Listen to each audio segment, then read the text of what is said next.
Chapter 201. Entering World of Treacherous Shadows. Luna turned to the destruction Neo had laid with a single punch and looked back at Neo. "Malaka," she muttered under her breath. Neo stared at his fist. He could feel himself growing stronger with each second.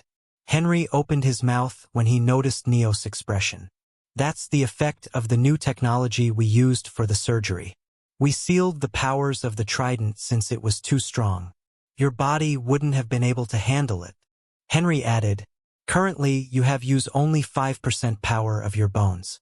As long as you keep strengthening your body, the old god bones that have replaced your bones will give you more stats." "So that's how it is."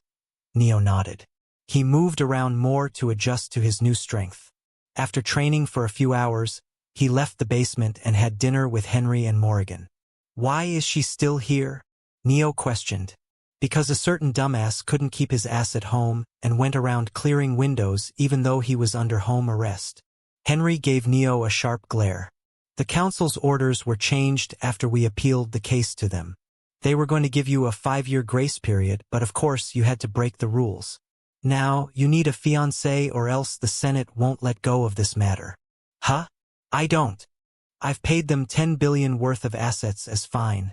Fucking bitch. Maybe have some shame and think before you act." "Yeah.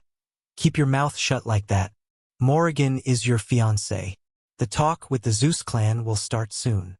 Neo's brows creased. He couldn't help but feel betrayed. Before he could say anything, Morrigan opened her mouth. "It's not like we need to marry just because we are engaged. We can stall marriage until everyone loses interest, then break off the engagement. Until then, you will be free from being hounded to pump out offspring, and I'll get a way to get off my clan." Her words reasonable. Still, it was surprising Henry was okay with this arrangement. "Why does he even want to tie my knot with her?" Neo stopped speaking. Morrigan was beautiful, exceedingly so. She was smart, strong, and had a good character. Perfect life partner to say, "Fuck." Neo stood up. "Where are you going?" "I'm full." He left the dining hall. Sighing, he walked out of the mansion and roamed the garden. "It's getting colder." Neo rubbed his hands while he stared at the moon. He took out his device. "Jack, me, when are you free?" "Jack?" Jack, unsurprisingly, came online as soon as Neo sent him a message. A video call arrived. Neo picked the call. A hologram appeared above his device, showing him Jack, Arthur, Sean, and Clara. They were in the library. Arthur and Clara had fallen asleep while Sean was flipping through books. "What are you guys doing late at night in the library?" Neo questioned. "Looking for weaknesses of death and darkness element users," Jack said. "We were creating a plan to take you down."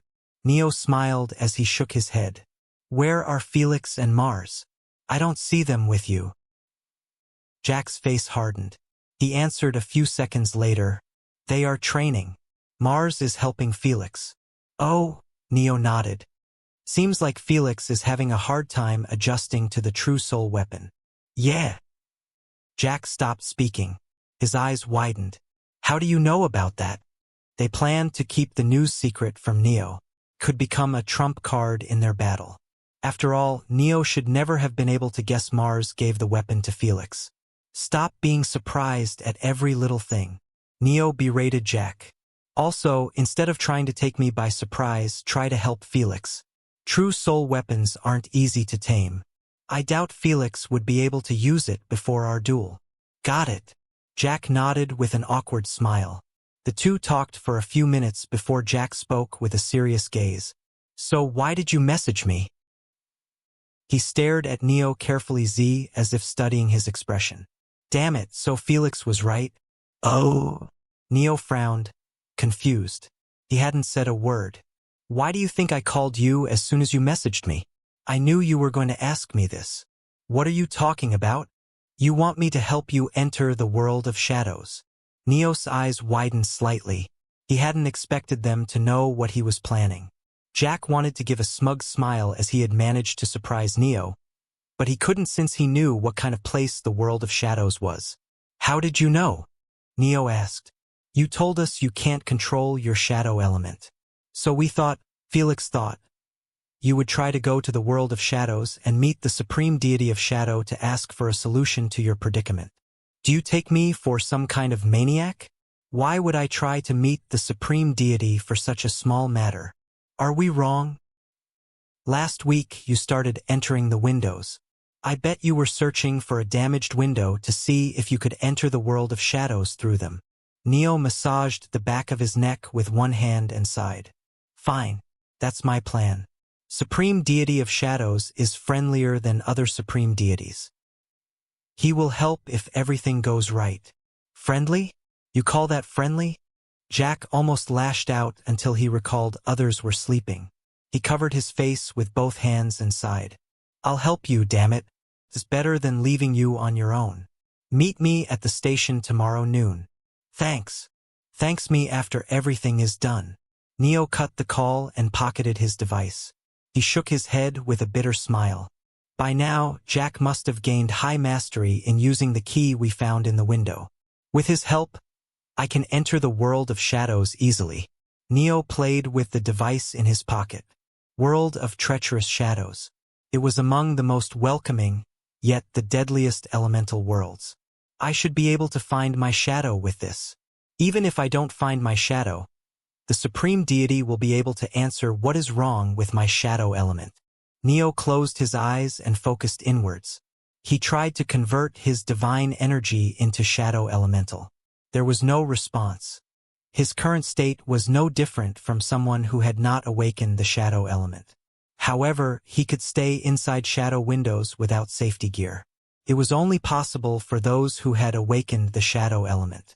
Neo had talked about his problem with professors from the academy. Chapter 202. Entering World of Treacherous Shadows. 2. No one could tell what was wrong with Neo's shadow element. The only explanation they had was Neo's shadow element was, somehow, stuck in a half-awakened state. Something that was impossible. I'll find out the answer soon. He returned to the mansion when it got chilly. After taking a shower, he turned to the bed for sleep. Next morning, he had a short breakfast. Where are you going? Morrigan questioned him just as he was hurrying to leave before Henry caught him. Because Henry wouldn't let him go if he told him where he was going. I'm going for training, he answered ambiguously. Stay safe, Morrigan said as she leaned against the wall. The supreme deity of shadows isn't hostile to outsiders. But it won't help you as easily as you think. How did you know where I was going? Felix told me a week ago that you will try to enter the world of shadows soon. I just felt like you were going there today. Felt? Neo almost rolled his eyes. Well, I guess it makes sense. She doesn't know I know about her fate affinity. So she can't say how she knows I'm going to the world of shadows today. Be back on time. The second semester will start in a few days, Morrigan said. Neo was thankful to her since she didn't try to stop or impede him. After leaving the mansion, Neo visited a high-end potion shop. He bought 50 vials of the highest quality of diviner energy replenishment elixir his body could handle. Since he was a grade 5 mythic demigod, he couldn't drink elixirs which were too strong, or he would burst like a balloon. He had to buy elixirs that were suitable for demigods of his rank. He purchased another 50 bottles of healing elixir. There were elixirs for temporary boosts for different stat boosts, but Neo did not buy them.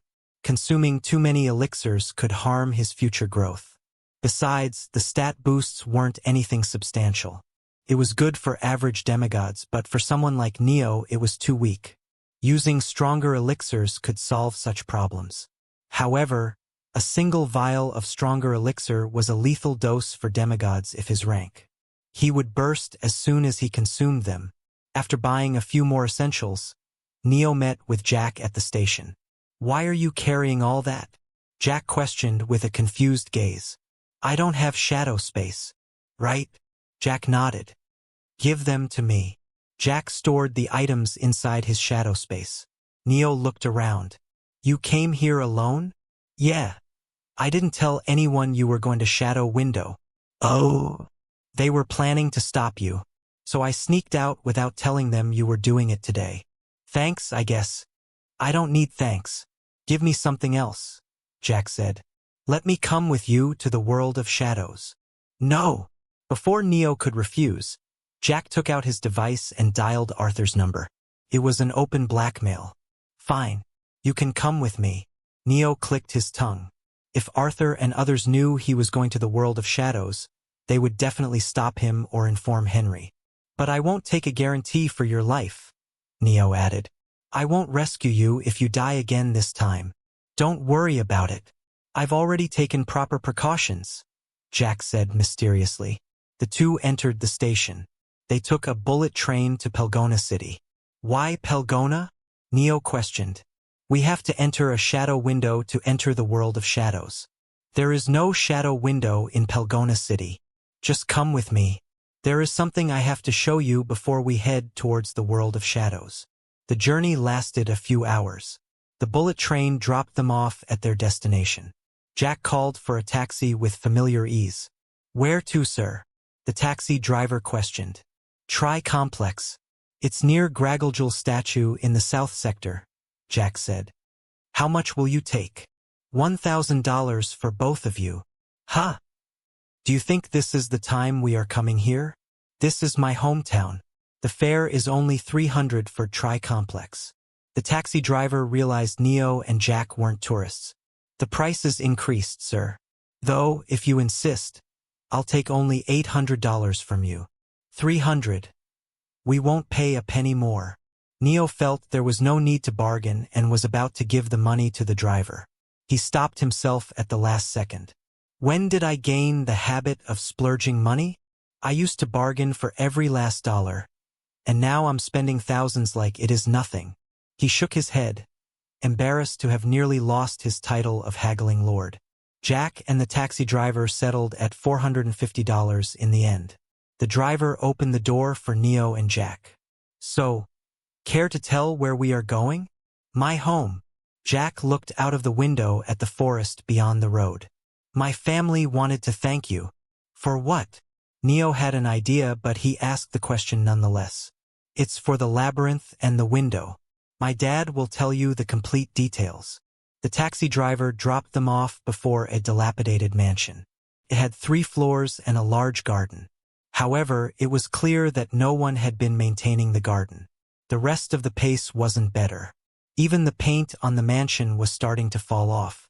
Welcome, my cutie. A woman, her features similar to Jack, hugged Jack as soon as he entered. She squeezed the life out of him and turned to Neo. Welcome, Sir Divine Ruler. Neo is enough. We can't be rude to someone who brought salvation to our house. Jack's mother smiled. Please come inside. She took Neo and Jack to another room before serving them tea and snacks. Few minutes later, a man entered the room. He was thin, almost only bones. His emerald eyes, however, had a fiery determination behind them. I'm sorry for being late, Sir Divine Ruler. There were some matters to attend to. It's fine. Neo didn't bother telling them to use his name anymore. He stared at Jack from the corner of his gaze. Unlike what he had expected, Jack had a serious expression and he was not laughing at Neo for being called by his title. Please sit, Jack's father said. The man had an uncanny power behind his words. Despite his appearance that suggested he was weak, Neo could tell he had no chance of victory against the man. They talked about their academy and the courses. The man looked at Neo with a serious gaze after a few minutes of idle talk. There is a reason why we asked Jack to bring you here. Jack's father turned to the door where Jack's mother was standing with a book in her hand. He nodded. She brought the book and placed it before Neo. Please take this as a gift for defeating the Niles Radcliffe, the necromancer you encountered inside the window. Neo remained silent. Chapter 203. Terror-ranked spell. Black Dawn of Darkness. Entering world of treacherous shadows. 3. Watching him, Jack's father spoke. It was our family's duty to defeat the Niles Radcliffe. However, we were too weak to do that. He continued, the burden that had been shackling our family for hundreds of years has finally disappeared. It's all because of you. This spell is our family heirloom. Please accept it as our thanks. Neo looked at the book. He picked it up and flipped through the pages. The pages were filled with theoretical knowledge, subshell diagrams, and extra notes for detailed explanation. Our ancestor made this spell. Since then, every generation's patriarch has made slight changes to the spell and continued to improve it. The man smiled. You can take it without worrying that it will be useless. It's a terror-ranked spell. Black Dawn of Despair. Neo looked at Jack's father. Terror-ranked. Although he didn't say it outright, his words were obvious enough. Indeed, our family heirloom is a terror-ranked spell. Yes, it's a powerful spell, but the user needs to have high mastery in the darkness element to use it. None of our clan members could achieve it except the originator of the Hanma bloodline, Nyx Hanma. And since it would have caused great turmoil if others knew we had a terror-ranked spell, we kept the news hidden until now. Neo nodded. He read the spell details written in the book. Temporarily turns day into night, enhancing the power of darkness-based allies, inducing madness and causing spiritual damage to enemies. Turn day into night? The description was astounding. Neo knew it was something to be expected from terror-ranked spells. Thank you, Neo said and took the spell book. You don't need to thank us, Sir Divine Ruler. It's us who are in your debt. If you need anything else, please do not hesitate to question us. There is something I'd like to know, and that is, why didn't the patriarch of the Hanma bloodline defeat the necromancer before he ascended to godhood? Jack's father stared at Neo for a few seconds. His fierce gaze bore holes into Neo, and he sighed a few seconds later. Our progenitor was a woman. Only a bit of time had passed when the necromancer was sealed and she became a god. In fact, our matriarch was one of the first awakeners to become a god. She attained godhood before great god Zeus and great god Poseidon, even before the Akashic records were created. Neo could feel the pride behind Jack's father's words as he explained the details. In the Age of Gods, the world was going through an upheaval. Our matriarch, Nyx, was one of the pillars who defended the world. She didn't have time to unseal and defeat the necromancer when worse threats were threatening the peace, Jack's father said. Why didn't she do it when the peace returned? Because she had ascended. No, it's because she was dead. Jack, who was sitting on the side, suddenly sighed. Jack's father glared at him, forcing Jack to look away. The man clicked his tongue and turned to Neo. Our matriarch died before the Akashic record was created. There is no proof of any of her great deeds. Everything I've told you is an oral record that has been passed through our family. Neo nodded. During the Age of Gods, cities were destroyed almost every day. There was no way any written piece of information could have survived the aftermath of the battles that happened between Awakeners endlessly. The only exception was the Akashic record. Akashic record, the compendium of all knowledge, was eternal. Anything written in it could never be destroyed. It was why the Akashic record was called Hope. The discussion continued. Jack and Neo left the Hanma mansion few hours later. Your parents are nice, Neo said. I know, Jack muttered. But my old man talks too much. Well, so do you. Neo kept his thoughts to himself. The two took another bullet train to Salavara City. On the way, Jack kept looking at his device nervously. What happened? They are calling me. He smiled bitterly and showed Neo the screen. The cat is out of the bag. They know I'm trying to help you enter the world of shadows. Oh, good luck. Jack wanted to cry when he heard Neo's uninterested answer. Felix was going to skin Jack alive for doing exactly what she had told him not to do, and Neo, whom Jack was helping, had no intention of saving Jack. Arriving at Salavara City, the two took a taxi for Orianther's Southside sector. There, a shadow window had appeared 2 days ago. Did you book that window? Jack questioned. Yeah. Neo muttered as he stared at his own device. Henry, good luck. Henry. Neo let out a helpless smile. Henry knew where he was. So, Jack dragged his words. I'm pretty sure the association's rule is that only a party of 5 demigods or more is supposed to enter the window. Where are the rest of the people? They will come a few hours later. I have bribed them. Neo had joined a temporary adventurer team at Sir Sebastian's recommendation. Since they worked under his family, he could order them as he wished. Let's go. Neo and Jack entered the window. Jack winced when he felt the overwhelming amount of shadow elementals in the air. His face contorted. What's the plan now? Jack questioned. We'll find a corner, and you will use your key to widen the corner and open a passage to the world of shadows. What about the window? If we don't close it, the shadow monsters will invade our world. The adventure team I'm affiliated with will close the window a few hours later from now. The duo scoured the window and searched for the corners. Be it Neo's luck or coincidence, they found the corner only after reaching depth level 5, the deepest part of the window. We ended up defeating the shadow monsters on our own, Jack said. He sat on the ground, tired. His limbs were sprawled, and his chest heaved up and down unevenly. The two were only a few meters away from the corner. We should rest for some time and recover our divine energy before entering the shadow world, Jack said in between his gasps. He added, elemental worlds don't have pure divine energy. They have only elemental divine energy. You know what that means, right? The world of shadows will have only shadow element-infused divine energy present inside it. Neo, you won't be able to recover any divine energy you spend inside the world of shadows, since there won't be any pure divine energy for you to absorb. Jack's expression worsened as he talked. Saying those words was making him realize they were doing something completely batshit. I can absorb the shadow element-infused divine energy since I have awakened my shadow element, Jack explained. Besides, shadow element can mimic other elements.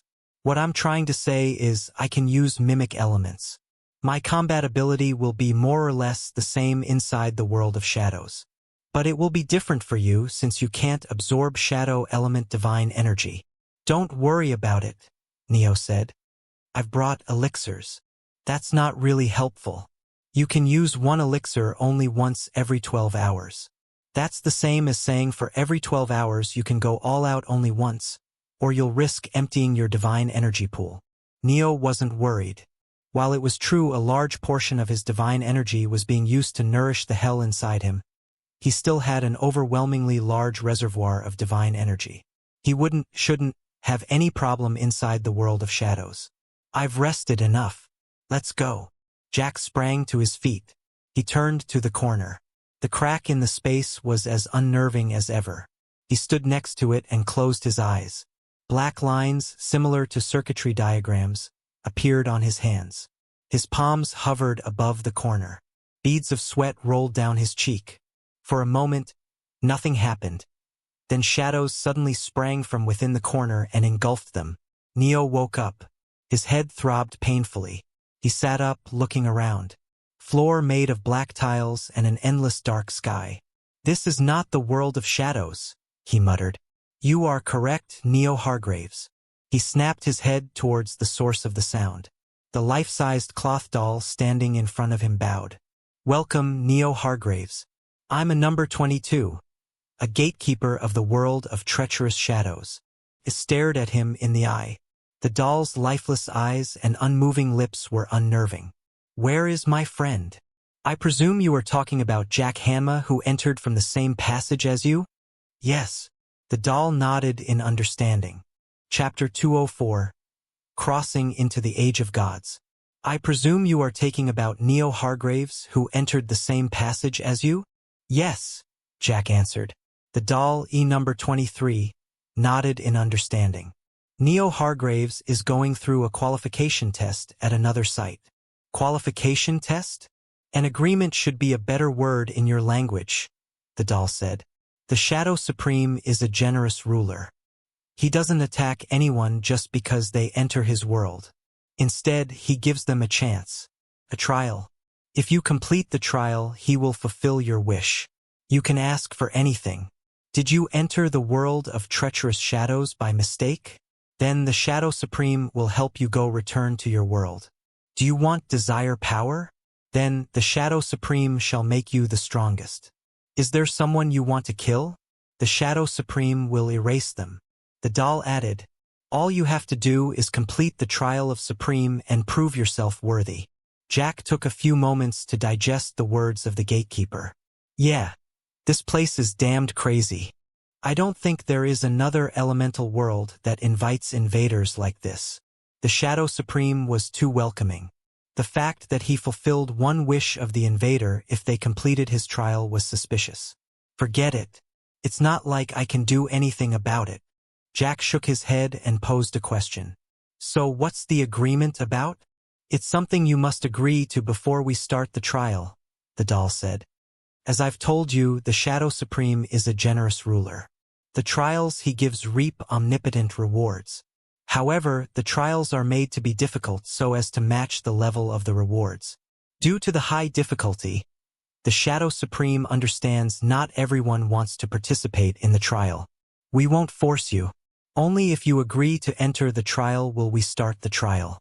This is the qualification test, the doll explained. It's quite simple, Jack thought. What happens if I reject the agreement? The doll stared at Jack silently. You will be treated as an intruder. The doll appeared before Jack as if she had teleported and slashed with her hand. Jack's neck was separated from his body. Huff! Huff! Jack clutched his neck, breathing heavily. I'm alive, he said. But I was beheaded a moment ago. That is what will happen to you if you become an intruder. I hope you will make the right choice. The doll bowed. A bitter smile appeared on Jack's face. So the qualification test is a ruse. We don't have a choice but to accept it. Or they will kill us. Jack shook his head. The shadow world was still friendly. It wasn't attacking them as soon as they entered, at least. I want to enter the trial, Jack said. Very well. The doll snapped her fingers. Jack felt a sense of weightlessness. Everything around him disappeared, turning into a dark void. He was falling toward a small beacon of light far below him. I wonder if Neo and I will have the same trial. Jack spoke to himself to calm his palpitating heart. He had no idea why Neo wanted to enter the world of shadows. Neo avoided the question whenever Jack asked him about it. Still, Jack followed Neo into the world of shadows. Blind trust. Jack thought to himself. Is it right to put my life on the line for someone else? A chuckle left his lips. It's not even a question. I'm going to help Neo no matter what. Jack hadn't forgotten the shadow window they entered in the academy. He was useless back then. Neo had died to save him. Jack knew Neo was immortal, but it didn't change the fact Neo saved him at the cost of his own life. I'm always depending on others. Jack's family had been chained by the duty of defeating the necromancer. Neo saved them from the burden. Jack was thankful to Neo, but it did not mean he didn't loathe his own weakness. Always, I'm the one receiving help. Jack had to be stronger, to stop depending on others, to help his friend who had been helping him until now. I'll complete the trial. Just as the thoughts strengthened his determination, Jack reached the beacon of light. It was a hole in the dark void, revealing a destroyed city on the other side. Celine! Celine! The child, barely 13, cried. His knees were scraped and his clothes were torn, covered in soot. He walked through the abandoned city, searching for his little sister. Celine! He shouted. Where are you? Neo opened his eyes with a groan. He massaged his temples. Where am I? The gatekeeper sent him to another location without even telling him what the trial was about. Neo looked around. He was in the middle of a destroyed road. The place had multiple craters, broken buildings, and shattered cars. It looks like a war happened in this place. Neo jumped, using his superhuman strength to reach the top of the tallest structure in the vicinity. The city was in the same condition as the road. Crumbling buildings, cracked roads, and rusted cars. The sky was gray, casting a dim light over the ruins. Smoke rose from distant fires and silence pervaded the air. An ominous premonition crept into Neo's heart. I feel like I know where the Shadow Supreme sent me for the trial. He moved around the city. There was not a single soul alive. After searching for a bit, he found what he was looking for. A newspaper. Neo read the first page. Daily Titans. October 26, 2062. Today 50 years had passed since the apocalypse began. The war between Awakeners is getting more intense. The monsters continue to invade. Neo closed the paper after reading it thoroughly. The first line was enough to tell him where he was. Fuck. I'm in the Age of Gods. He massaged his head. Is this really happening? Neo had not time-traveled to the past. World of Shadows was a world that mirrored the real world. Everything that happened in the real world happened in Shadow World too. The only difference was, in Shadow World everything was made of shadow elemental. Be it air, water, buildings, humans, or monsters. Of course, since shadow elementals could mimic real objects, the objects in Shadow World were nearly identical to real worlds. They could do everything that a real object or entity could do. If I'm not recalling it wrong, the entities living in Shadow World don't know they are shadows. They think they are real. It was weird how the shadows thought they were real and had their own will. And still, everything they did was what had happened in the real world already. A shadow is but a mirror to the reality, he muttered, recalling what they were taught in the academy. Neo stood up. He scoured the place for more information. The Shadow World was a mirror that reflected everything happening in the real world. Then, how did Neo appear in the era of gods? Shadow Supreme could record events happening in Shadow World and use them later as a trial. Neo was inside one such recording. The information of the trial should be somewhere here.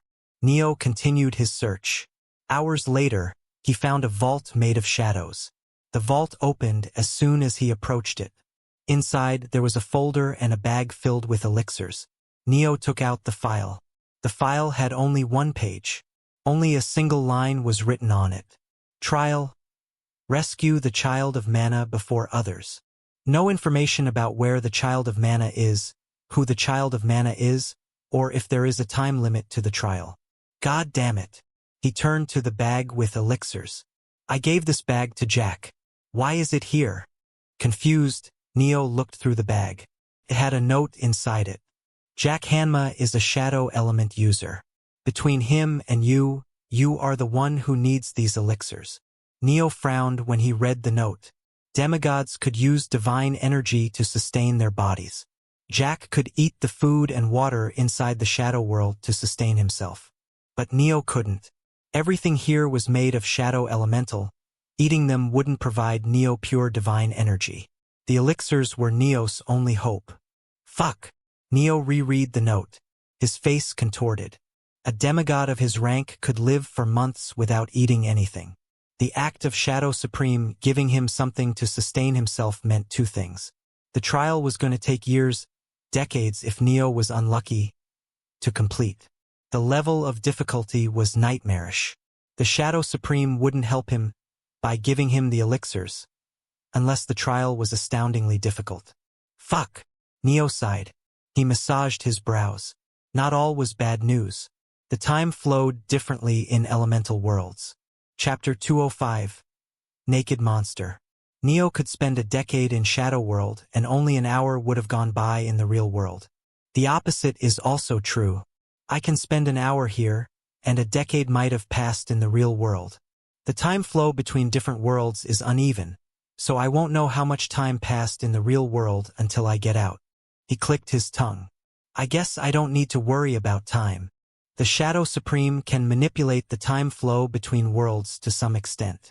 If I pass the trial and impress him, he will make sure only a short amount of time had gone by in the real world. It was a chance for Neo. He could use his time here to train himself. First thing first, I need to know where I am. Neo looked through the place for anything that would reveal his location. He found he was in Oran, a city in Algeria. After knowing his location, Neo planned his next move. He decided on 3 objectives. Search for Jack. Search for Child of Mana. Train myself. His brows creased. He tried to think of a solution to complete his objectives. Looking for Jack isn't easy. I don't know if he is in the same trial or a different one. Even if he's in the same one, he could be anywhere. A different city, a different country, or a different continent. He scratched his temple. Child of Mana. Thankfully, I know what a Child of Mana is. But this makes things more complicated. Those beings are rarer than gods. Common people wouldn't even know what a child of mana is. If I want to search for one, my only clue is powerful organizations like Titans and the Awakener Association. Awakener Association was the name of the resistance in the current era. Joining either of the organizations wasn't easy. Not only were their entrance requirements strict, Neo was suspicious from their point of view. He was a powerful demigod awakener who suddenly popped into existence. There is a high chance they will think I'm a monster. I can solve this issue by hiding my strength, but they wouldn't recruit me if I'm weak. He wanted to sigh. I need to train too. He roamed the place while thinking of a solution. An idea came to him when he was stargazing at midnight. This should work. The plan he came up with was simple. I need to spread my fame. If my name spreads far and wide, Jack can find me easily. Titans and the Awakener Association would also scout me if they hear of my strength instead of me going directly to them. He jumped down from the building and landed on the ground. Spider-like cracks appeared beneath his feet. Rescuing people is the best way to spread my fame in this era, he muttered. Neo took a random direction and started walking. There was no need to rush. It would only tire him. Besides, the Age of Gods was filled with bizarre monsters and anomalies. He had to be careful. It took him 2 days to come across a survivor. The old man, brown hair, had scars on his face and a bushy beard. He sat on the roadside, his back resting against the broken supermarket wall. He held his bleeding torso, breathing heavily. The man tensed up when he noticed someone approached him. Ah, a human. He relaxed after realizing Neo was a human. What are you doing here? The man questioned. Neo stared at him silently. This era didn't have a unified language. Countries had different languages each. Yet, I can understand him even though he is talking in a language I don't know about. A grace from the Shadow Supreme, perhaps? I'm a wanderer, Neo answered. The man's eyes widened. Wanderer, are you perhaps an awakener? Only awakeners can roam cities without dying to monsters. Tears started to slip from the man's eyes. Finally, my prayers were answered. Oh! Before Neo could question the weird words of the old man, he heard an explosion. Turning his head, he found something approaching them at a fast pace. A naked statue? Neo muttered. Why is it running like a marathon runner? The statue's eyes had been fixed straight ahead when suddenly its gaze moved creepily and stared at the old man. You saw my face. You saw my face. The running statue shouted. You need to die. Anyone who sees my precious face is not allowed to live. The monster ran through the obstacles, pushing everything in its path aside. Its body remained unharmed. At the last spurt, the statue jumped high in the air. It landed next to Neo and the old man gracefully. Then it pulled its one leg back, as if preparing to kick a football, and aimed at the old man's head. Eek! The old man tried to run away, but the statue monster was faster. Just as the attack almost hit the old man, Neo grabbed the statue's leg. A shockwave, powerful enough to throw away the old man, erupted. The statue's eyes moved creepily. It stared Neo in the eye.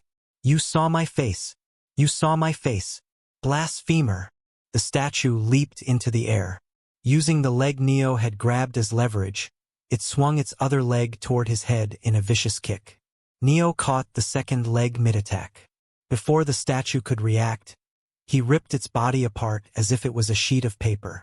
Darkness bloomed from within his shadow. It devoured the monster.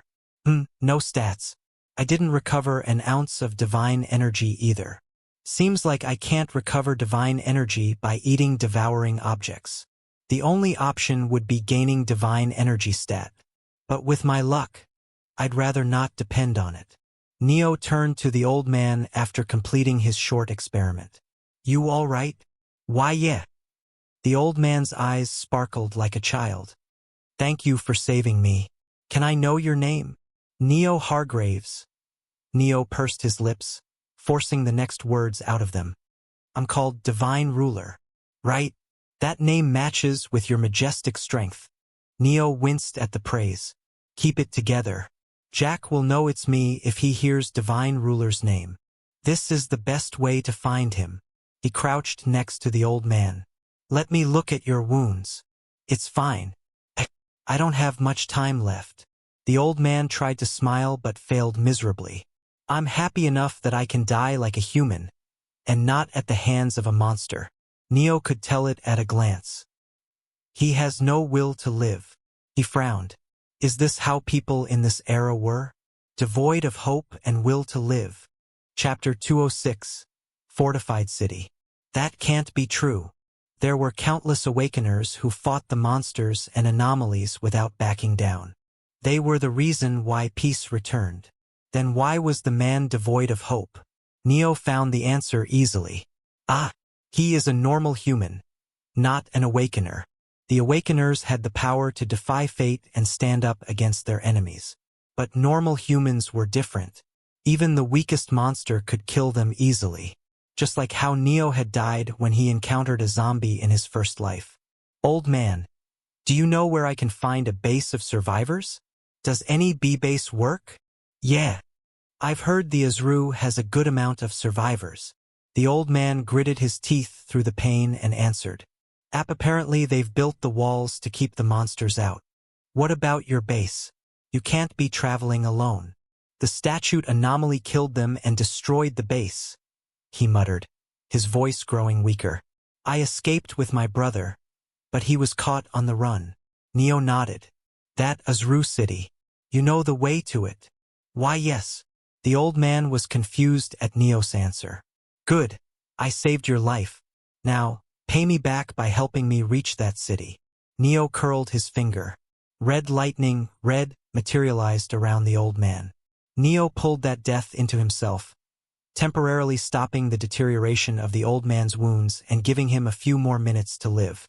Something at this level consumed barely any divine energy. What are you doing? Wait here. Neo entered the supermarket. He searched through the place for a few items. Needles. Found it. Sutures. Can't find them. I'll use threads from the clothing department.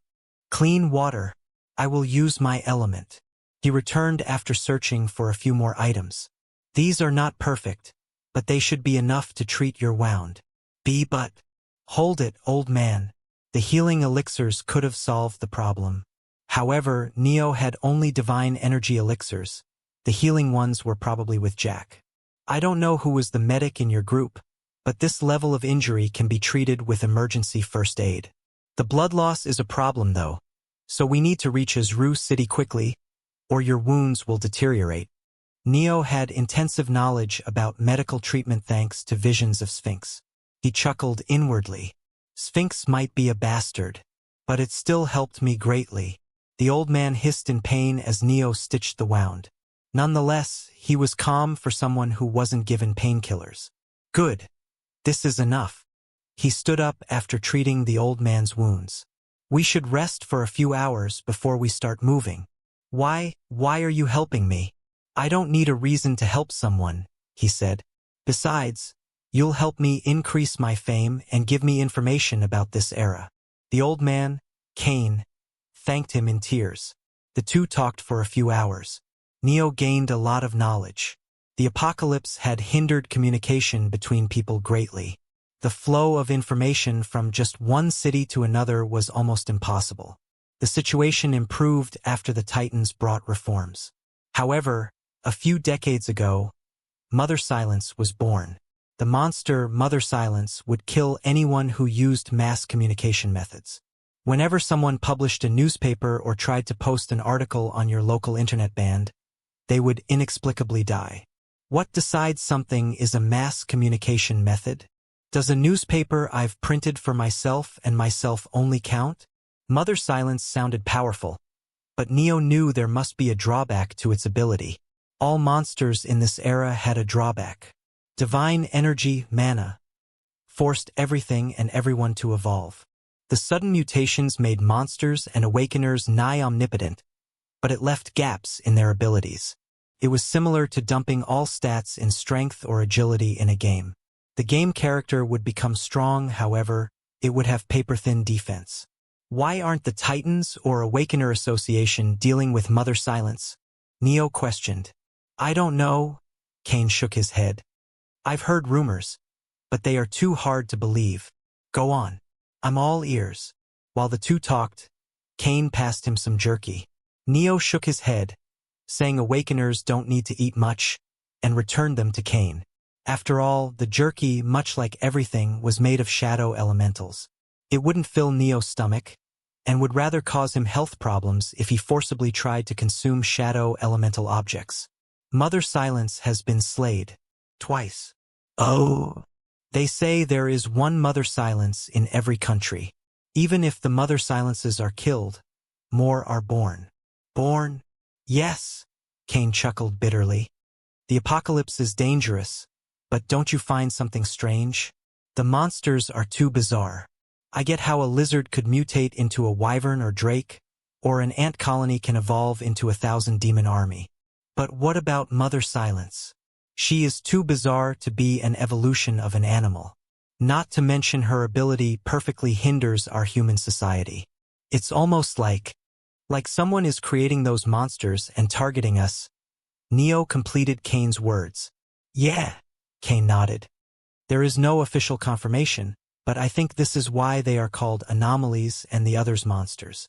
The two prepared for a journey after they had enough rest. Is it okay for me to follow you? I'll be just a burden. It's fine. I'm going to Azru City either way. Nothing changes if one more person tags along. The two moved at a slow pace. Along the way, they had to take multiple detours to avoid strong monsters. They reached the city after a few weeks. Whoa! Neo and Cain gazed at the walls that seemed to touch the sky. Cain had a stunned expression, and Neo was inwardly shocked. The wall was long, and Neo couldn't see its end on the sides. Does this wall actually cover the entire city? Creating something like this shouldn't be easy. Before the two could say anything, a tiny section at the wall's bottom opened. A woman, green hair, milk-white skin, came out of the wall's gate. Several soldiers stood behind her. Welcome to Azru, wanderers, she curtsied. I can see you two have gone through immense struggles to reach this place. You don't need to worry. Our city is a safe haven, a paradise. Neo stayed silent. Cain's expression hardened. Something is wrong, he whispered to Neo. Why? This place is too welcoming. I've seen cities fall because the citizens fought for resources. And she is inviting random people like us without any questions. The woman heard Cain even though he had whispered. Chapter 207, Trait Death. Oh, was I too forward? She let go of her professional demeanor and relaxed, smiling bitterly. Our city is always in need of strong awakeners. This is why we welcome wanderers like you too. Of course, you need to tell us your traits if you want to enter the city. Cain relaxed visibly after she spoke normally. He looked at Neo and nodded. Neo returned his nod before turning to the woman. We want to enter the city. Then follow me. We'll register your identities before you enter the city. The city wall was dozens of meters thick.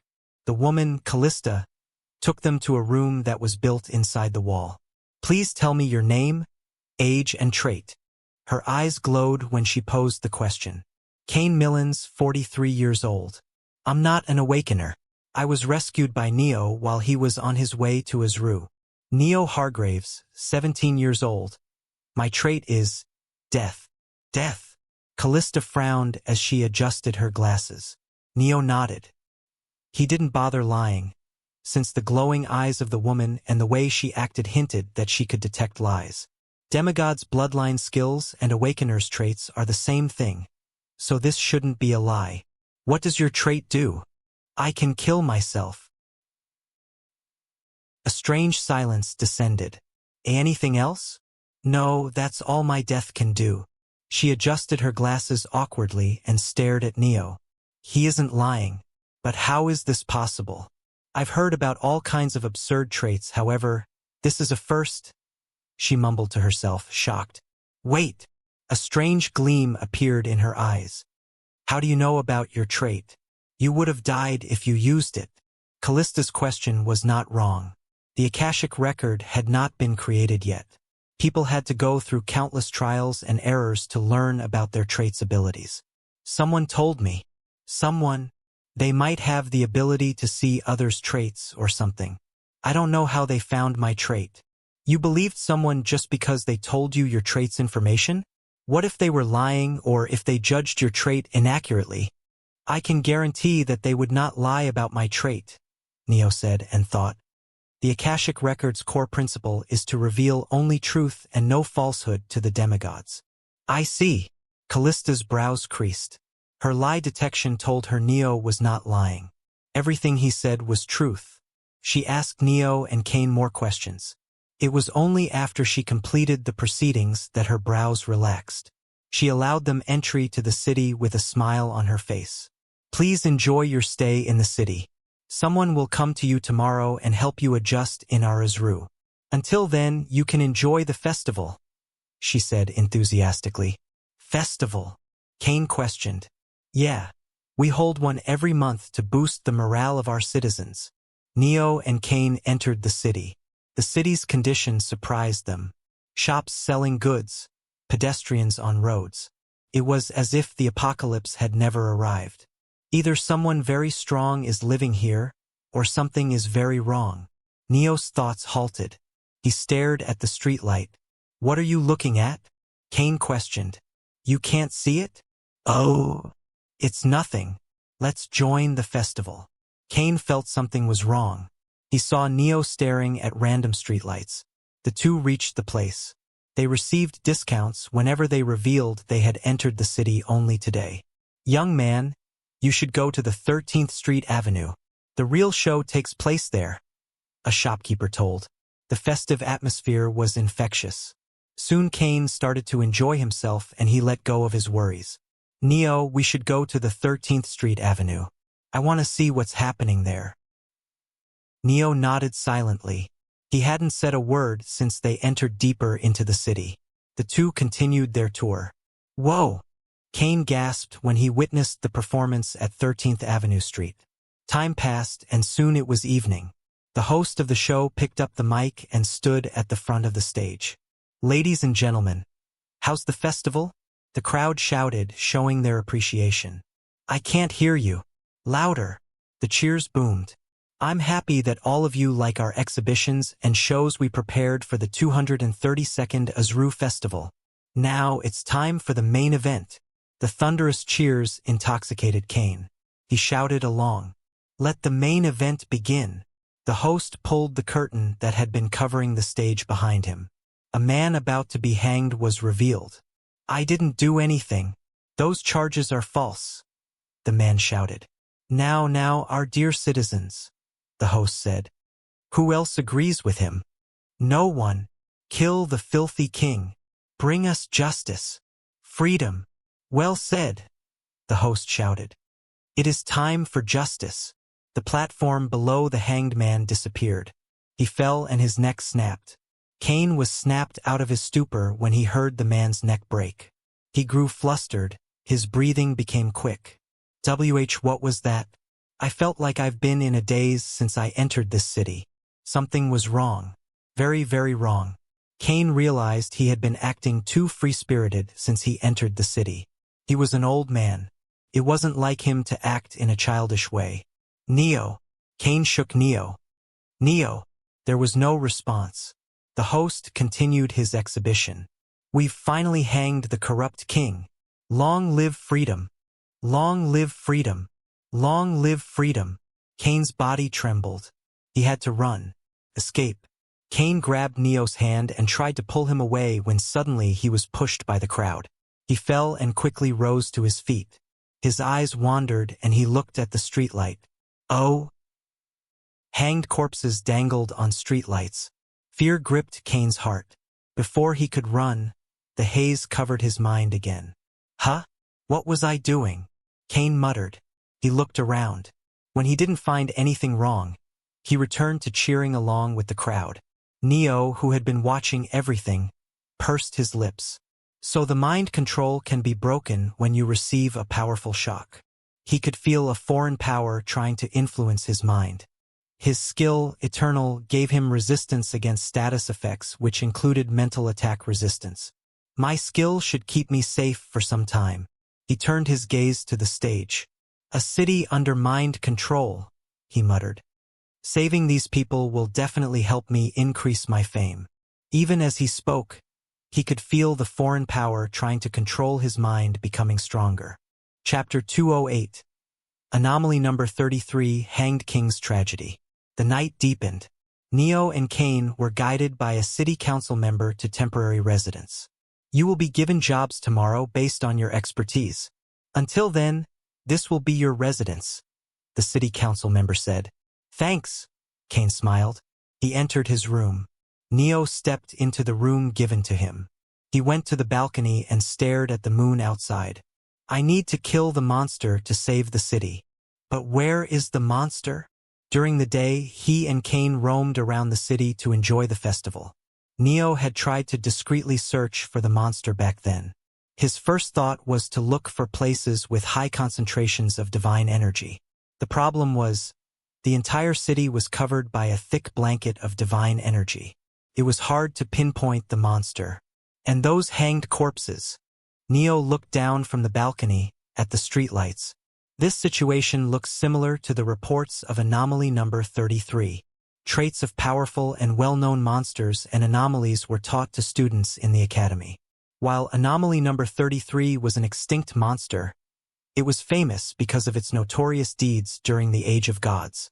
However, since the monster was old, only a bit of information about it was known. Anomaly number 33, Phenomena-type monster. It controls people and makes them go through the play Hanged King's Tragedy. Neo massaged his brows. Phenomena-type monsters did not have physical bodies. They existed as abstract concepts. In other words, the play Hanged King's Tragedy itself was the Anomaly number 33. Well, I guess it's a good thing the reports had the method to defeat Anomaly number 33 at least. I just need to make sure my mind control resistance keeps working until I can find the core of Anomaly number 33. Neo stretched his fingers and yawned. He decided to retire for the night. His consciousness blurred as he lay on the bed. Neo's senses blared alarms. He triggered Ocean's Embrace spell instinctively. A powerful force hit his abdomen, and he was sent flying back. His body broke through the walls of multiple buildings and crashed into the road. Damn it! Let me sleep in peace. Neo dusted his clothes. While the attack took him by surprise, he had no injury thanks to Ocean's Embrace protecting him. Why you? Blasphemer, who saw my face. Found you. The statue, 4 meters tall, had defined muscles and physique. It stood before Neo doing a side chest pose. Oh! Neo stared at it, confused. Why are you doing a pose? Don't talk to me. Don't talk to me. I don't like people who saw my face. The monster alternated to a front lat pose. Contrary to its weird actions, it had a furious face, with which it glared at Neo bloodthirstily. Neo sensed another presence in the vicinity. He noticed the second statue, crawling on 4 legs like a spider on top of the buildings. It had a similar furious expression as it muttered, "You saw my face. My precious face." The first monster dashed towards Neo, pulled its fist back and punched towards his head. The monster's hand shattered as if it had hit a stone. Before it could react, Neo stepped closer to it and punched its chest. The monster's body exploded. He picked a small pebble-sized rubble and flicked it towards the second naked statue monster. The pebble shot through the monster's head. Dead. The monster fell from the building and crashed on top of a Honda Civic. The battle ended within seconds. Instead of being happy, Neo had a frown on his face. These two were stronger than the last statue monster. The statue monsters were weird. How did they find Neo? Their numbers increased from 1 to 2, and they grew stronger. Was it a coincidence? Shit. Kane. Neo's eyes widened, realizing Kane must have been attacked too. He bolted towards his temporary residence. Reaching the place, he saw the building demolished. Neo looked around and noticed destroyed roads, as if something huge had gone through them. He followed the clues swiftly. It didn't take long for him to find 2 statue monsters chasing Kane. Kane was slipping into alleys, using the monster's large size against them to stay alive. Kane! Neo shouted. Duck! Kane twisted his head and noticed Neo. In a split second, he rolled away. Neo, high in the air, punched without holding back. The shockwaves roared like thunder, and the compressed air detonated towards the monsters. Their bodies were crushed under the overwhelming force, reduced to a pulp in an instant. Neo landed on the ground and approached Kane. "You all right?" HH. Kane muttered through the heavy gaps. "I'm alive, yeah." "He isn't under mind control," Neo noticed. "Seems like the shock of being attacked snapped him out of mind control." Thank you." Kane stood up with Neo's help. He stared at what was left of the monsters and opened his mouth carefully. Were there 2 statue monsters this time? Yeah. Oh God. Kane's expression crumbled. The rumors were true. These face monsters won't let anyone go once they saw their face. Even if we defeat them, they'll keep chasing. Kane stopped speaking. His eyes grew hazy. He bowed. "Thank you for saving me, Neo. Monster attacks are rare in Arzu. Today was an exception. The security must have been lax because of the festival," Kane said. "I see." Neo noticed Kane's hazy eyes. Knowing he was back under anomaly number 33's control, he didn't bother pointing out the holes in Kane's answer. "Let's go. I want to see where these monsters came from." A quick search was enough to explain everything. The statue monsters had climbed over the walls and dashed straight to Neo and Kane's location. If more of these monsters will keep coming, it's better to deal with them now. Neo took a step to leave the city when suddenly Kane grabbed his hand. "What are you doing? There is no need for you to deal with those monsters. The city will protect you." "They sure did protect me today. Today was a mistake. Arzu doesn't repeat a mistake twice. It's why our city has been standing for 20 years. Neo tried to pull his hand away. Kane, surprisingly, showed superhuman strength and held Neo's hand. Kane isn't an awakener. How can he exert so much strength? Neo's frown worsened. Seems like anomaly number 33 can increase the physical strength of targets under its mind control. This wasn't in the report. Neo knew the reports were incomplete. But this was a major gap in information. Chapter 209, Cognitive Manipulation. Kane's grip on Neo's hand grew stronger.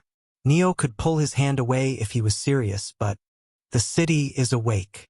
He could sense the people inside the buildings waiting to jump out and hold Neo down if Neo planned to leave the city. "I'll have to massacre them if I want to leave. That is exactly opposite to my goal." Neo wanted to sigh. "I'm starting to feel like shit." He clicked his tongue. He looked at Kane and nodded. "Got it. I won't leave the city." "Yes, that's what you should do. Dangerous monsters come out at night. You'll be safe only if you are within the city." Kane smiled and let go of his hold over Neo's hand. Neo followed him back to the temporary residence.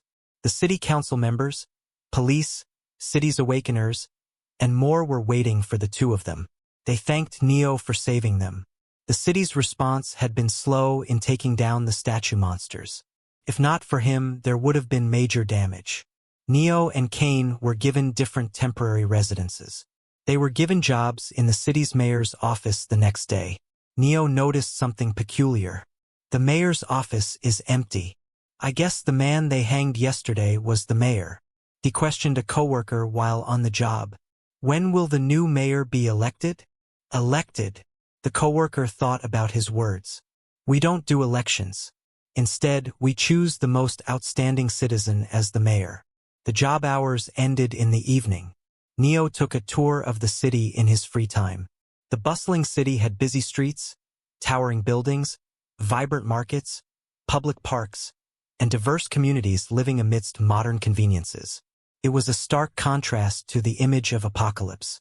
He noticed the damage left behind by the statue monsters was repaired completely. He massaged the bridge of his nose. So that's how the city looked so beautiful. Anomaly number 33 has the ability to restore the damage to the buildings. An idea appeared in Neo's mind. I might be able to find the core of anomaly number 33 when it comes to repair the damage again. Should I destroy something intentionally? Thankfully, he didn't need to do that. 6 statue monsters, stronger than the previous ones, infiltrated the city at night. 3 monsters chased Neo. 3 went after Cain. Neo took them down with relative ease. No one came to help again. He pursed his lips. This confirms it. The statue monsters and anomaly number 33 are independent. The statue monsters attacked anyone who saw their face. Anomaly number 33 didn't use any citizen to fight the statue monsters, since it would end up painting a target on its own back if any citizen saw the face of the statue monsters. After analyzing the situation, Neo got to other work. He waited near the destroyed part of the city. He wanted to see how anomaly number 33 would repair the damage. Hours passed. Nothing changed. Neo blinked, and the repair was complete. Fuck! He massaged the bridge of his nose. There is no way the anomaly number 33 can repair the damage instantly. To do that, it has to use time stop, time jump, or something else combined with the time element. I should have been able to sense it with my time affinity if it used the time element. That means... Neo clicked his tongue. Cognitive manipulation. It repaired the city in front of my eyes, but I couldn't see it since it altered my senses. Cognitive manipulation was easier than mind control. Even if anomaly number 33 couldn't exert complete control over Neo's mind, it seemed capable of altering his senses. Neo could analyze anomaly number 33's abilities thanks to everything he had learned in the academy. If not for it, he would have been helpless in the current situation, unable to comprehend how anomaly number 33 was doing everything. Neo could not find anomaly number 33's core in his subsequent investigations. Searching for a phenomenon-type monster turned out to be a lot harder than Neo had imagined. The situation with statue monsters repeated. Their numbers increased each day by 1, and they grew stronger. Neo's circumstances worsened. Anomaly number 33's control over his mind was increasing. He had to defeat the anomaly quickly, or his mind resistance would not be able to protect him anymore. Using citizens in front of statue monsters is useless. During the past few days, Neo confirmed one thing. Anomaly number 33 avoided any confrontation with statue monsters, probably because it was weaker. The statue monsters should have targeted the anomaly number 33 if a citizen, under anomaly number 33's control, saw the statue monster's face. But the anomaly number 33 lets go of the citizen's mind as soon as there is even a slight chance of the citizen looking at the monster's face. Neo massaged his brows as he sat in the comfy chair. Not everything remained the same. He was now hailed as the city's hero. It was all thanks to him defeating the statue monsters that invaded the city every night. Cain approached Neo while he was busy with his job. Neo, I have good news. Oh. You've been selected as a mayor candidate. Everyone loves you because of how hard you've been working to protect the city. Cain was ecstatic. He threw a party on Neo's behalf. The other co-workers congratulated Neo. Congrats on becoming the mayor. Neo's eyes snapped open. He was on stage, receiving the medal and certificate that signified his position as mayor. His heart thrummed against his chest. How am I here? The stage was set in the heart of the city square, illuminated by hanging lanterns and spotlights. The gathered crowd, a sea of excited faces, cheered and clapped as their new mayor Neo stepped onto the wooden platform. Neo stood at the center wearing tailored suit. His posture remained both poised and tense. The last thing I remember is Cain telling me I became a mayor candidate. Now, I'm suddenly the mayor? Memories surged inside Neo's mind.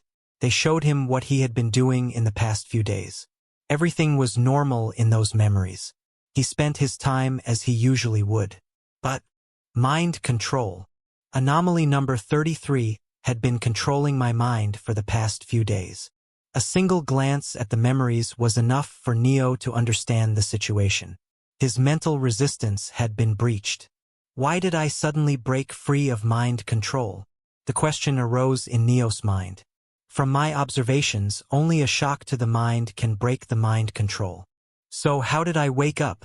Wait! Watching the smiling citizens, Neo realized. He hadn't woken up by himself. Chapter 210. The Play of Anomaly number 33. Anomaly number 33 let him wake up. He was a puppet in the play orchestrated by Anomaly number 33. The monster wanted to let Neo be aware of this fact. Mayor, we should eliminate the threats to our city. Neo woke up from haze again. He was sitting in the mayor's office. 3 people stood before him with furious and anxious gazes. What do you mean by that? Neo's mouth moved on his own. Anomaly number 33 is controlling my body, he realized. Seems like it wants me to know what is happening. We can't let this continue anymore, Mayor. Those statue monsters have been attacking the city for 2 weeks. You have to face 30 of them every night. It won't be long before those monsters will overwhelm you with their growing numbers. The oldest person among the trio exclaimed. What are you trying to say? Neo questioned, his body under Anomaly number 33's control. We should expel Kane Carter from Arzu. He might be your friend, but his presence is a threat to our city. Neo played with the pen while thinking over the man's words. The statue monsters' targets were Neo and Kane. Those monsters would invade the city each day. No matter how many Neo killed, they would return stronger.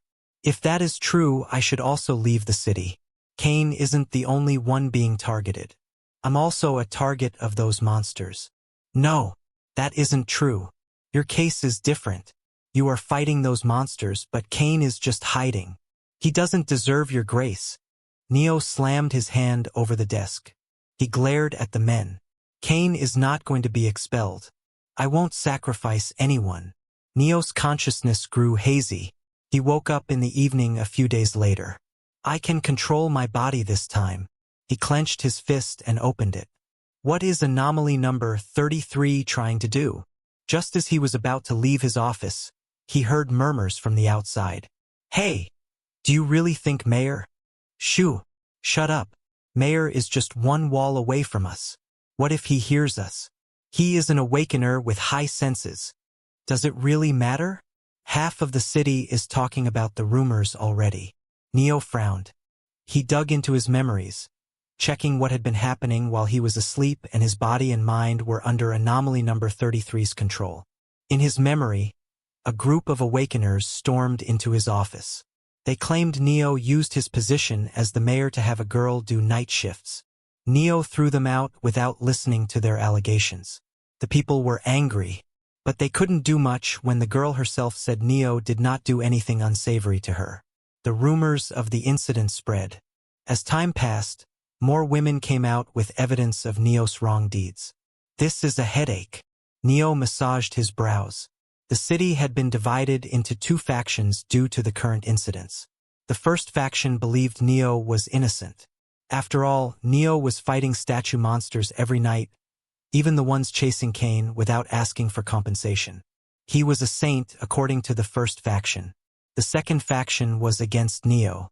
They believed Neo's saintly deeds were a cover for his true nefarious self. Neo heard the murmurs from the office next door. Think about it. Mayor calls himself divine ruler. Isn't this weird? He was a lone wanderer. How can someone like that be called a ruler? This just means. It means? The coworker urged his partner to continue. Mayor must be the leader of a community somewhere else. That's why he calls himself a ruler. Huh? Are you stupid? There is no way someone who rules a community would become a lone wanderer in these times. Ha ha ha. I bet he was exiled from the community after they caught whiff of his evil deeds. He must have come to Arzu to sink his fangs into our city after being thrown out of his own place. Neo didn't know whether to laugh or cry when he heard the gossip. Anomaly number 33 was using his plan of using Divine Ruler against him. Valencia, Spain, Memory Shadow World. Ugh. HHH. Jack doubled over. Blood spilled from his torso. He raised his head slightly to look at the men laughing at him. Ha ha ha.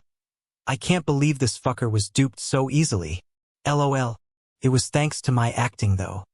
Please save. Please. They kidnapped my daughter. They laughed heartily. Tears slipped from Jack's eyes. What had he done wrong? He only tried to help them. Was it wrong for him to show kindness to others? Watching them laugh made Jack's blood boil. He glared at them. They are hideous. The people of this era killed, looted, unleashed their impure desires by saying they were doing their best to survive. I want to kill them. The pain from his injuries muddled his thoughts. Yes, this is fine. They are just shadows in the end. There won't be any consequences even if I murder them. Until now, he had held back because they looked like humans. Jack closed his eyes, and a small chuckle left his lips. Sorry, Neo. I'm not strong enough to hold on to my morals. The men realized something was wrong. The air around Jack had changed, from a wimpy kid who was afraid of dying to one who was afraid to kill or be killed. His eyes were lifeless. Jack chanted, "Oh, darkness!" The air in the room churned. Hey! Stop him! You do it! Consume my enemies! The shadows beneath Jack stretched. Before the men could react, a jaw of darkness clamped down on their heads and ate everything above their necks in one gulp. The corpses fell with a dull thud. Jack stood up with a stagger. He opened his shadow space and consumed a sip of healing potion. His eyes wandered to the corpses, at the blood spilling out from their necks. He formed hand signs. Darkness, devour. The darkness beneath him bloomed. As the darkness chewed the corpses, he felt a throbbing pain in his head. Jack withheld his grunts. Strength +5. Plus strength debuff incantation. Plus partial memories. The pain increased as knowledge about a new incantation and memories appeared in his head. Jack ignored the incantation. He focused on the memories. They showed him the lives of the men he consumed. Disgusting freaks. Jack bit his lips. They were far worse than he had imagined. I shouldn't have let them die so easily. He raised his head and stared at the destroyed city. The men he defeated weren't alone. There was a group of them that attacked unsuspecting wanderers and took advantage of them. Men were killed or used for manual labor like slaves. Women were treated like toys and thrown away after they broke. That wasn't all. Cannibalism, torture, organ trafficking, illegal human experimentation, human sacrifices. There was no end to what had been happening. This place is a paradise. Jack massaged his temples. The voices of darkness were threatening to overwhelm him. I can eat all of them without gaining any guilty conscience. His thoughts were incoherent and jarring. There was a reason why people advised against using darkness. It drove its users insane. But Jack had no intention of stopping. I'll conquer darkness. I can do it. Was it because he hated this place or because he wanted to grow stronger? Or was it because Jack was being influenced by darkness already? Jack wanted to tear everything down, even if he had to use darkness for it. Neo woke up. He looked around, noticing himself on a rooftop. The moon shined dimly, casting a weak glow on him and Kane. I should leave the city, Kane muttered. These rumors are all appearing because they hate you for not kicking me out. If I leave, they won't target you anymore. Neo didn't answer Kane. He had no intention of doing so. This fucking anomaly number 33. Kane was currently under anomaly number 33's control. The words he spoke were spoken by the monster. It's enjoying controlling us like puppets. The anomaly number 33 was weaving a story. It allowed Neo to wake up from its control to show him, the audience, the play. Neo shook his head. Enjoy it while you can. The play will end soon. His consciousness dulled. Neo woke up inside the office. What are you doing? The door burst open, and the city's police entered swiftly. They were shocked when they found the leader of the defense team lying bloodied on the floor. Neo held a sword in his hand and stared at the almost dead defense team leader. Mayor, why did you kill him? The policeman questioned. Stop shouting, Neo scoffed, his body under anomaly number 33's control. He is alive. I punished him because he ambushed me inside my office. Yes, I ambushed you. The defense team leader glared at Neo. I'll kill you. You are not a benevolent mayor. You are a tyrant. Even my sister, the defense team leader cried. What did she do to have been targeted by you? Chapter 211. Play of anomaly number 33. Instead of answering, Neo gave the defense team leader a cold stare. He turned to the policeman. Take him away. The policeman nodded. They hurried to pick the defense team leader before Neo changed his mind. Just as they stepped out of the room, Neo suddenly spoke. Announce it to the town. Next time someone does something like this again, I won't let them go alive. Why, yes. Neo placed his sword into the scabbard. His consciousness grew hazy. Then, with a snap, he woke up on a different day. Neo was used to the disconcerting sensation of losing control over his mind and regaining it by now. He didn't waste his time and delved into his memory. This is getting ridiculous, he muttered. Protests had started throughout the city. They rallied against Neo, calling him a tyrant, demanding justice. In the meantime, the hate against Cain took a turn for the worse. Cain was kidnapped a few days ago and nearly killed at the hands of citizens. In their words, they wanted to stop the statue monsters attacking the city. Neo had saved Cain, of course. Recalling the whole incident left a bitter taste in Neo's mouth. Anomaly number 33 let go of its control over Cain's mind during the kidnapping. It wanted to see how Cain would react. Neo pursed his lips. Not just Cain.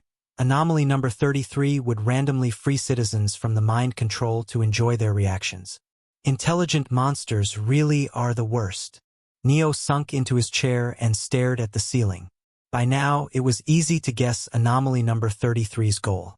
It's almost 1 month since I entered this city. In 5 days, the 233rd Arzu City Festival would take place. Neo rubbed his neck with one hand. 5 days until I'm hanged, and my soul is eaten by anomaly number 33. He chuckled. Anomaly number 33 and he were perfect counters to each other. It made him wonder if Shadow Supreme started his trial near this place to see Neo and anomaly number 33 clash. Neo's vision grew hazy, and anomaly number 33 took control. Just then, the door of the mayor's office was opened. Cain rushed inside. Neo, how are you? He stopped speaking when he noticed Neo's muddled gaze. He is under the monster's control. Cain bit his lips. The frequency at which Cain could recover his mind was starting to increase. It did not take him long to realize the citizens were under the control of a monster. Why did you enter my office without any appointment? Neo asked under anomaly number 33's control. Cain's expression worsened. Awakeners were akin to gods. Neo especially was far stronger than any awakener Cain had seen. That's why he depended on Neo, on a kid who looked half his age. Fuck, what have I been doing until now? Thought Cain. His gaze grew determined. Neo, let's leave the city. You know the statue monsters won't stop coming after you. Sooner or later, the city will become collateral damage in your battles, Cain said. There is no need for you to worry about that. I can handle a few monsters on my own. Was it because Cain gave a reasonable reasoning to leave the city, or was it because it was time to end things? Awakeners of the city rushed into the office. They pushed Cain aside and surrounded Neo. Quite a few people are coming to meet me today, Neo said. The head of city police stepped forward. He took out a document. This is a warrant to take the mayor, Neo Hargraves, into custody. The city will judge your crimes. What? That's absurd. NEI hasn't done anything. Cain reacted. The head of city police turned to Cain and glared at him. Shut up, old man. You are going to jail too. Unsurprisingly, Neo didn't object to being jailed. He peacefully let himself be cuffed. Not going to throw a tantrum now, Sir Divine Ruler? The head of city police questioned sarcastically. I know that justice will take my side. Neo and Cain were jailed inside the city's prison. Cain's mind was in chaos. He continued to try and escape the prison, but it was useless. A normal human like him was powerless. Damn it, damn it, damn it, again. He couldn't do anything. 5 days later, Cain was allowed to go. Oh! He stared at the prison guard with vacant gaze. The prison guard frowned. Cain hadn't eaten anything for the past few days.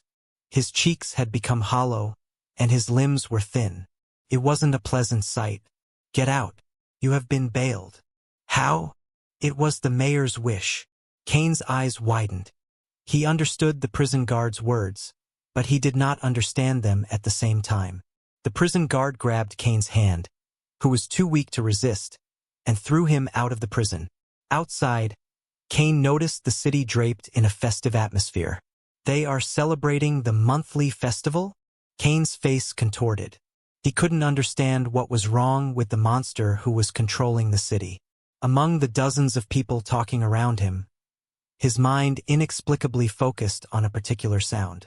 "Mom, I want to go to the city center. I heard they are holding the festival's main performance there." The little girl looked at her mom with puppy eyes. The mother smiled bitterly and caved into her daughter's demands, taking her to the city center.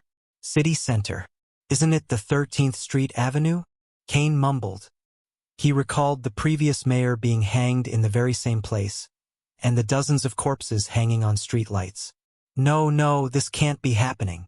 He rushed to the city center. Throughout the way, he couldn't help but recall the prison guard's words. It was the mayor's wish. Not mayor's order, but wish. Kane reached the city center just in time for the announcer to end his speech. 50 of our city's brave warriors fought together to put down the mayor. Yeah, hang him. The host of the show pulled the cloth down from the stage, revealing Neo about to be hanged. Unlike the previous mayor, he wasn't overreacting. He stood just there, as if he had accepted his fate. Death to the tyrant mayor! Death to the tyrant mayor! The city cheered as the platform beneath Neo's feet vanished and he was hanged. Kane's mind blanked. He couldn't think or comprehend what was happening. His body moved on its own. He pulled the sword out of the waist of the city guard next to him and dashed forward to rescue Neo. Kane wasn't under the monster's control. He knew he would be killed if he tried to rescue Neo. What am I doing? Kane's thoughts started to move. I'm a coward. Why am I acting like a hero when it's useless? He pushed away the guards who were trying to block his path and jumped onto the stage. I ran away when the monsters attacked the previous base. I escaped while my own brother sacrificed his life to save me. Awakeners among the citizens reacted quickly. They grabbed Kane. Kane could feel the monster trying to control his mind and stop him before he saved Neo. Yeah, I'm a coward. I should stop before I get killed. Kane rejuvenated the Awakeners. He pulled his sword back and he bent his knees slightly. Unknown to him, an ethereal power materialized around his blade. Kane would get killed. He could feel the monster trying to tear apart his mind because it couldn't control him. But it was okay. Sometimes there were things one must do no matter the cost. Kane swung the sword towards the rope when suddenly someone grabbed the blade. I thought you weren't an Awakener? Neo, who should have been dead, raised his head and looked at Kane with a grin. Much to Kane's surprise, his eyes were clear. He wasn't under the monster's control. What? How are you alive? Dumbass. A rope isn't enough to kill an Awakener. Well, this isn't a normal rope though. Neo winced as the rope tightened around his neck. He shifted his gaze to Kane's sword. Anyway, congratulations. You've awakened. Neo curled his thumb and pressed it against his middle finger, aiming at Kane's forehead. Now off you go. I'll return after taking care of this monster. He flicked Kane's forehead. The simple action contained ginormous force behind it. Kane was blown away. The aftershocks of the attack threw everyone off stage. Darkness, come, Neo chanted. The shadows danced in the night. The darkness hidden within them bloomed and formed a dome around him. I guess there is no need to continue this farce anymore. Neo grabbed the rope and snapped it with a simple tug. He landed on the stage lightly. Come out. I know you are there. It's not like you can run anymore. As soon as he spoke, he felt a foreign power trying to take over his brain. His eyes grew hazy. Neo, under anomaly number 33 control, took out his sword and held it in reverse, aiming the tip at his heart. Chapter 212. Killing a Conceptual Entity. The blade pierced his skin. Just as it was about to touch his heart, Neo stopped. I'm getting tired of faking it. His eyes became clear. Sorry, but you could never control me since the beginning. Neo felt a foreign power trying to control him. You want me to kill myself? He could read the orders anomaly number 33 was giving him. After that, it was his choice to follow the orders or not. "Seems like you are confused why I can resist your control," he said and returned his sword to the sheath, not intimidated in the slightest. "As I said, you could never control my mind. I let you do it." The noose in Neo's hand started to disappear. He could feel the confusion of anomaly number 33 in his mind. How? It was normal for the monster to be confused. Neo's skill was still not strong enough to resist anomaly number 33. However, he had something else. Age. Thanks to World Core, demigods gained resistance to elements as they grew older, both physically and mentally. Neo was physically young, but the same was not true for his mental age. He had lived for eternity. Anomaly number 33, who used mind element to control others, could not manipulate his mind unless he let himself be controlled. Neo's brows rose. He could feel the emotions of anomaly number 33. "Look at you." Your confidence returned as soon as you received the answer.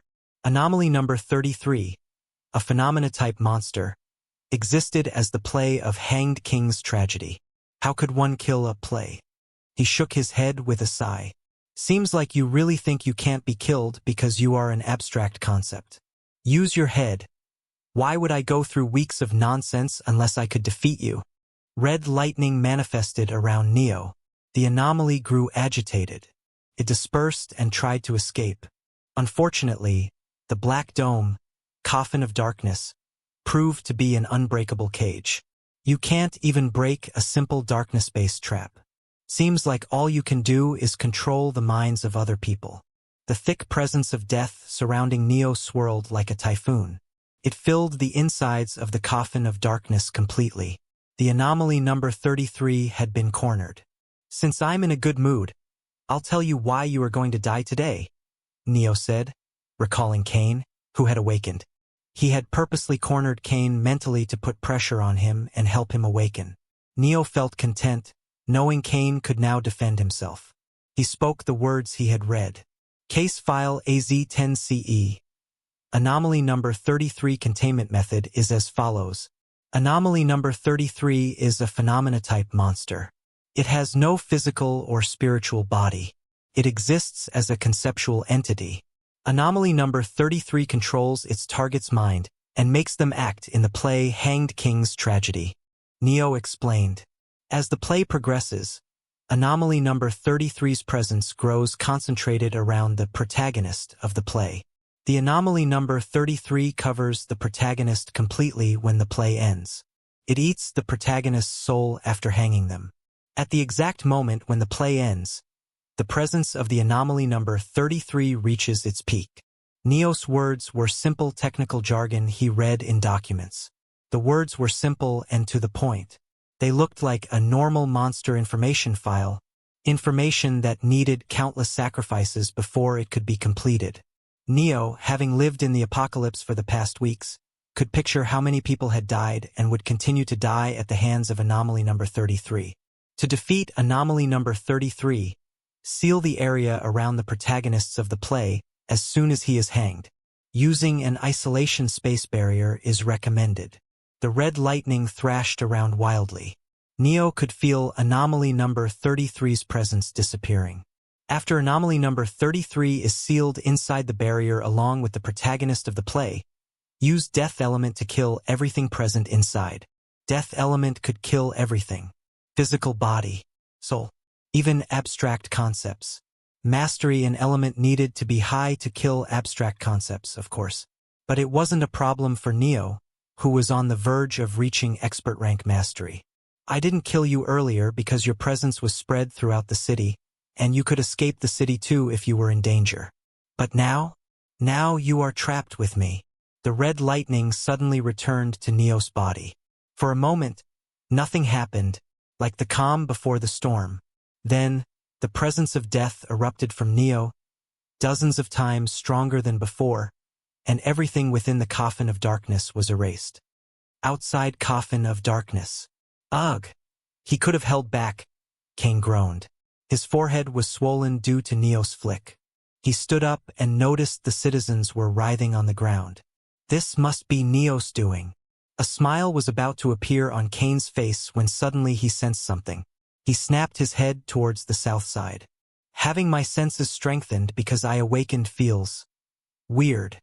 It's like I can see through the walls, taste food that is kept far from me, hear ants walking on the ground. Kane looked at his arms. The influx of information did not overpower his brain. He felt comfortable, as if he was a fish who had finally returned to the water. The statue monsters have returned. Kane could tell the identity of the monsters who appeared within his range. He took a look at the coffin of darkness and rushed towards the approaching statue monsters. I can't let them disturb Neo. A few seconds later, Kane learned a lesson. Newly awakened awakeners were not superior to humans in terms of physical strength by a large margin. He was breathing heavily by the time he encountered the first statue monster. Only one. Dozens of statue monsters appeared around Kane, forcing him to clamp his mouth shut. Over the building, hiding behind cars, standing next to trees. The statue monsters were everywhere. I'll be damned. Kane smiled grimly.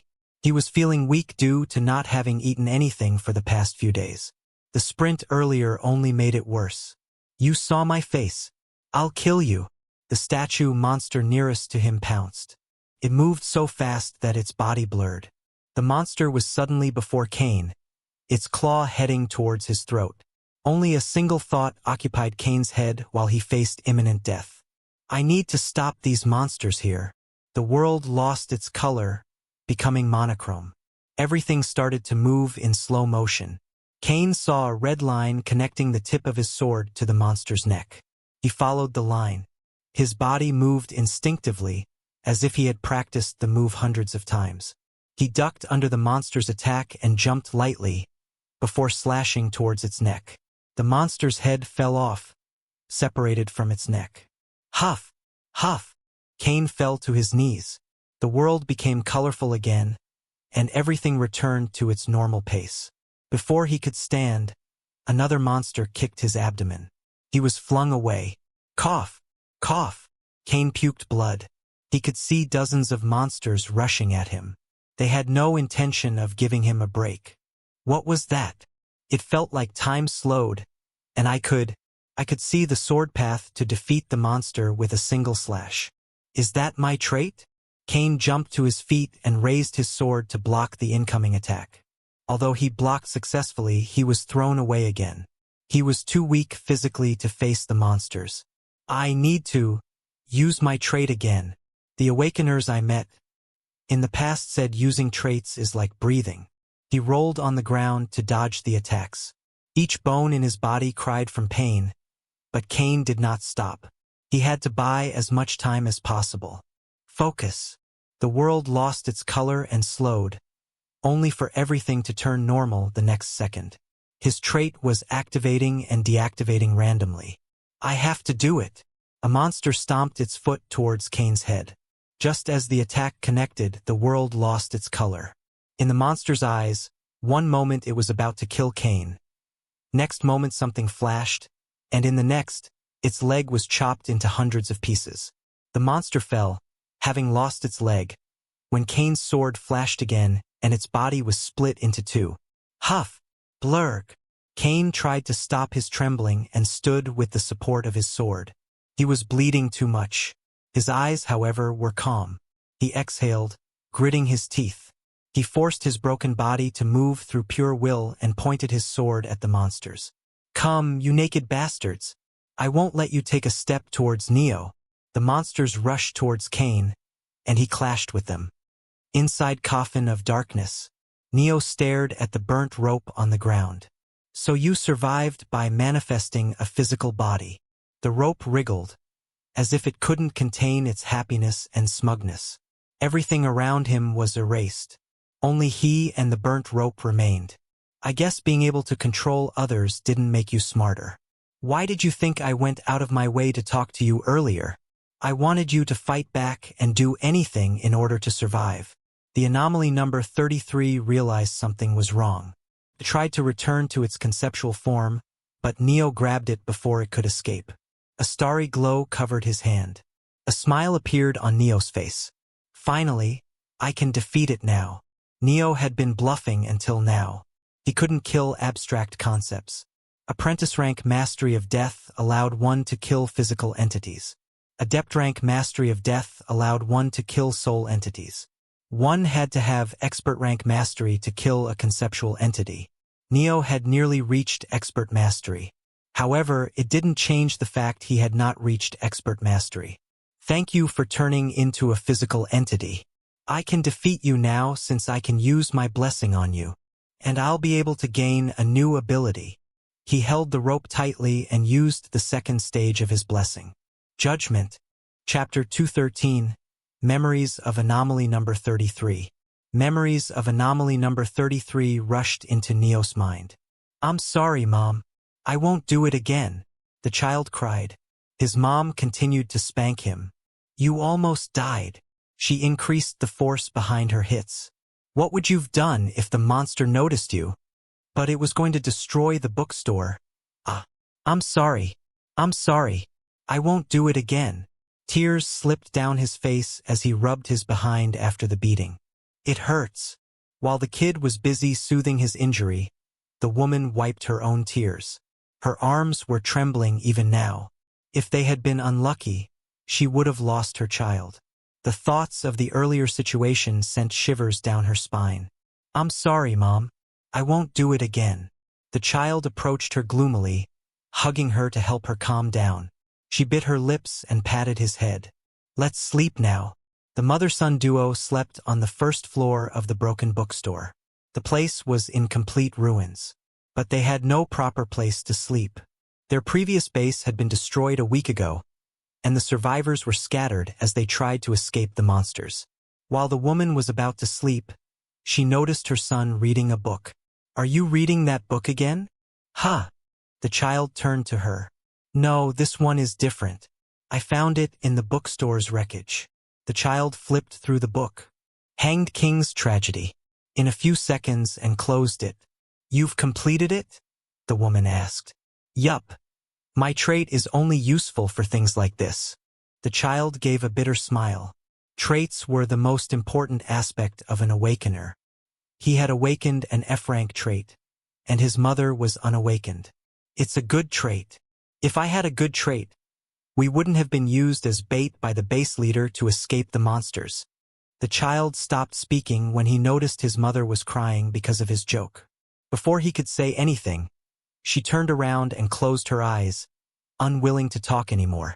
The child sighed. He took out another book, one that was his favorite and the reason he started to love reading. What's so good about that book?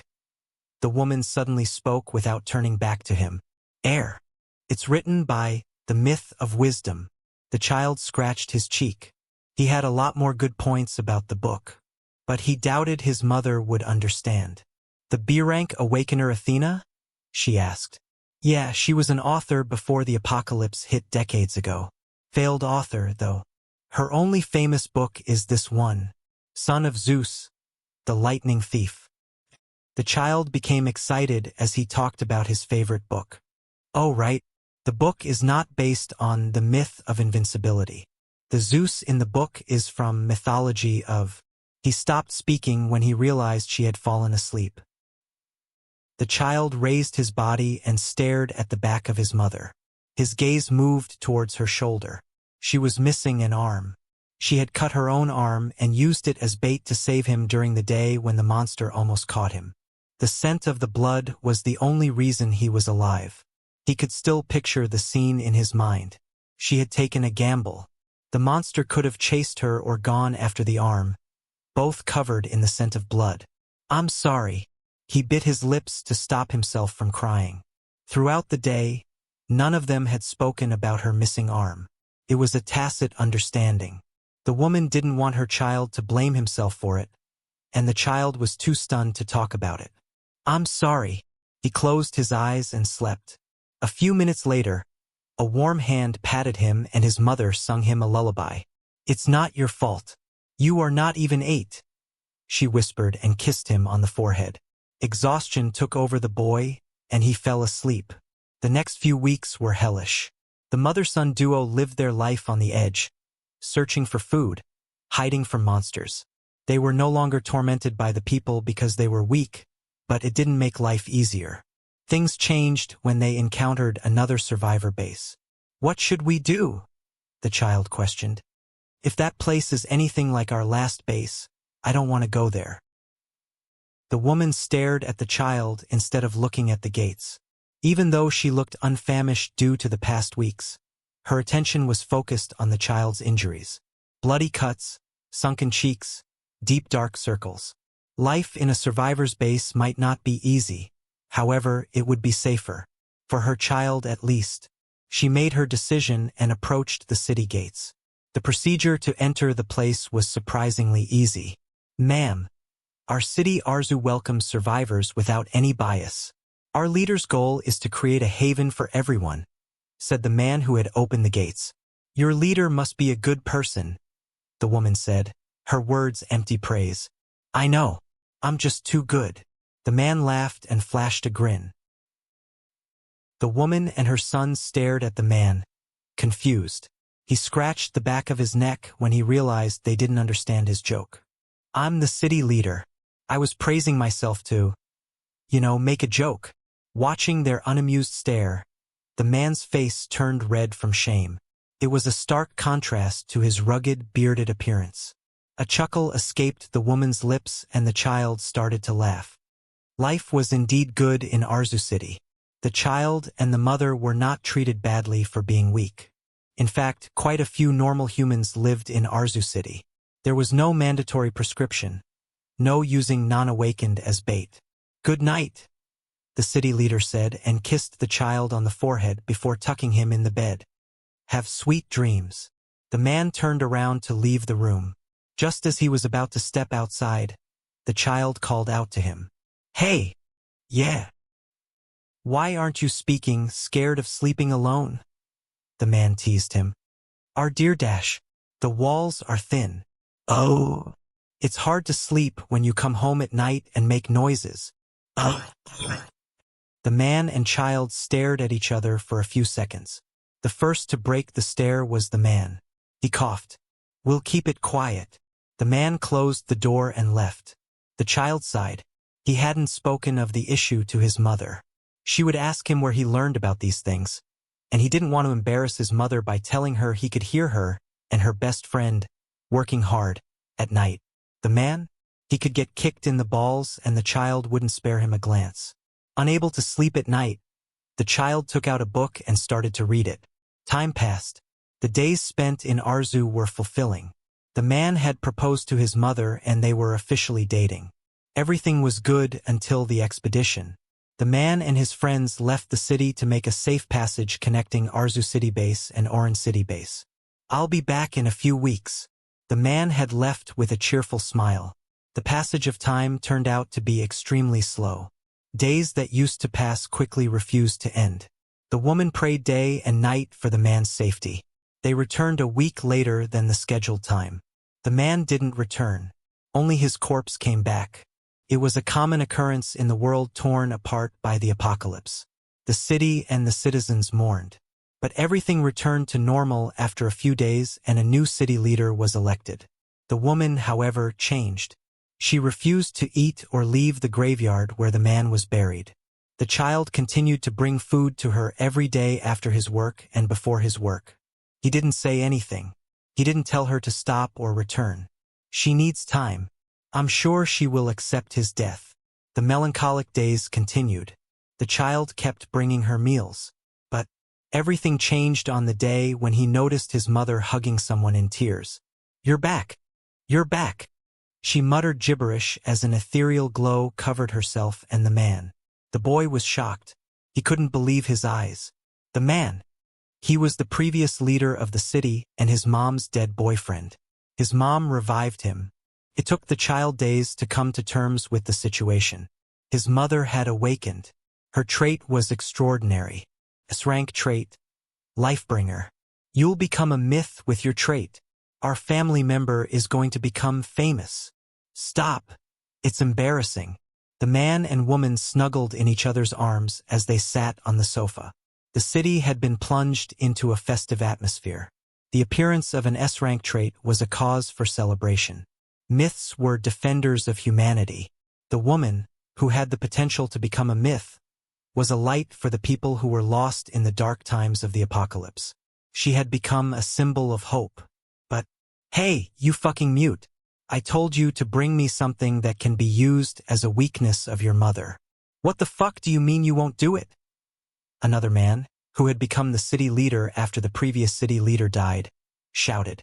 The new city leader had lost his position when the dead city leader, now the child's father, was revived, and the citizens happily elected the revived man as the city leader. Should I tell everyone that your mother is a whore? Hell, she is a monster. The man hit the child. She isn't a monster. Ha ha ha. What do you mean she isn't a monster? Dead don't stand again, kid. Only a necromancer can bring the dead to life. I bet your mother is the myth of walking corpses. That man, Niles Radcliffe, said he would return before he was sealed. Your mother must be his reincarnation. The child shuddered. There was no one who did not know about the necromancer. My mom isn't a monster, the child shouted in anger. He tried to hit the man, but the man dodged easily. Fucking runt, don't try to fight back. Or did you forget about the photos? The man grinned and revealed pictures to the child. The naked picture of his mother. A surge of anger rose from the depths of the child's heart. Chapter 214. Gaining a new ability. Just as he tried to attack the man used his power. An unknown power wrapped around the child's mind. He couldn't control his body anymore. Ha ha ha. I have the power to control anyone. What do you think you can do against me? The man kicked the child in the chin. He grinned savagely. Truth be told, his mind control ability was weak. He could only insert suggestions into the minds of others. It was why he had only been able to get the mother's picture. He hadn't actually done her any harm. Though the child didn't need to know about this. The child was smart. Smarter than his age. He would consider the worst-case scenario, seeing his mother's picture. It was how the man could blackmail the child. I'll kill you if you don't bring me evidence next time, the man shouted, and then threw the child out of the house. The child landed on the snow piled outside. He stayed there, staring at the ground. The cold, the child muttered as he stared at the sky. He knew the man was using false evidence to blackmail him. But there was a reason why the child hadn't reported the man to his parents. He and his friends have too much negative karma. They'll kill mom and dad if they feel their lives are in danger. The child's trait had evolved over the years. From reading books, now he could read people. To be precise, he could read their accumulated negative karma. He could see the crimes they'd committed. The man and his friends killed the previous city leader, now the child's father, when they went on an expedition together. The child knew this as he read the new negative karma they accumulated when they returned after committing the murder. Those people are dangerous. As days passed, the child became torn between choices. Should he keep quiet? Or should he tell his parents that the man and his friends wanted to snatch the control of the city from them? When spring arrived, rumors started to circulate in the city. The child's mother was a witch. As if it was a cue, more rumors started to rise. The child's mother enjoyed harming people and healing them. The child's father forced himself on unmarried women. The city was in an uproar.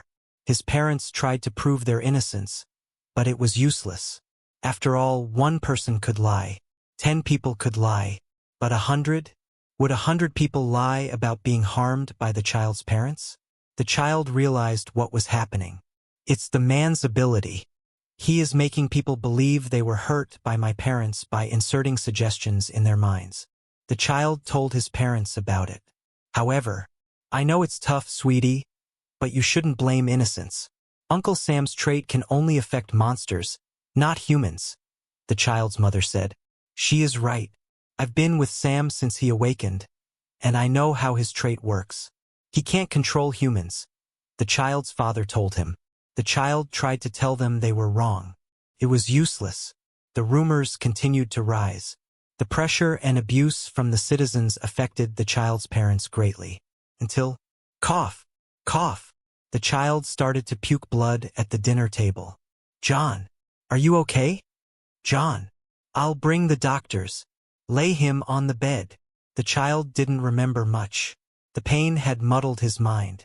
Surprisingly, he woke up completely refreshed the next day. He asked his parents what happened yesterday. Nothing, sweetie. You just ate bad food. Don't worry, though. The doctor healed you perfectly. The child nodded and left. So I was poisoned and I died. The child thought as he sat on his bed. Mom must have revived me. The child wondered if his mother's trait had a drawback.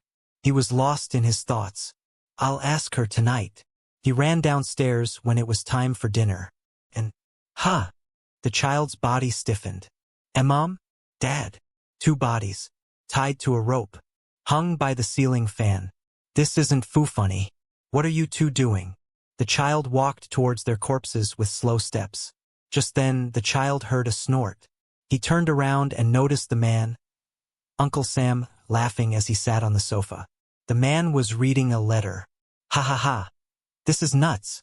I planned this, but holy shit, I didn't expect them to agree to the allegations. The man raised his head and met the child's gaze. He grinned and threw him the letter. This is your parents' will. They accepted the blame for all the rumors. To appease the anger of citizens, they killed themselves. Their last plea was to let you, their child, live and not blame you for their crimes since you are innocent. The man laughed heartily. Seems like poisoning you pushed them beyond what they could handle. They started to worry you would be harmed, and they killed themselves to save you. Damn, that's one tough luck. The child continued to cry. However, he didn't look at the corpses of his parents or the will they left behind. He was staring at the man's karma. Finally, the city is mine. Hell yeah, I'm the king. The man had gained karma of killing 2 citizens. He inserted the suggestion of suicide in their minds. The child stood up. He stepped toward the man. Neo woke up. He touched his cheek and noticed tears streaming down his face. He could feel the pain and loss of the child of anomaly number 33. He wiped his tears. The level of immersion was too high. This must be the result of my increasing synchronization with the blessing. He looked at the rope in his hands. Anomaly number 33 was no longer trying to escape. It had also seen its life while Neo was using his blessing, and it was now lost in nostalgia. You must have gained the ability to manipulate people after you died and became a monster. Neo didn't know how it gained the ability. Was it a simple mutation? Or was it the child's grudge against the man that led him to gain a similar ability? What Neo did know was, you've been killing only those people who had a lot of negative karma. Anomaly number 33 never killed an innocent. All of those it had murdered were heinous criminals. A small smile, slightly bitter, appeared on Neo's visage. Did you think I was a criminal too because of the huge amount of negative karma of mine? Anomaly number 33 nodded. After having awakened its memories thanks to Neo, it was willing to converse. It didn't move, but its thoughts confirmed Neo's words. My negative karma isn't my own. Technically, at least. I gained it when I killed and devoured others with darkness. The negative karma of any person or monster Neo devoured was transferred to him. Anomaly number 33 was surprised. It didn't know something like this was possible. The monster became anxious. Don't worry.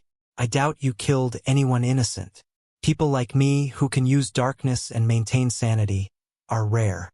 If there was someone like me, they would be quite strong and wouldn't be defeated by you. So the people you killed before me were all criminals and the negative karma they had was their own. Anomaly number 33 relaxed after hearing his words. I had been thinking it targeted me instead of Cain because I was unlucky. Turns out there was a reason, Neo thought. Anomaly number 33 hated criminals. Even though it lost its memories after becoming a monster, its hate remained. Anomaly number 33 protected the city because its parents met in this place, and it killed all those who tried to harm the city. The more Neo thought, the more he realized he had been wrong about the monster. However, Julian Theodore, just because you killed only criminals doesn't mean you are innocent. You are a sinner too. Neo had no other choice. He wanted to let anomaly number 33 go. However, he lost the chance after he used judgment.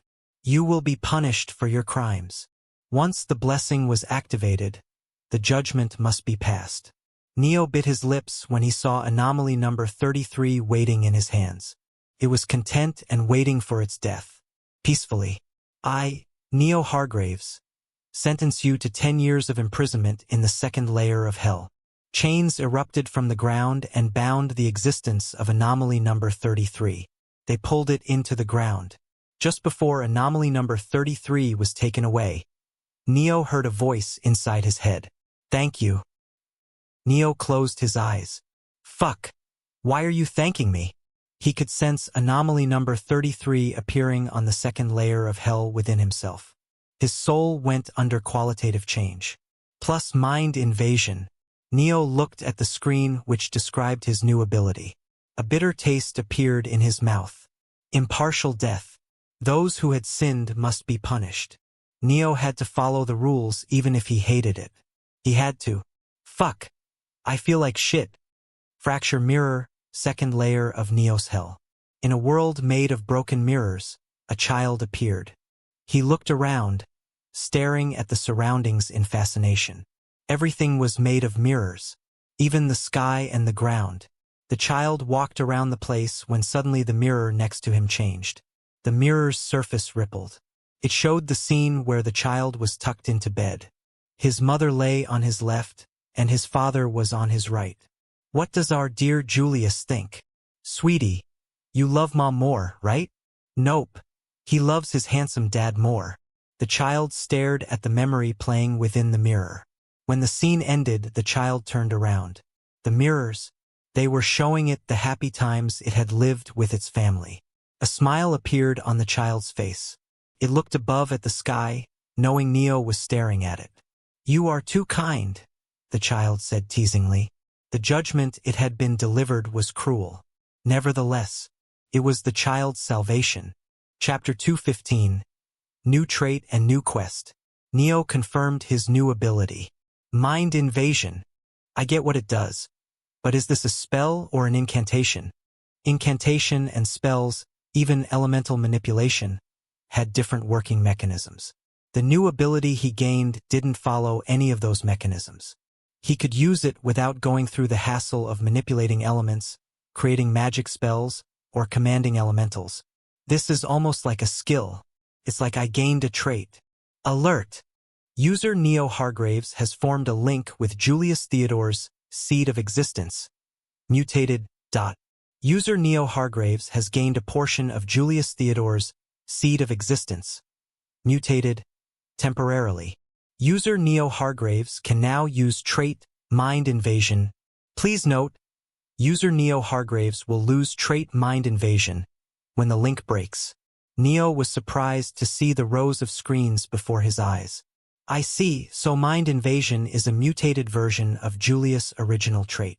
He was amazed, knowing his hell allowed him to gain traits, just as he thought that his core churned. A portion of divine energy from his core started to flow into the hell within his soul. The divine energy was being used to accommodate a new sinner into the hell. Neo winced when he noticed the amount of divine energy reserve he had lost. Of course, it wasn't that easy. Seems like the hell needs more divine energy every time I throw another sinner into it. He shook his head. Divine energy wasn't a problem to him, thanks to his absurdly huge reserves. Though inside the shadow world where he had no way of recovering divine energy, it was troublesome. Alert! Time until user Neo Hargraves loses trait Mind Invasion. 9 years, 11 months, 30 days, 23 hours, 58 minutes, 12 seconds. Ding. Quest. Find a way to inherit trait Mind Invasion permanently. Reward. Seed of Existence link locks X3.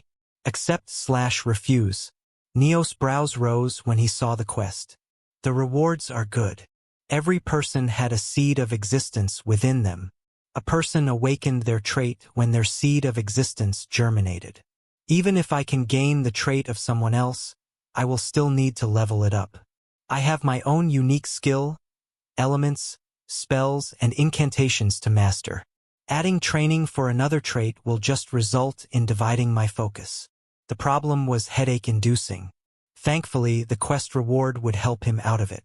Quest accepted. As soon as he made the decision, more screens appeared. It has been detected user Neo Hargraves has 2 seeds of existence. Current Akashic record interface of user Neo Hargraves has been deemed insufficient. Requesting permission from mainframe to upgrade user Neo Hargraves' Akashic record interface. The screen changed to a loading screensaver wallpaper. 1 seed of existence should be mine, and the other one is the portion I gained from Julius. Neo had a hard time believing what was happening. Gaining traits was nearly impossible when using darkness.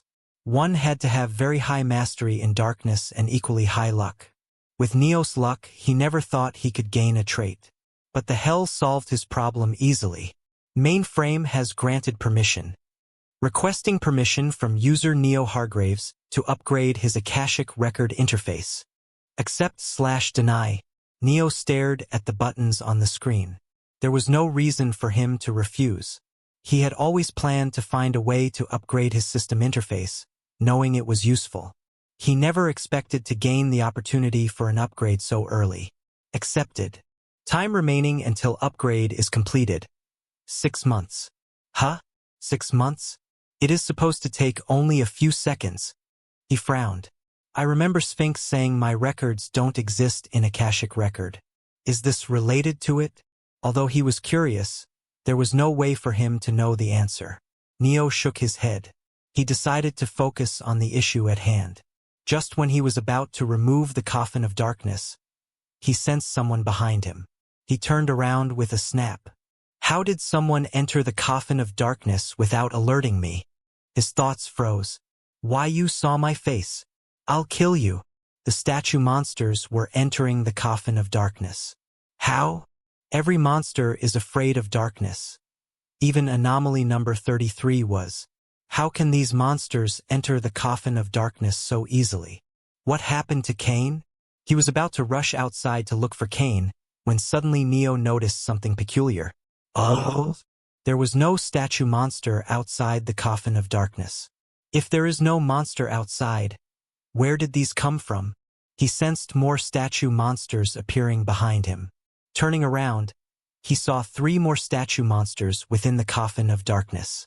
Neo noticed another detail at the moment. Every statue monster that appeared within the coffin of darkness came inside when he was not looking at them. I see. His brows furrowed when he realized what was happening. These monsters aren't entering the coffin of darkness. They are teleporting inside. Seems like they are capable of teleporting near their targets as long as it's outside their field of vision. Neo knew his deduction was wrong. He didn't sense any space elementals around him. It was clear the monsters were not teleporting inside the coffin of darkness. He used the word teleportation because it was the closest term to describe their ability, even if it wasn't entirely accurate. These monsters are worse than I thought them to be, Neo said as he twisted his neck to dodge the incoming attack. Before the monster could attack again, his lips parted. Die! The statue monsters fell to the ground, dead. They were growing in numbers and strength every time they came to kill him. Still, they were nowhere near his current level. Neo removed the coffin of darkness after killing the monsters. A figure, Cain, flew past his eyes and crashed into the building next to him. At that moment, dozens of statue monsters jumped down from the buildings, aiming at Cain. The citizens were about to raise their heads and look at the monsters when suddenly Cain shouted, "Don't look up!" Cain walked out of the building. Powerful aura erupted from Cain. It forced the citizens to their knees and stopped them from looking at the statue monsters' faces. Cain wiped the blood flowing out of his temple and took a sword stance. He grabbed the hilt of the sheathed sword. The monsters ignored the citizens and attacked Cain. Third stance dash. Cain's figure blurred. A split second later, he appeared behind the group of monsters and returned the sword to the sheath. Ryu no Mai. Slash marks appeared on the bodies of the statue monsters. They fell apart, their bodies sliced into hundreds of pieces. Neo stood on the side, stunned. Others might not have been able to see it, but he could. Cain had moved at unimaginable speed and killed each monster with physical attacks. His attacks weren't flashy, nor did they use sophisticated incantations or powerful spells. They were a simple display of speed and technique. What the fuck? Neo had trouble believing his eyes. He awakened just minutes ago. How is he already this powerful? Cain turned to Neo. He had tired eyes. His limbs were trembling from having been pushed beyond their limits, and he was bleeding from multiple injuries over his body. Still, Neo, I made sure those monsters didn't disturb you. Cain was smiling. He felt too exhausted to stand anymore. Neo appeared next to him and held him. Thank you. Ahahaha. Cain laughed weakly. Neo didn't tell him the statue monsters had teleported to attack him. There was no need to dampen Cain's mood. Neo and Cain both sensed more monsters entering the city. Cain tried to stand, but Neo stopped him. You should rest. And no, there are more monsters left. I've dealt with them already. Cain's eyes widened. He expanded his senses again and noticed the monsters who had just entered the city were not breathing anymore. You dealt with them from here? I didn't even sense you attack, Cain said with a smile. His admiration for Neo increased after Cain awakened. Before, being a non-awakened, he didn't understand how powerful Neo was or the extent of his abilities. But now, having awakened, Cain could see how monstrous Neo was. He didn't doubt Neo was on par with the myths of the Awakener Association. Neo, on the other hand, was equally surprised. He can sense the city walls from here? It seemed Cain was a monstrous genius. Chelva, Spain, Memory Shadow World. A ghastly howl echoed in the night. Run! It's the necromancer. The necromancer has returned. The survivors were running without looking back. Even the awakeners, who were supposed to be the last line of defense, were no different. Far behind them, a sea of bones was encroaching on the city. The bones devoured everything in their path, be it the city, the corpses, or the humans. Kayseri, Turkey, Memory Shadow World. The red-haired, bulky man sat behind the table, deep in thought. He read the documents with furrowed brows. The door to the office swung open, and a golden-haired kid, seemingly in his late teens, entered the room. Ares, what's the meaning of this? The kid shouted. Why haven't you sent a search expedition for Neo Hargraves? Apollo dash. No, I'm not going to listen to your excuses. I gave you a sketch of Neo Hargraves and even told you he is vital in the search for the Child of Mana. I received the oracle that we need him to find the Child of Mana. Why haven't you dash? Apollo. Ares repeated his words again, this time with suppressed intensity. Chapter 216, Ares and Apollo. Ares' words made Apollo grit his teeth. What? Look at this. Ares threw the documents in his hands towards Apollo. Apollo caught the stack of papers and looked through them. His brows furrowed. How is this possible? Now do you understand why I'm not sending a search party for this Neo Hargraves? Ares continued, I've sent his details to Gaia. She used them to read his fate since it would help us know more about him before we try to recruit him. But Gaia said, Neo Hargraves doesn't exist. Yes. She didn't find the fate of anyone named Neo Hargraves. Apollo's lips were pressed together in a thin line. He read the documents multiple times. Their contents, however, remained the same. In the vision of the future, I saw Neo Hargraves holding the Child of Mana. How can he save the Child of Mana if he doesn't exist?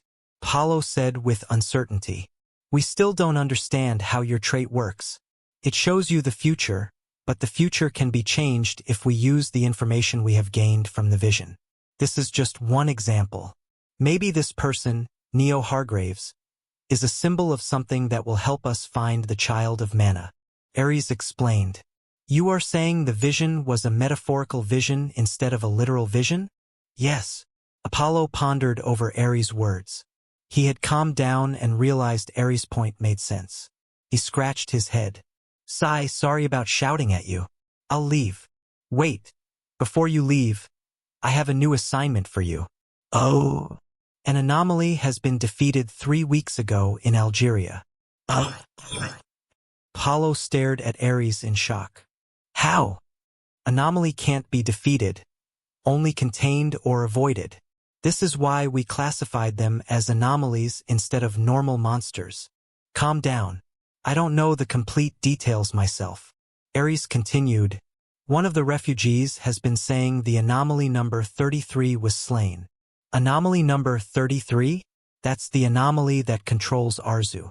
Is this information credible? I'm not sure about that. The refugee found out about the information when he was traveling through Egypt. Paulo frowned. Before he could voice his doubts, Ares added, the rumors of anomaly number 33 have spread as far as Egypt. The refugee heard the rumors on the way here. So it's not confirmed information. That's why I want you to go to Arzu and scout the place. If a myth capable of defeating an anomaly has appeared, we need to scout him and get him on our side before others. Fine. Paulo shrugged. Who is coming with me? Athena and Nyx. Oh, Athena and... Wait, what? Paulo was stunned. Why is Nyx being sent out on a simple mission like this? She is one of the few S-rank awakeners on our side. Send her somewhere where she is needed more. I can deal with this mission myself. Apollo. Ares sighed and removed his glasses to clean them. Someone who defeated an anomaly isn't normal. We need to take precautions. Also, the reason I'm sending Nyx is something else. Something else? Yeah. Ares sighed again. A necromancer has appeared in Spain. Apollo never thought he could be surprised so many times in one day, but it seemed he thought wrong. He opened his mouth and closed it, unable to form words. The last time a necromancer appeared, he razed Russia to the ground. We can't take risks like that again. It's best to nip the bud before it grows. Apollo had no words to retort with. Niles Radcliffe, the myth of walking corpses, the necromancer, had been defeated 17 years ago. Although Niles was strong, if Apollo fought him now, he was sure he could defeat Niles easily. Not just Apollo. All Awakeners had grown in the last 17 years. The Apocalypse, father of anomalies, had forced them to grow stronger. Now, Awakeners as strong as Niles Radcliffe were, although not common, many. But Apollo started to tremble. He was afraid. Ares didn't say anything when he noticed Apollo's reaction. The mental scars Niles Radcliffe left behind were too deep. They might have grown stronger, but just the name of Necromancer was enough to make most Awakeners shake in their boots. Honestly, I wanted to send Zeus on this mission. Ares covered his mouth to divert the topic. But he is in Brazil. Apollo nodded with a subdued expression. Another sigh left Ares' lips. Normally, Apollo would have been surprised, asking what Zeus was doing in the territory of Titans. Library, Demigod Academy, True Nexus World. Crunch. The crunchy noise was low, but loud enough for most to hear. Mars and Arthur ignored the noise and spoke in hushed voices. You are saying Neo said he would help you get bones of old gods? Yeah, and yesterday, this weird lady found me, saying Neo had told her he would take me to somewhere we can get bones of old gods from. Can I come too? What are you two talking about? Felix stood behind the two, staring at them with an unamused stare. Crunch. I just heard you two talking about sneaking out with Neo. Ahaha. I think you misheard. Arthur stammered, a cold sweat flowing down his back. We were talking about Nico, the next class crystal element kid. Crunch. Felix nodded. I see. Sorry. I thought you were talking about something else. Felix turned around and left to pick some books from the shelf. After she left, a sigh of relief escaped Arthur's lips. We barely survived. Mars smiled bitterly. You said it. I don't want to hear a 3-hour lecture again. Arthur slumped.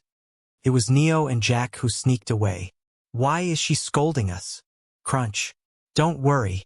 I'm going to whip those two when they return, Felix said. She returned with 3 books and sat in front of Mars and Arthur, next to Clara and Sean. Do they think Shadow World is a backside garden? They entered it with just 2 of them. The more Felix thought about it, the more irritated she became. If you are going to do something dangerous, then tell us, damn it. We'll help you. Why go alone? Crunch. Moments later, Arthur, seeing Felix was not getting angry at the mention of Shadow World, spoke up. I've been curious about something. What is it? Isn't it dangerous to let people enter shadow worlds? Arthur spoke, confused. I don't understand why the council hasn't put a ban to stop people from entering shadow worlds. Crunch. Huh. Felix frowned. Why would the council do that? Shadow World is a good way to train for those who have destructive abilities and can't use them in our world. But Arthur's words trailed. He carefully organized his thoughts and spoke. If someone ends up in a 100% synchro shadow world, they can end up altering the past of our world if something goes wrong. Oh. After all, any change in a 100% synchro shadow world affects our world, be it past or present. What are you talking about? It doesn't matter what you do in shadow world. It doesn't affect our world. That's why it's so useful. Arthur's brows creased when he realized Felix was serious about what she was saying. He turned to look at Mars, but he had the same expression as Felix. Chapter 217. Time skip. System update complete. Strange. Is the information about 100% synchro world not known to common public? I shouldn't talk about it if it's confidential information. Oh, sorry. I must be wrong. I read it in a book, but it looks like the book was fake. Don't read weird books like Clara here. While she was looking at Arthur, her hand moved swiftly, and she grabbed the book Clara was hiding below the table. Ah! Felix ignored Clara's surprised face and read the title of the book. Crunch. God of Death and Sleep, and His Battle Against the Olympian Gods. Some of the words were unintelligible. Felix read what could be read and looked up at Clara. Crunch. Clara. I'm pretty sure we are here to find out about the weaknesses of death and darkness element users, so we can fight Neo when he returns. Why yes. Then why are you reading a novel? Crunch. Clara turned to Arthur, then Sean for help, but they avoided her gaze. They had no intention of being scolded with her. Crunch. A vein popped in Felix's neck. She could no longer ignore the crunching noise. She looked at the Morrigan, who was eating Crusties with no care in the world. Morrigan, you two, go back if you aren't going to study. And stop eating in the library. Arzu City, Algeria, Memory Shadow World. Neo sat atop the city walls alone. He was looking at the sea of statue monsters rushing towards the city. Seems like the information I got from Wanderers about these monsters is true. His face contorted. Fuck. Why does my life keep going from shit to shitter? As if it was not bad enough, he was burning through his divine energy elixirs, and his death element mastery was decreasing. He had to worry about these monsters on top of that. Anomaly number 79. Look at me not. They will ignore you as long as you don't look at their face. But once you do, they won't stop until they kill you. Neo had tried searching for where these monsters were coming from, but it was useless. In the end, he had to use divine energy elixirs to recover the divine energy he lost fighting these monsters every day. On top of that, his decreasing mastery of death had dealt a huge blow to his combat strength. The only good thing is I was able to train my spells and incantations, and this Akashic Record Interface upgrade complete. His status screen finally updated. Let's see what changed. Status. Neo Hargraves. Rank. Grade 5 Mythic. Divine Energy Purity. Grade 2 Mythic. Stats. Strength. 186. Speed. 176. Dexterity. 171. Constitution. 198. Luck 0. Affinity. Death. Shadow. Darkness. Void. Water. Time. Magic spell. Necrotic touch. Ocean's embrace. Essence breath. Rewind enchantment. Incantations. O death, be my hands, crush my enemies. O death, become my blade. Trait. Bloodline trait. Monarch of death. Fragmented trait. Mind invasion. Quest. Complete Barbados training. Part 1. Completed March 5th. Find a way to assimilate the mind invasion trait fragmented into yourself permanently. He ignored the sea of statue monsters. They were too far and would take a few seconds before reaching him, and focused on the status screen. Finally, I can see my masteries of my elements, spells, and incantations. Death, Mastery, Adept, Peak, Sealed, Adept, Lowest. Concept Progress, 80%. Neo's brows creased. Looks like I can still build my concept even though my mastery of death is falling. His mastery had been reduced from the peak of adept rank to the lowest. Any more and he would fall back to apprentice rank. Damn it, my mastery is decreasing just because I think impartial death is wrong.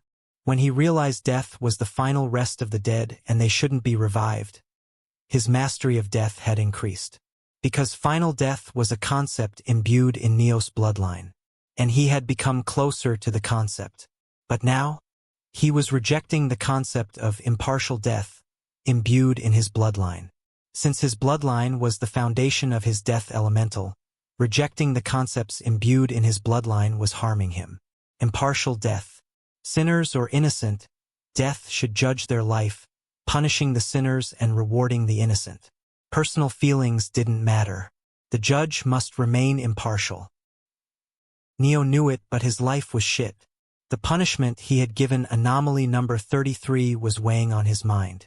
Was it correct to punish anomaly number 33 even though it only harmed criminals? Ha ha ha, look at me using anomaly number 33 as a shield, when in truth I hate impartial death because of personal reasons. If Neo accepted impartial death, didn't it mean he would have to punish his own brother when he went berserk in the future? Not just his brother. Elizabeth, who was a tyrant. Felix, who would become an apocalypse because she had bonded with a godslayer weapon. Jack, who was a necromancer. Accepting impartial death meant Neo would have to send each one of them to hell. Because they were sinners. Because he was supposed to be an impartial judge. Impartial death can go fuck itself. I'm not accepting it. He winced when he sensed his mastery of death decrease again. After confirming his death element mastery, he checked darkness element. Darkness, mastery, adept, peak, concept progress, 20%. My concept progress in darkness is 20%? Neo was surprised. He had not decided what kind of concept of darkness he wanted. This is weird. How is it possible to have built 20% of the concept without realizing it? I don't even know what kind of concept this is. He decided to question Barbados or Paimon next time he met them. Next, he checked shadow element. Shadow, awakening progress, 1 of 33. Neo's face scrunched up. I'm pretty sure the awakening progress of shadow element is supposed to be either 0 to 1 when it's not awakened. And January 1st when it awakens. Why the hell do I have 1/33? One thing was clear. The reason he couldn't use his shadow element was related to this. Water. Mastery. Apprentice. Mid. Time. Mastery. Apprentice. High. Neo was surprised to see he had mid-apprentice mastery in water and high apprentice mastery in time. He had expected to have low or mid at best. This status interface is a lot better since it shows everything in detail. Until now, I couldn't tell if I was making any progress.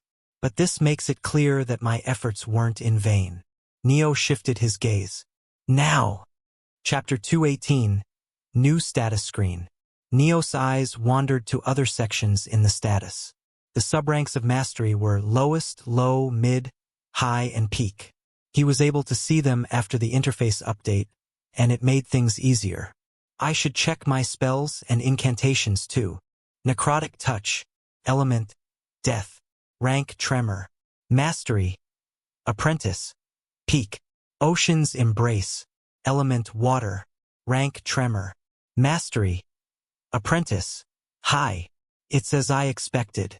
My mastery in ocean's embrace is lower than necrotic touch, mastery even though I use ocean's embrace more.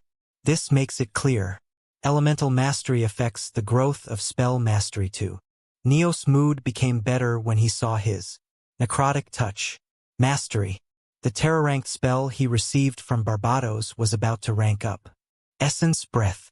Element none. Rank tremor.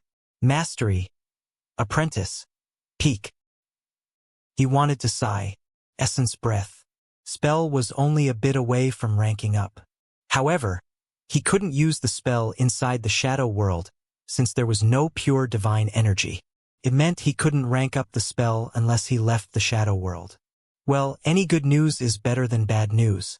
I should be happy the spell is near rank up. The gap between each mastery rank for spells was determined by their spell rank. A whisper-ranked spell after reaching adept mastery would grow 20% stronger. An echo-ranked spell after reaching adept mastery would grow 40% stronger. Similarly, a tremor-ranked spell would grow 100% stronger.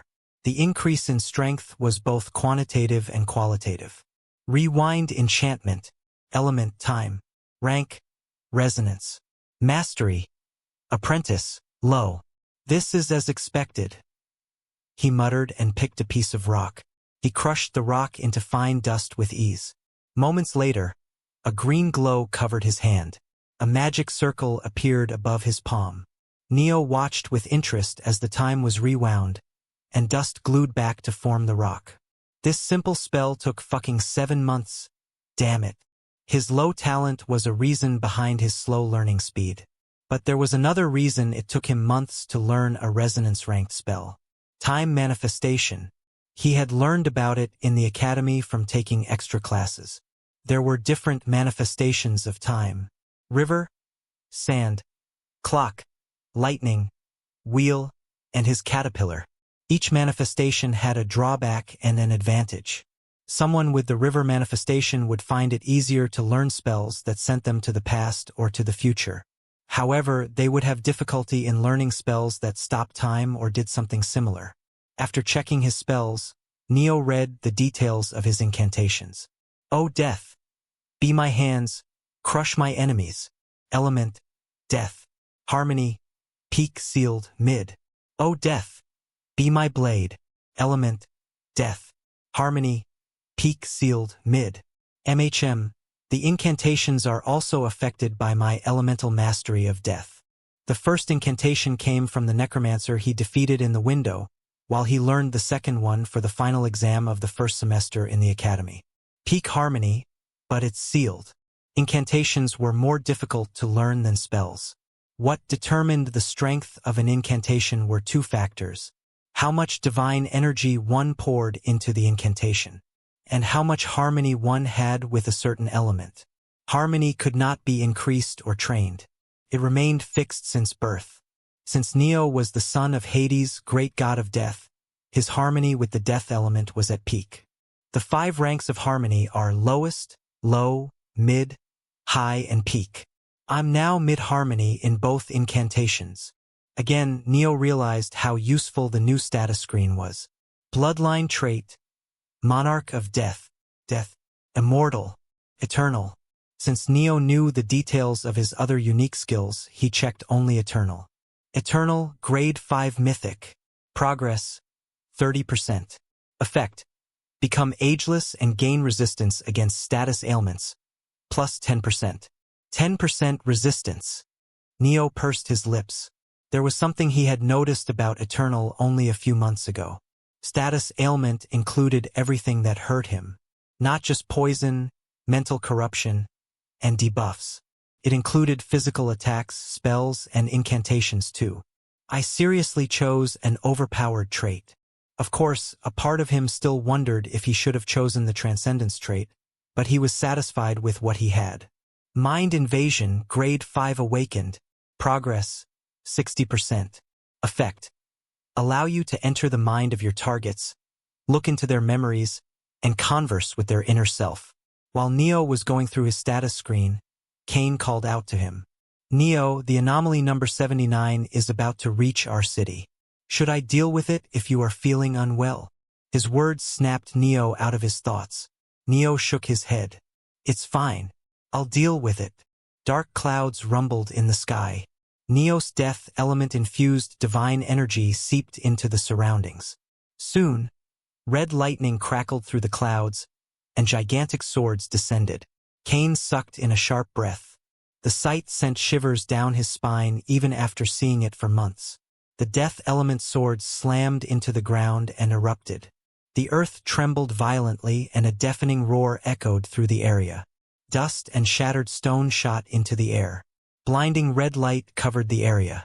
When the light disappeared, only 1/3 of the statue monsters were left. Neo's face hardened, and Cain's brows creased. The statue monsters had become strong after 6 months, true. However, Neo should have been able to wipe them out with his attack. My decreasing elemental mastery is starting to affect my attacks. The problem would be solved when Neo completed his concept. Until then, he was stuck with lowered performance of his death element. Neo, Cain muttered in a low voice. Should I deal with those monsters? I told you, it's fine. The shadows stretched, and the darkness hidden within them bloomed. The darkness spread far and wide, transforming into a gigantic maw, and it gulped down the remaining statue monsters. +4 vision. Neo chewed, feeling the citric taste in his mouth. They taste like pickles today.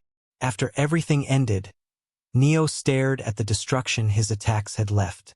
Chapter 219, Dios Kingsley. Since his mastery had decreased, he couldn't control death to affect only the monsters. Some of the buildings had been pulverized. The destruction was absolute, buildings reduced to jagged rubble. Their towering silhouettes were nothing more than indistinct mounds of dust and twisted metal. Concrete walls lay cracked and splintered, and windows shattered into glittering fragments were scattered across the ground. The air was heavy with choking dust. Neo snapped his fingers, and the red lightning lingering on the wreckages rushed towards him. He began to absorb it. Death elementals couldn't be converted back into divine energy. He could, however, store the death elementals within himself. It was similar to storing petrol inside tank. Currently, 3 red rings made of highly compressed death elementals were surrounding Neo's heart. For the past 6 months, he absorbed all death elementals he used after the battle ended. He needed to do that, since he did not have a way to recover divine energy inside the shadow world. After absorbing everything, he jumped down from the wall and landed outside the city. Cain, confused, followed behind. Where are we going? Just come with me. A few minutes later, Neo and Cain stood in an empty area. You've been training for the past months, Neo suddenly said, startling Cain. Yeah. How strong do you think you've become? Pretty strong, I guess. Why are you asking this? Let's fight. I want to see how your trait works, and it will help you train too. Cain's smiling face stiffened. He unconsciously took a few steps back. No, he spoke firmly. I don't like to get beaten one-sidedly. Neo rolled his eyes. Stop being a drama queen. You are nearing my level already. I'm sure you know it too. Neo didn't say the thought out loud. Someone who had awakened only 6 months ago was almost as strong as him. Funnily enough, knowing Cain's talent made Neo excited. It gave Neo a target to surpass. Surpassing a genius. I wonder how that would feel. He smiled. Since the day he decided to become the strongest, Neo was prepared to fight geniuses who were hailed as once-in-a-century talents. They were a wall on his path that Neo was determined to conquer. Looking at Cain's anxious expression, Neo shook his head. I think he is as talented as Jack. Maybe slightly less, but near his level. It was a big praise coming from Neo. Jack, when he entered the academy, was quite weak, yet he was now as strong as the students in the top 25. A necromancer thrives on the death and despair of others. Jack could grow that strong without having anything that could help him grow as a necromancer. If Jack had access to the underworld like me, he would have had a chance at surpassing Morrigan. The shadow world was an opportunity for Jack. He could fight monsters and kill criminals in the apocalypse without anyone judging him. The deaths and massacres would help him increase his death and darkness element mastery. I just hope he doesn't get overwhelmed by darkness. Talent was important, but without willpower it was impossible to train the darkness element. Come on, start already. Fine.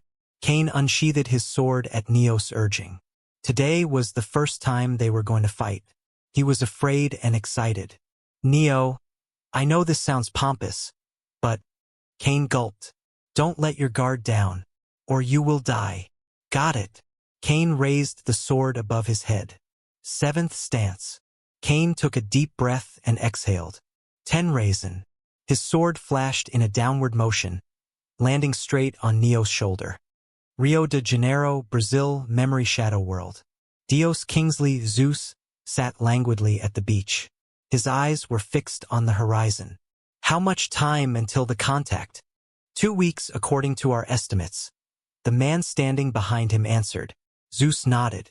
His lips parted, and he spoke. He is quite an unlucky fellow, trying to escape his country by using a ship, only to awaken in the middle of the ocean. Indeed, the man's trait made him gigantically large. It saved his life and made him large enough to walk through the ocean, but human brain isn't made to sustain a body of such large humans. The man sighed. The giant would reach Rio in a few weeks. Zeus had come to meet him, or so was Zeus' official reason. But the man knew why Zeus was here in Rio in Titan's territory. Just then, the man's device rang. He opened it and read the message. His brows creased. What is it? Zeus questioned. It's Apollo's message. He is moving out on a mission with Athena and Nyx. MHM. Zeus nodded. Where are they going? Algeria. I guess we can meet them if everything follow the schedule. Zeus pursed his lips and probed, trying to look casual. What happened to the guy Apollo was searching for? I think he said the guy he saw in his visions was needed to locate the child of Mana. Neo Hargraves. Ares has suspended the search mission for him. Apparently, there is no person named Neo Hargraves. Gaia said she couldn't find the fate of anyone named Neo Hargraves. I see. He grew silent. His gaze returned to the horizon. The words of the bastard Ades Hargraves, the husband of his sister, echoed in his mind. We will meet again, Dios. Normally, Zeus would have thought Ades was spouting bullshit at his death's doorstep.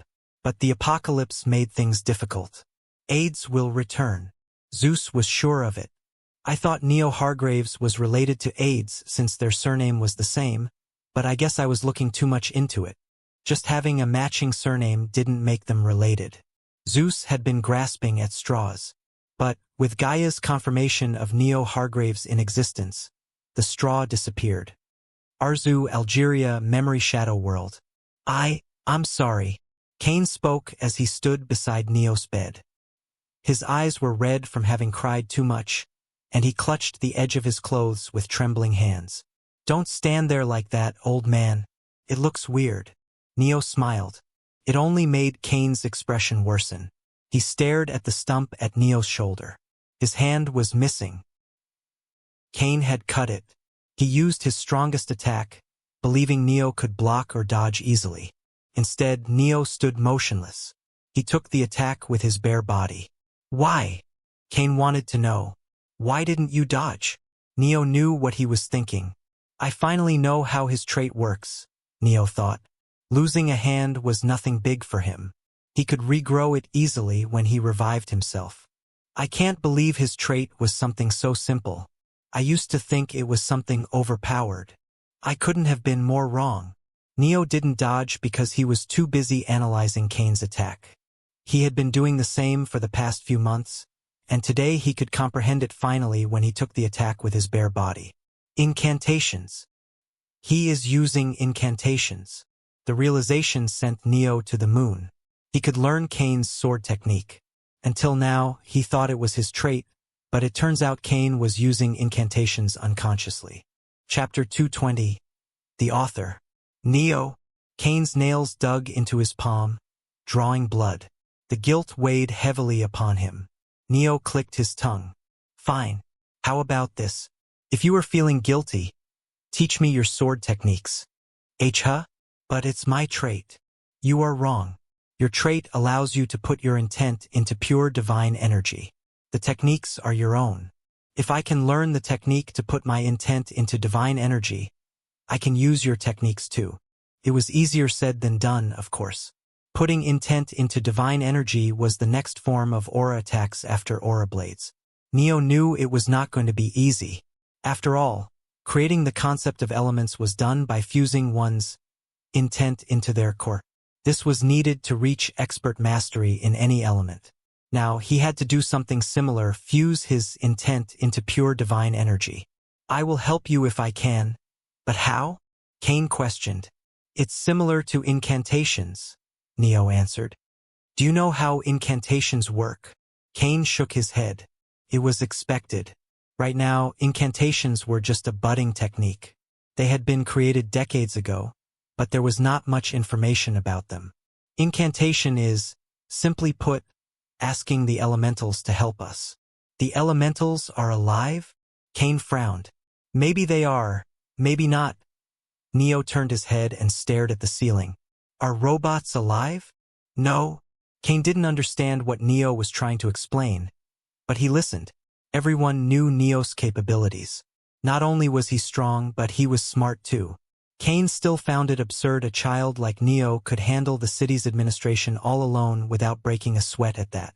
If he is explaining this to me, then it must be important, thought Cain. So robots aren't alive according to you. What about humans?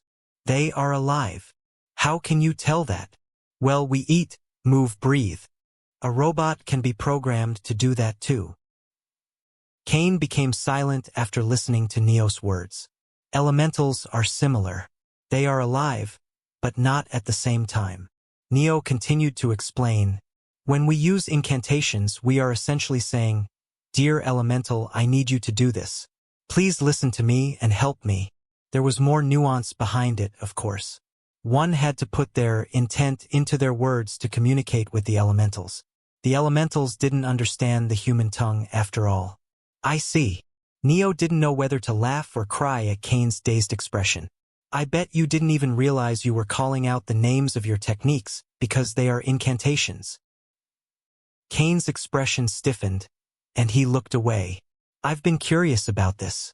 Since you didn't know you were using incantations, why did you call out the names of your attacks? MHM? I couldn't hear it. Neo had, of course, heard it. He just wanted to tease Cain and lighten the mood. I'm an anime fan. It felt natural to call out the technique names. The noise of stifled laughter came from the other side of the door. Neo and Cain stared at the entrance of the room. They couldn't sense anyone outside. But the noise made it clear someone was there. Stop hiding, Neo said. There was no movement. I see. Maybe you want me to visit your dreams at night since you are doing this. No, don't do that again. The door was slammed open, and 3 people almost fell inside. Callista, the woman with the lie detection trait. Alexander, the city defense team leader. Edmund, the city police head and the one who was responsible for erasing their presence earlier. You won't do that again, right? Callista grabbed Neo's hand. Her face red from shame and her eyes on the verge of tears. Cain would have normally laughed, but his face was burning from shame too. Alexander and Edmund made no intention of hiding their smirks as they stared at him. An ominous premonition crept into Cain's heart when he saw Alexander's smug expression. No, please no, Cain said. It's all right. Alexander grinned and gave him a thumbs up. I'll make sure everyone knows about this by tomorrow. Your fan club especially. Cain's face became a sight to behold. Neo smiled when he watched their antics. Even though they tried to hide it, he could see their puffy eyes and tear-stained faces. They'd been worried to death when Neo came bloodied with his arm missing. Edmund had nearly put a bullet into Cain's head. They only stopped after Neo forcefully intervened. The atmosphere in the room became normal after a few minutes. The 4 joked and talked. Neo was exasperated since they were treating him like an old man on his deathbed. Just then, Liliana appeared at the door and knocked. Come inside, Neo said. Alexander frowned when he saw his sister. She never appeared before Neo, too bashful, unless it was something serious. A letter from the Awakeners Association has come, Liliana said. She passed the letter to Callista, who tore it open and read it. Callista's face contorted. What is it? Neo questioned, despite having an idea. It took them 6 months. They were quite late. The Awakener Association wants to meet you. They've heard about your exploits and are sending myths to congratulate you. I see. Callista wasn't finished. She continued, Awakener Apollo, Athena, and Nyx will be reaching our city in a few days. Neo nodded. While outwardly calm, his thoughts churned at high speed. Athena. Anomaly number 33's memory showed me that the novel, Son of Zeus, the Lightning Thief, was written by her. She is the author of the novel that gave me all the information about the future. Bloody bastards. Callista's voice snapped Neo out of his thoughts. They didn't help us while we were suffering, and they come now, to form a connection with the mayor because he is strong. She knew, everyone knew, Anomaly number 33 had been helping them. But the same wasn't true for the Awakener Association. In their eyes, the citizens of Arzu were being tortured under the monster's regime. Yet they never helped, leaving the city to its own devices. Cain, Alexander, Edmund, and the ever-positive Liliana felt the same. They had grave expressions. The day passed without much incident after the letter's arrival.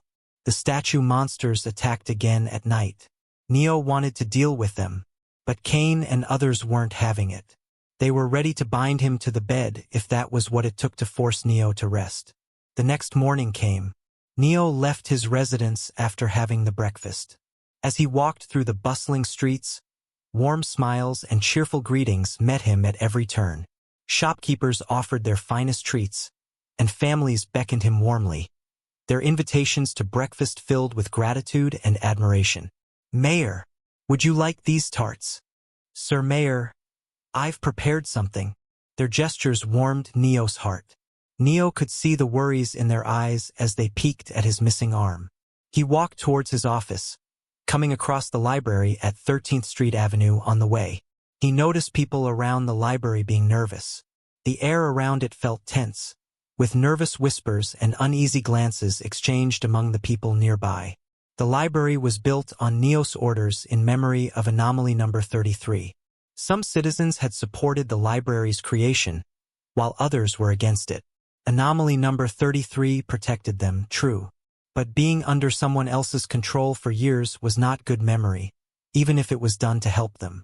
The citizens, although didn't support the library's creation, didn't create much trouble when Neo personally asked them to let him build the library. Stubborn as they were, they felt indebted to him and thus agreed. After taking a short tour of the city, Neo entered the mayor's office building. He was immediately greeted by Callista, who was tapping the floor with her right foot, her glare directed at him. Liliana stood behind Callista. Her head was lowered, too shy to meet Neo's eyes, but still wanting to stop Neo from entering the office. Why are you here? Callista spoke. Because this is my office. I see. Callista smiled.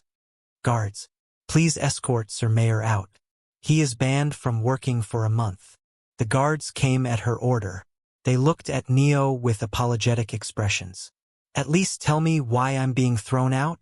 Look at your arm. But it's not really a problem. Callista snapped at him. You think we don't know you sneak out every night to train? This is why you. Neo nodded and nodded and nodded, listening to the lecture for another half hour. He regretted asking the question. Leaving the mayor's office building, he sighed. They are treating me like a kid. Physically, Neo looked like a teenager. He had tried to tell them he was older than he looked, and they had nodded back then. But seeing Callista's reaction today, it was clear they thought he was lying about his age. Neo smiled. He could tell Callista was angry on his behalf. It wasn't a bad feeling. While he was touring the city on his break, 3 powerful presences entered his senses. They are here. Neo tipped the coffee and left, walking towards the city gates. He sensed Cain and Alexander meeting Apollo and others at the entrance. Chapter 221. The Arrival of Myths. Neo arrived at the gates. He noticed a tense aura between Cain and Apollo. You can't get inside unless you register your traits, Cain said. Are you guys crazy? Revealing the traits is the same as revealing our weakness. We won't. The group became silent when they saw Neo. Cain and Alexander bowed, showing formal respect to him as the ruler of the city. Apollo, on the other hand, had wide eyes. Why you? His lips quivered as if he had seen a ghost. Neo Hargraves? Yes, I'm Neo Hargraves, Neo answered and thought. Did he find my name from Wanderers? And why is he so shocked? Apollo snapped his neck towards the two women behind him. He exists. I told you he was real. The waist-long black-haired woman chewed the bubblegum as she nodded. Her pale white skin, crimson lips, and platform boots were quite striking. The corner of her lips rose as she scanned Neo with her gaze. The other woman, much younger, perhaps only 20, maintained a passive expression. She stared at Neo with an uninterested gaze, but he could see the look of interest hidden deep within her eyes. This is interesting, the black-haired woman said. She ruffled Apollo's hair before he could speak and stepped forward. I'm Emma Carter, an S-ranked awakener. These two are Charles Edward and Apollo. The golden-haired boy cut off Emma and spoke. My name is Apollo. If you say so. Emma shrugged. He is Apollo and she is Athena. We are here on behalf of the Awakener Association. We heard the news about the anomaly number 33's defeat.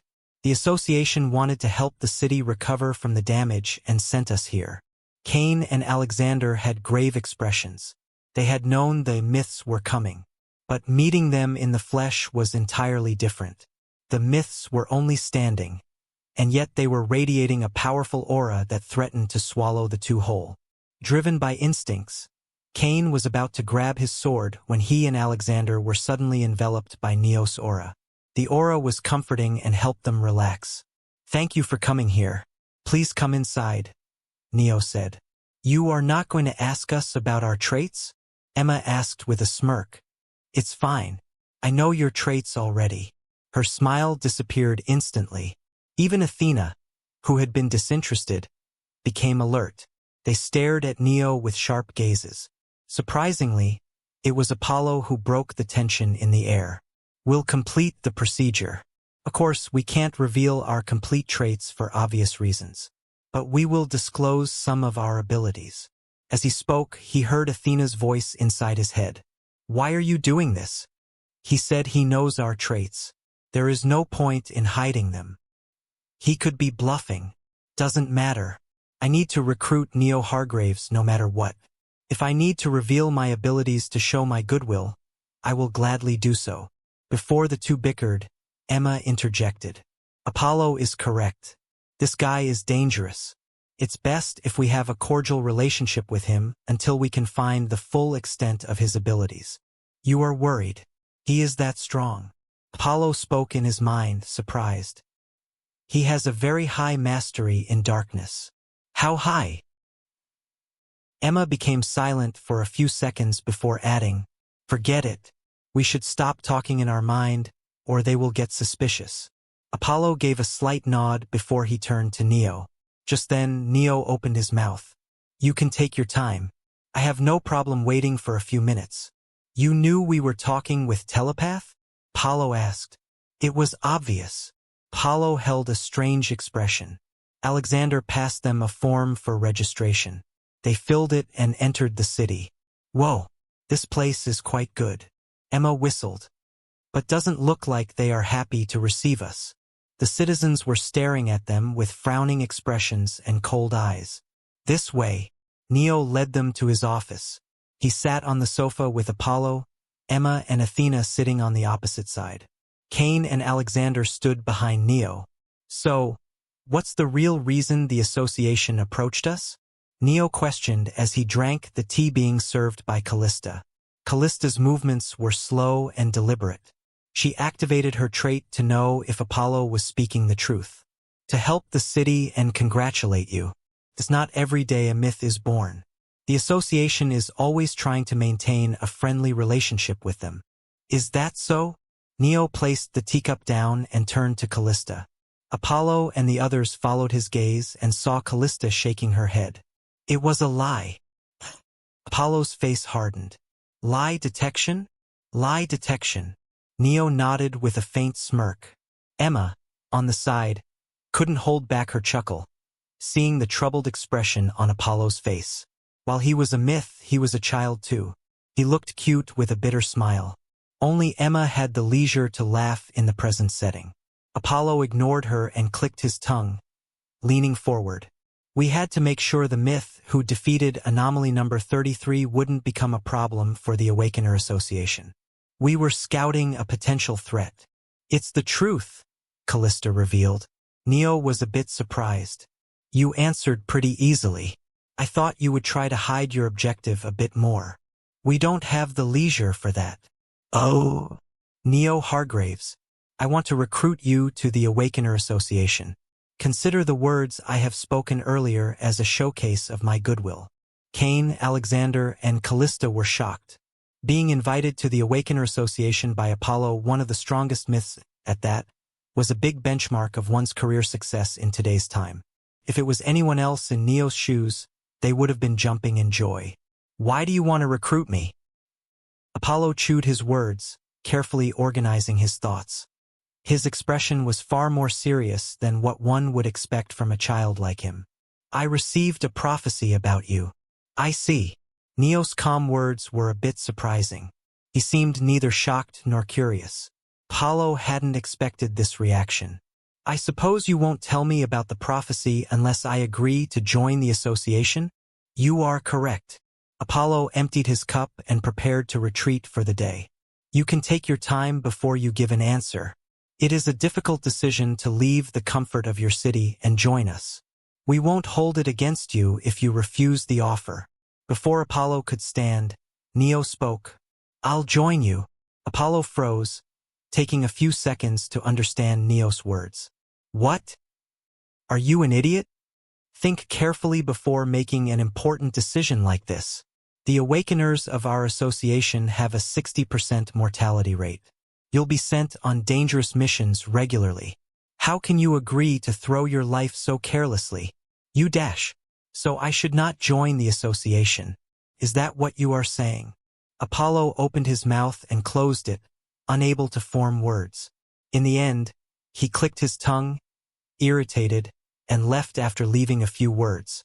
We will leave in 3 days. Pack your luggage, say goodbye, and complete whatever you have to in this city before then. Chapter 222. Coffee Date. He slammed the door shut behind him. Emma began to laugh. Sorry, it's just...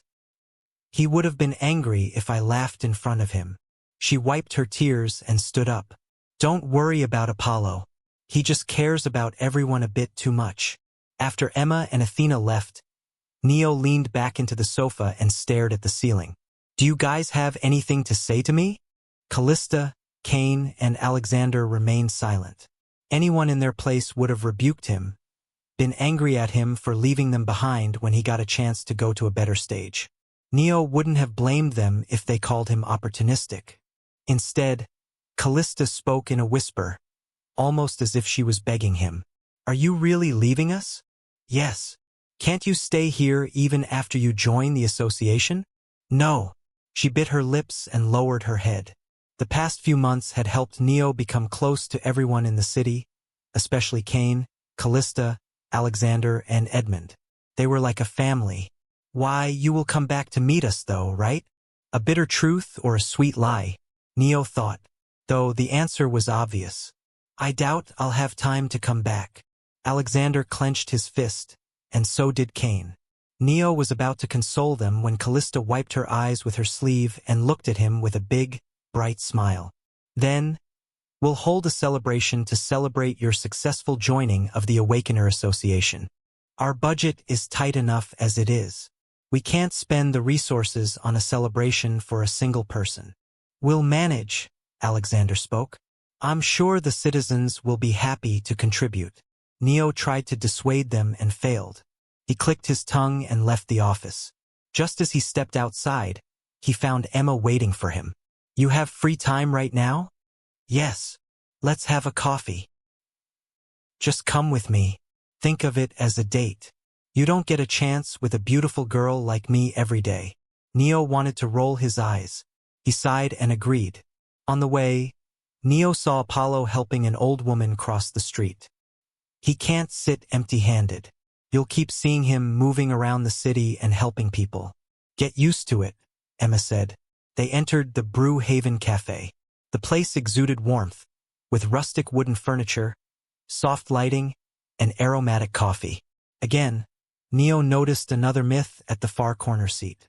Athena was furiously typing on her laptop. Her lazy, disinterested look was nowhere to be seen. Emma smiled when she followed Neo's gaze and saw Athena. Seems like she finally got an idea for her new novel. She is an author? Yeah. Terrible occupation, I tell you. Making a living as an author was hard as it is before the apocalypse. And now it's worse. I doubt she writes for money, though. Neo and Emma sat near the window and ordered coffee. The orders arrived, and Emma took a sip.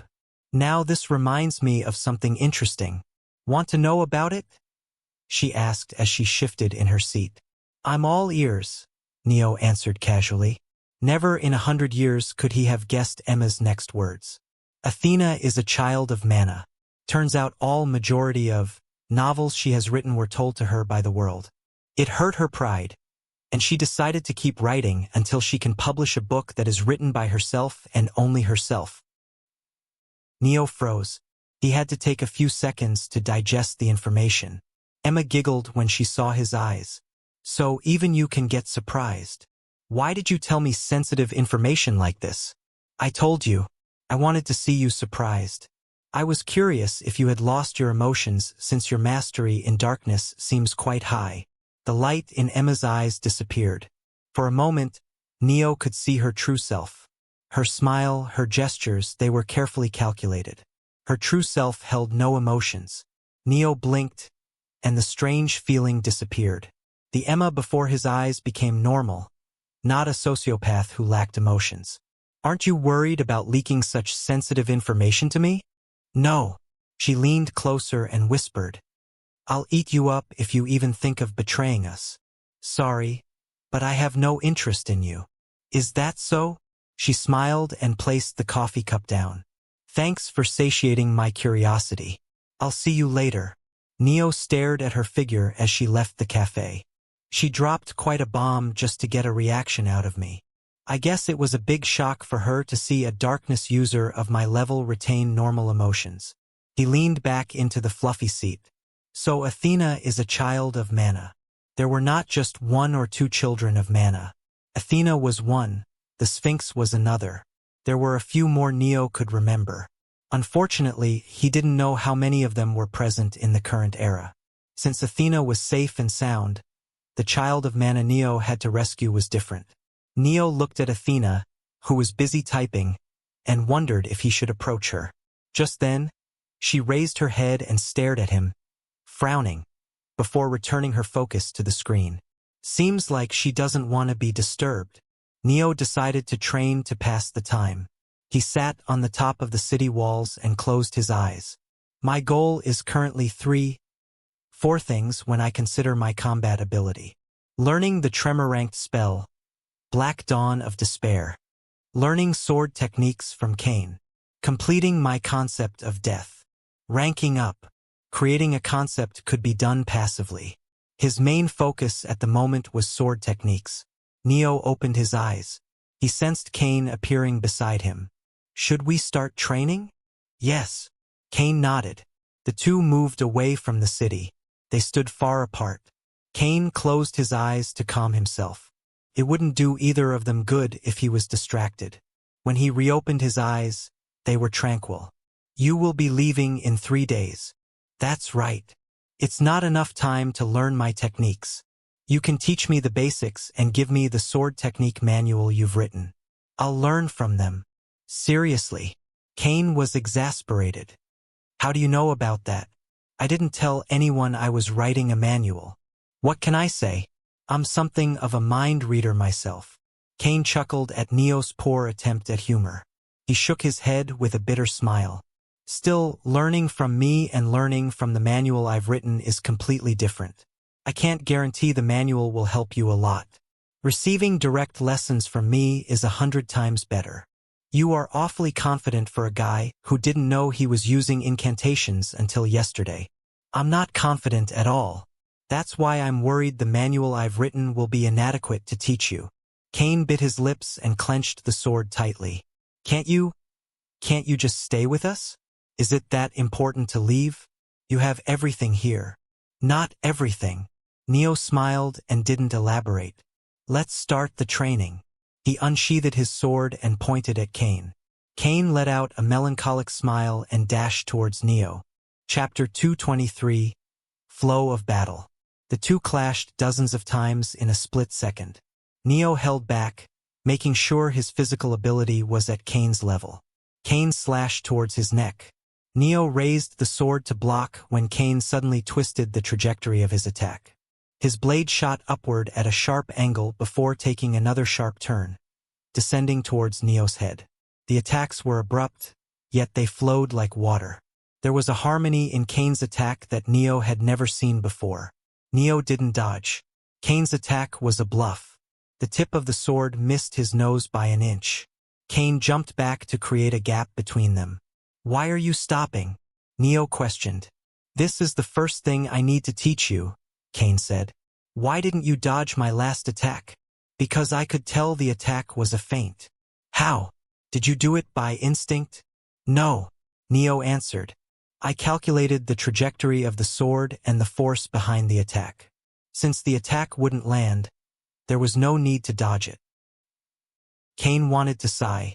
You know what you are doing, but you can't see what is wrong with that. Oh. Do you understand you said something absurd just now? You calculated the path of the sword. We were exchanging 11 attacks per second. You were thinking at that speed and countering me at the same time.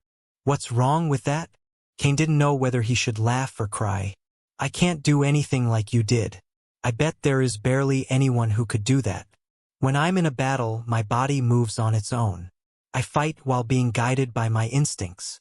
Are you boasting right now? No. I'm saying I don't waste time on thinking. You, on the other hand, use your precious time to predict your opponent's attacks. You need to stop thinking and just attack. It would increase the speed of your attacks by large margins. How am I supposed to fight if I don't predict the opponent's move? Let your body fight. Move as your instincts tell you to move. Neo gave Cain an amused stare. What you said was the same as telling a homeless man to buy a house. If I had instincts like that, I would have been using them. You are misunderstanding me. Cain shook his head. It's not a matter of talent. What I'm telling you is to follow the flow. I can tell you are fighting without following the path of your flow. Flow? What is that? You don't know flow? Cain blinked, confused. No, I don't even know what that is. Cain covered his face and doubled over. Ha ha. Ah ha ha ha. Crazy bastard. Oh. I knew you were a monster. But this is beyond my imagination. Ha ha ha ha ha. Fuck. How is this even possible? English, please. Sorry. It was quite shocking. So I lost control of my emotions. Cain looked at Neo with a smirk. When you are immersed in battle, you'll see faint lines connecting you and the enemy. It's the flow of battle. Alexander told me the name, and it's the shortest path of attack. It sounds too good to be true. You are correct. Alexander and the almost every top combatants of our city can use flow. That's why I thought you could use it too. Cain scratched his head. Flow is a bit similar to precognitive abilities. You'll be able to predict the attacks of your opponents with it. So, how do I use flow? You just use it. I don't know how I use it either. Even the others said they could use it instinctively. Cain found it a bit absurd that Neo was fighting without flow up until now. How much combat experience does he have to predict the opponent's attacks without using flow? Cain thought. Neo was a monster. The difference between using the flow and not using the flow was the same as automatic gear cars and manual gear cars. The battles at Neo and Cain's level happened at high speed. Every split second could become the difference between life and death. It was mind-boggling to think Neo fought while calculating every move of his opponent. Let's focus on the sword techniques for now, Cain said. Neo nodded. Both of them began exchanging attacks. Every few minutes they would stop, and Cain would explain to Neo what he had been doing wrong. Hours passed. This doesn't seem like it is going to work, Neo thought as he sat on the ground to rest. Cain was on the side, exhausted. You suck at using incantations, Cain muttered. I have a low harmony with pure divine energy. Neo shrugged. While the two were resting, Emma appeared. She walked towards them and stopped before Neo. Watched enough? Neo questioned. I could tell you have been looking at us for hours. Yeah, it was quite irritating. Emma looked down on Neo with a slight frown. Stand up. Oh. It is irritating to see someone as talented as you wasting their potential. Get up. I'll show you how proper incantations work. I didn't know you liked teaching. I don't. The only student I took gave me a headache, and I promised myself I wouldn't take another student. But you. The darkness surrounded her. You are wasting your talents. It's frustrating. You taught someone before? Neo questioned. He could tell he was getting on her nerves since he had yet to get up despite her constant urging. I did. He is named Dios. You wouldn't know him. Oh, I do. Everyone knows Zeus. You know Zeus's original name? Seems like it, yeah. Who are you? You even knew what a child of mana is. I am Neo Hargraves. Neo stood up and patted his clothes. He turned to Cain. You can go back. I'll return later after taking care of monsters. Got it. Cain wanted to say he would fight the statue monster that would soon arrive. But talking back in front of an outsider like Emma would hurt Neo's image. After Cain left, Neo opened his mouth. So what did you mean by talent? That's the first time someone said I'm talented. Oh. Emma's brows creased. First time? You are a myth.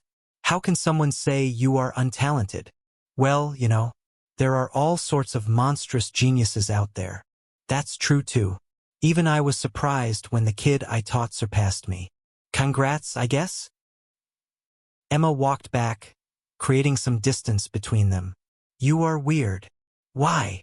You've been talking so casually with me. What's wrong with that? I'm a myth, one of the strongest ones even among them. And I'm a user of darkness. People hate darkness users since we are evil? Yeah, because we are evil. Quite an extreme way of categorizing darkness users, no? Neo spoke as he unsheathed his sword. I wouldn't say it's wrong. Every darkness user I've met was deranged and bloodthirsty. You are calling yourself deranged too. I never said I'm normal. I doubt you are either. That's quite rude. Emma chuckled. The darkness and death surrounded her after a short chant. 6 giant black hands appeared behind her. They floated close to her back. Am I wrong though? The stronger a death or darkness user is, the worse their personality. Niles was a megalomaniac. Even the new necromancer who appeared in Spain is going berserk right now. Neo reacted to her words. Necromancer. Chapter 224. News about Jack. Is that Jack? If that's true, that means Jack lost control over darkness and Emma noticed his inner turmoil. You know that necromancer in Spain? She asked. Neo remained silent before he spoke. When did that necromancer appear? 6 months ago. Neo closed his eyes. The timing matches with when I arrived in this world. It's Jack. He clenched his fists. Fuck. The necromancer is alive.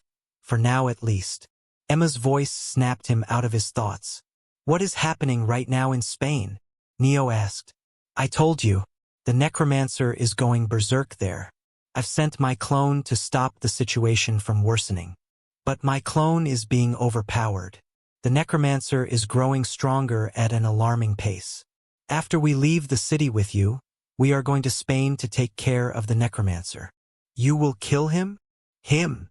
Emma noticed the nuance behind Neo's words. You know the necromancer. I do. That's unfortunate. We will subdue the necromancer. If we can take him alive, we will do that. Though he will be punished for the crimes he has committed. Neo didn't need to ask what crimes she was talking about. I wouldn't recommend going rogue, Emma suddenly spoke. I don't know your trait, but going by physical stats, you are B rank at best. You'll die a needless death if you try to protect your friend. Neo remained silent. Emma frowned and spoke. Anyway, let's focus on training for now. You are still going to teach me? Aren't you worried about me going rogue? Why would I be worried? Emma smirked. I'm teaching you incantations only.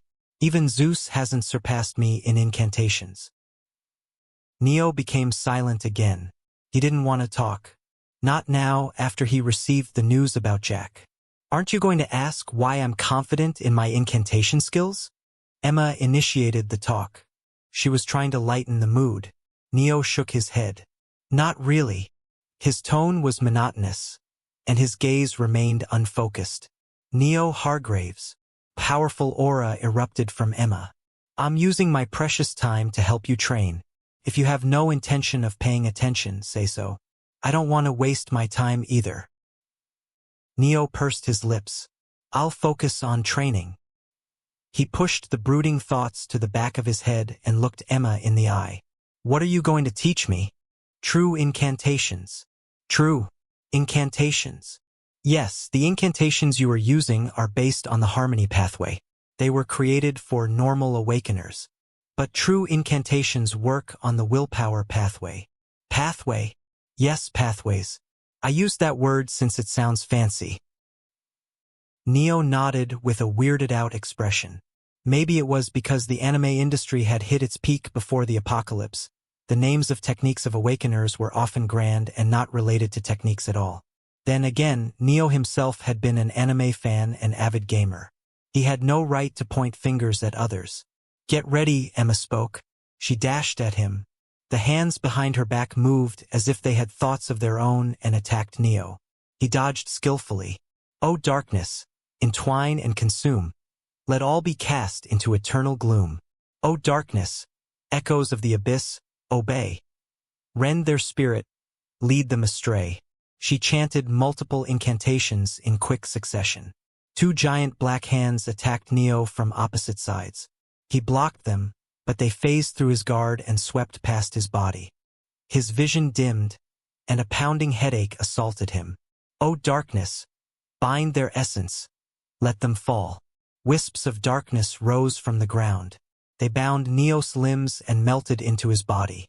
Neos' movements slowed, and he felt his vitality being sucked away. He jumped back. Those are quite strong incantations. Emma stared at him with a frown. How can he see and move? The incantations should have incapacitated him. Does he have a trait that increases his defenses? The two continued to clash for dozens of minutes. Neither of them went all out. A few minutes later, Emma stopped attacking and spoke. Did you notice something different about my incantations? Yes. Neo nodded. You weren't asking the elementals to help you. That's surprising. I thought it would take you longer to notice that. You have good senses, Emma said. You are right. The harmony pathway involves asking the elementals to help us. Most awakeners use this pathway. The advantage of the harmony pathway is that anyone can use it as long as they are able to chant proper incantations. But in exchange, the strength of their incantations is limited by their harmony with the elemental, she explained. And the willpower pathway is different? Neo asked. Yes. Instead of asking elementals to help me, I order them to follow my words. What? Neo frowned. You order them, and they listen to you. It's not easy, of course. You need to have very strong willpower to impose your will intent forcefully on the elementals. Neo understood her words after thinking about them a bit. Harmony pathway equals you use intent to order elementals. If you have sufficient harmony with the elementals, they will listen to you. Willpower pathway equals you use a strong intent to order elementals. If you use a powerful intent, the elementals will have no choice but to listen to you. Won't the elementals rebel if we make them follow our orders forcefully? They would. That's why you would need to appease them at regular intervals. Appease them how? I don't know. You will need to ask the elementals themselves. Neo frowned. The willpower pathway was perfect for him since he had exceptionally high willpower. However, appeasing elementals sounds troublesome. Is this why you said I am talented? He asked. Yes, you have a high willpower. It's quite easy to notice since you have a good grasp on the darkness element. You would have gone crazy without a high willpower, she said and thought, just like how every darkness user does. Emma canceled her incantations and removed the debuffs on Neo. Train in true incantations. It suits you. I wouldn't say I like to force others to work for me. I doubt that, Emma smirked. Someone who calls himself the divine ruler can't possibly not like giving orders to others. Chapter 225. Anomaly number 55. Timeless Sun. What's wrong with being called divine ruler? It sounds like a name a narcissistic tyrant would give himself. Neo didn't know whether to laugh or cry. He had used the title to find Jack, and he was being mistaken as narcissistic because of it. Emma was about to return to the city when she sensed monsters approaching them. It's anomaly number 79, Neo muttered. He left to take care of the monsters. Emma was frozen stiff. She doubted her ears. Anomaly number 79? A few minutes later, Neo was fighting monsters when Apollo rushed out of the city. He looked like a star flying in the night sky, his body wrapped in golden light. Before Apollo could join Neo, a giant wall of darkness erupted from Emma and stopped Apollo. Apollo frowned. What are you doing? He landed next to her. Why did you stop me? Neo Hargraves is fighting anomaly number 79. Apollo's eyes constricted to the size of needles. Are you sure he has been marked by anomaly number 79? He said it himself, and you should be able to sense him fighting multiple similar-looking monsters. Apollo nodded with furrowed brows. The two of them waited for Neo to return. He came back after a few dozen minutes, his clothes covered in dust and blood. He noticed the heavy atmosphere around Apollo and Emma. Oh, was that anomaly number 79? Apollo asked, hoping Neo would say otherwise. Yes. Apollo closed his eyes, covering his face with both hands, and sighed. Damn it. What's wrong? Neo asked as he used water created by the water element to clean his body of blood and dust. Before that, are you the only one who has been marked by anomaly number 79? No, Neo said. There is one more. Who? Cain, the old man who carries the katana. Apollo became silent. When Neo thought he wouldn't speak, Emma opened her mouth. Cain will have to come with us. Since both of you have been marked by anomaly number 79, you need to come to the Awakener Association's headquarters, or else you both will be killed by the anomaly number 79. The way both of you are acting. Neo pursed his lips. Has someone been killed by anomaly number 79? Emma nodded. The reason our association doesn't patrol the north of Africa much is due to anomaly number 79. It is one of the oldest anomalies, she explained. The risk rating of anomaly number 79 is still unmeasurable. If you see its face, the anomaly number 79 will kill you. There is no defeating it or running from it. We've tried everything for the past 50 years, but we've always failed. The only way out is prevention. Do not look at anomaly number 79's face.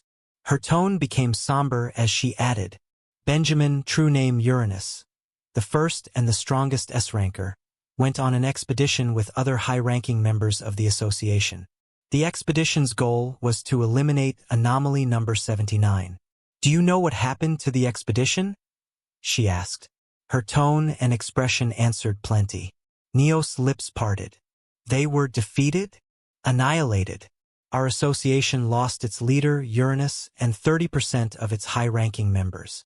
I could tell anomaly number 79 was trouble, but this is far worse than I predicted, Neo thought. Is there no way to defeat anomaly number 79? He asked. No. Apollo suddenly spoke up. We can only avoid being marked. The association has recently found a few ways to save the ones who have been marked, but those methods are less than ideal. I'm sure no one would want to use them unless it's their last choice. Apollo's gaze was listless. The methods Apollo talked about came at the sacrifice of the expedition. Uranus and others gave up their lives to make sure the association could get away to save anyone else who was marked by anomaly number 79 after them. I see. Neo nodded. Let's return to the city for now. We can talk about anomaly number 79 later. Are you crazy? Did you understand what I told you? You are going to die. I heard you already. Apollo stared at Neo, confused. He couldn't understand why Neo was nonchalant. The trio returned to the city. On the way, Emma walked next to him and spoke in a whisper. How long has it been since you were marked by anomaly number 79? Over 7 months. She stared at him in the eye before turning her head towards the city walls. You don't have much time left. For the first 8 months, anomaly number 79's number grows by 1, and its strength grows by 1% every day. She continued, after 8 months, its numbers and strength will grow exponentially. There is no data for the 9th month? Neo asked. No one survived the 9th month. We couldn't get proper statistics. All we know is that anomaly number 79's strength will see explosive changes in the 9th month. Neo nodded, listening to her. Yeah, I'm fucked, he thought. After entering the city, he explained everything to Kane. Kane was worried, but he was more happy he could follow Neo to the association. A huge feast took place in Arzu for the next 3 days. Apollo and Emma were surprised to see how much the city loved Neo. The group Neo, Kane, Emma, Apollo, and Athena left the city after the celebration ended, and they said their farewells. They traveled towards Morocco. Their plan was to move directly to Morocco's edge and cross the strait connecting the Atlantic Ocean and Mediterranean Sea. The journey was far more difficult than Neo had imagined. Despite the party consisting of 4 myths and 1 pseudomyth, they had to change their path multiple times to avoid facing powerful monsters. Fighting monsters was dangerous as they risked attracting more of them if the battles became too eye-catching or loud. Even their party would become helpless if they had to fight dozens of rank monsters. It was night when they stepped into Morocco. Neo blinked and suddenly it was day. Oh! Neo and Kane became alert. The sudden appearance of the sun and disappearance of the moon was alarming. You can relax. It's anomaly number 55, sunshine. Apollo spoke up and pointed at the sun in the sky. It's a timeless sun. All the areas infected by anomaly number 55 will always have the sun shining above them. How does that work? Kane was surprised. We took 1 step into the border of Morocco and it was suddenly daylight. Is the area infected by anomaly number 55 spatially separated? Yes and no. The area is spatially separated, but there is no barrier between the spaces. Kane nodded and stared at the sun. It burned fiercely, casting a powerful radiance on the earth below. How much area has been infected by anomaly number 55? Kane questioned. Quite a bit. Apollo answered. The exact measurements are hidden by the association. Huh? This sounds like... Association is friends with anomaly number 55. We have a contract with it. It helps us and we help it. You have a contract with a monster? Don't shout, Apollo said. Despite his tone being nonchalant, there was a sense of smugness behind it. Anomaly number 55 is a spirit, not a monster. Before you ask why it is called anomaly, it's because any entity we, or other awakeners, aren't capable of defeating are titled as anomalies. Chapter 226. Sundra. Apollo added, Timeless Sun is a spirit, but we didn't know it at first. It was named Anomaly number 55, and its name remained even after we formed a contract. Kane was amazed and horrified. He struggled to fathom the strength of association that was able to form a contract with a living sun. And the strongest awakener of that association was defeated by Anomaly number 79, which is currently targeting Neo and me. He thought bitterly, his mood taking a turn for the worse. Although it was unnerving to be looked down upon by a living sun, especially because they could feel its gaze, Kane and Neo became used to the presence of anomaly number 55 after a few days. They moved towards Gibraltar Strait at a swift pace. According to Emma, the situation was worsening in Spain. If they didn't hurry, the necromancer would invade Portugal. They reached Fnidek in 3 weeks. We are only a day away from Gibraltar Strait. After that, we just need to cross the sea and we will reach Spain, Emma said as she sat beside Neo. Wouldn't we need to enter deeper into Spain to meet him? Neo said. He did not want to call Jack a necromancer because the title was given to him as a stigma. Only a few days more and I can meet Jack, he thought. I was the one who brought him to this world, and I wasn't there for him when he lost control to the darkness. The air of melancholy around him was clear to Emma. Don't do anything you will regret when we reach Spain, she said. I won't. Neo had already made up his choice on whether he would help Apollo and Emma defeat Jack or not. He was gazing at the night sky. They had left the area of anomaly number 55 a few days ago, when Emma stood up and patted the dust off her clothes. The anomaly number 79 will be arriving in a few minutes. Today is the first day of the 9th month. The anomaly will be completely different from the one you've been facing until now. Be careful. She left after giving him the advice. She is really a sociopath, he thought as he watched her fading back. He could understand they didn't help him fight anomaly number 79 because it was dangerous. But leaving him without feeling any guilt showed him how she was. Apollo might be annoying, but he is better than her at least. Neo looked at the flare in his hands. He told me to use it if anomaly number 79 was too much for me to handle alone. Neo had no intention of asking for Apollo's help. Still, Apollo's action brought a smile to Neo's face. He could tell Apollo was treating him nicely as Neo was a kind hero in his eyes. Apollo is like a tsundere. While Neo was examining the flare, a high-speed projectile entered his range of senses. A split second later, the projectile was in front of his face already. The statue monster pulled back its blade and slashed towards Neo's back. It's fast. As if the monster had been baiting Neo, its speed suddenly became a dozen times faster, catching Neo by surprise. He flew back, smashing through the buildings and crashed into an abandoned hotel. Cough! Cough! Neo grabbed his sides. He felt a wet sensation, and his hand was covered in blood. It breached my ocean's embrace spell easily. Just as Neo completed his thoughts, the statue monster broke through the walls and attacked. Neo sidestepped to dodge the attack. The monster predicted his move and changed the trajectory of the blade. Again, the speed of anomaly number 79's attack suddenly became faster, catching Neo by surprise. Shit! This fucker is purposefully using slow attacks first to throw me off rhythm. Neo pulled Obitus out of the sheath to block the monster. Thunderous shockwaves erupted, shattering the glass panels of the hotel, and webbed cracks formed on the ground. Neo was about to use his aura blade when dozens of statue monsters broke through the walls and ambushed him. All of them were as strong as the statue monster Neo was currently fighting. This is bad. Will he be able to handle it? Apollo asked. They were at a safe distance from Neo's battle. Yeah, for today at least, Emma said. We've made sure the town was empty, so he has to fight against only anomaly number 79. It should be manageable barely with the strength he has revealed. She lied with a straight face. According to her estimate, if Neo was only as strong as he showed, he would be defeated today. Emma had no intention of helping him. She knew about the flare Apollo had given to Neo secretly, and she planned to stop Apollo if he decided to help Neo. He might try to help the necromancer. I need to use all chances to find out how strong he is. You think he has been hiding his strength? Apollo asked, snapping Emma out of her thoughts.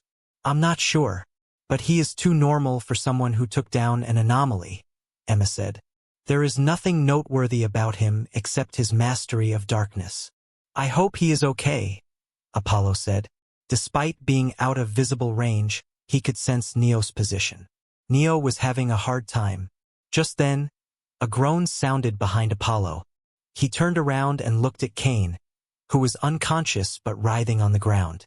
I still think Neo should have done it like Kane. He wouldn't have to worry about injuries from anomaly number 79 if he fought it in dreams, Apollo said. They can die in dreams too, Emma interjected. Still, he would have been able to fight without restraints since injuries in dreams don't carry over to real life. Anomaly number 79 would chase its target everywhere, even in dreams. At Apollo's suggestion, Cain was made to fall asleep with sleeping pills to fight the monsters in dreams. Apollo and Emma shifted their focus to Neo's battle. Neo used a chant and summoned giant bone hands from the ground. The giant bone hands decayed anything, even statue monsters, when they touched it. Still, it was nothing against the overwhelming numbers of statue monsters. Neo jumped and ran on the wall of the skyscraper to escape the encirclement. The hundreds of statue monsters fused into each other and formed a giant hand. They attacked Neo and smashed him into the ground. "It feels like shit," Neo muttered, lying in the bottom of a deep crater. His body creaked when he tried to move, and he bled from multiple injuries. "I'm going to be defeated if I keep fighting like this." He stared at the countless stars in the night sky as he sensed the ocean of statue monsters rushing in to drown him. Instead of standing back, Neo put his hand into his pocket. "Oi, come out. It's time you do some work." The caterpillar in his jacket resisted his pull and refused to leave the comfort of his pocket. "Q, Q, Q, Q." It refused, protesting because Neo only fed it shadow elementals for the past 8 months. "Q, Q." Neo was exasperated. "Does this look like a time to make demands to you?" Previous.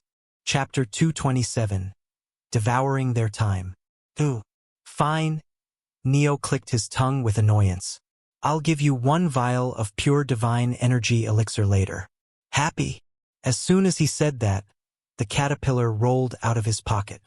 It had grown plump after doing nothing but eating for months. The statue monsters jumped inside the crater to attack Neo. Devour their time. Q. The caterpillar opened its mouth and started to suck all time elementals present in the surroundings. A beat later, the statue monsters froze, having lost their time. Neo stood up before they could move. He jumped out of the crater and looked at the statue monsters. They got themselves trapped in quite a nice place. The caterpillar suddenly gagged, having consumed mimic time elementals of the shadow world, and time started to move again. The statue monsters turned around and noticed Neo standing outside of the crater. Neo crouched and touched the ground. The Eternal is not gaining any progress from sustaining physical attacks. "I don't want to waste my time fighting you guys anymore." Necrotic touch. The divine energy in his core churned. The ground beneath his fingers began to decay, and the decay quickly spread. The tremor-ranked spell, Necrotic Touch, reached Adept Mastery a few days ago. It allowed Neo to use Link, a qualitative upgrade to the spell. Now, he could decay any one object that was indirectly in contact with him. He, however, wasn't using the Link at the moment. Fall, and be buried along with this town. The ground began to sink. Neo carefully controlled the radius of Necrotic Touch to not harm the ground around him. He decayed the town's earth. The plot of land cracked and started to sink. Having reached Adept Mastery rank in the spell's range and power had drastically increased. He used a large amount of divine energy and sank the town, burying the anomalies along with it. "Ugh. I feel like shit." Neo stood up with a wince. His core was drained. The tremor-ranked spell at Adept Mastery was a major strain on his divine energy reserves. Q. Yes, I will give you the elixirs in a moment. Let me get to them." Having defeated the anomalies for today, Neo went toward Apollo and the others. He found them staring at him with stunned expressions. "Why you?" Apollo stuttered, unable to form words. "Oh." Neo didn't understand what he was trying to say. While waiting for Apollo to talk, he picked the backpack lying next to the sleeping Cain and took out 2 divine energy elixirs. He placed one inside his pocket and cocked open the other, drinking its contents to refresh himself. The caterpillar bit away the top of the vial and jumped into it. Neo could hear it enjoying its swim inside the elixir vial. "Neo," Apollo called out to him. "Yes. You can stop time?" he asked, worried and expectant. Why are they so shocked? Neo realized a forgotten detail. Time control abilities are pretty rare at this time. Barely any information is available about controlling time users, so everyone thinks time users are overpowered. Neo wondered if this was how a modern man felt when the caveman was surprised at the sight of fire. I can't stop time, Neo answered. I can devour it. It's similar, somewhat, but only similar. Okay. Their conversation was cut short due to Cain's groan. He sat up, blood leaking from his nostrils. Apollo rushed to Cain's side and checked his pulse. How are you feeling right now? What happened with your battle with anomaly number 79? Barely survived, Cain answered grimly. His eyes swam around, searching for Neo. Please, Neo, be safe. He let out a sigh of relief when he noticed Neo a bit far from him, perfectly fine and dandy. Apollo gave a short emergency treatment to Cain and left the matters to Athena. She used an incantation to summon a giant water bubble fused with holy elemental energy.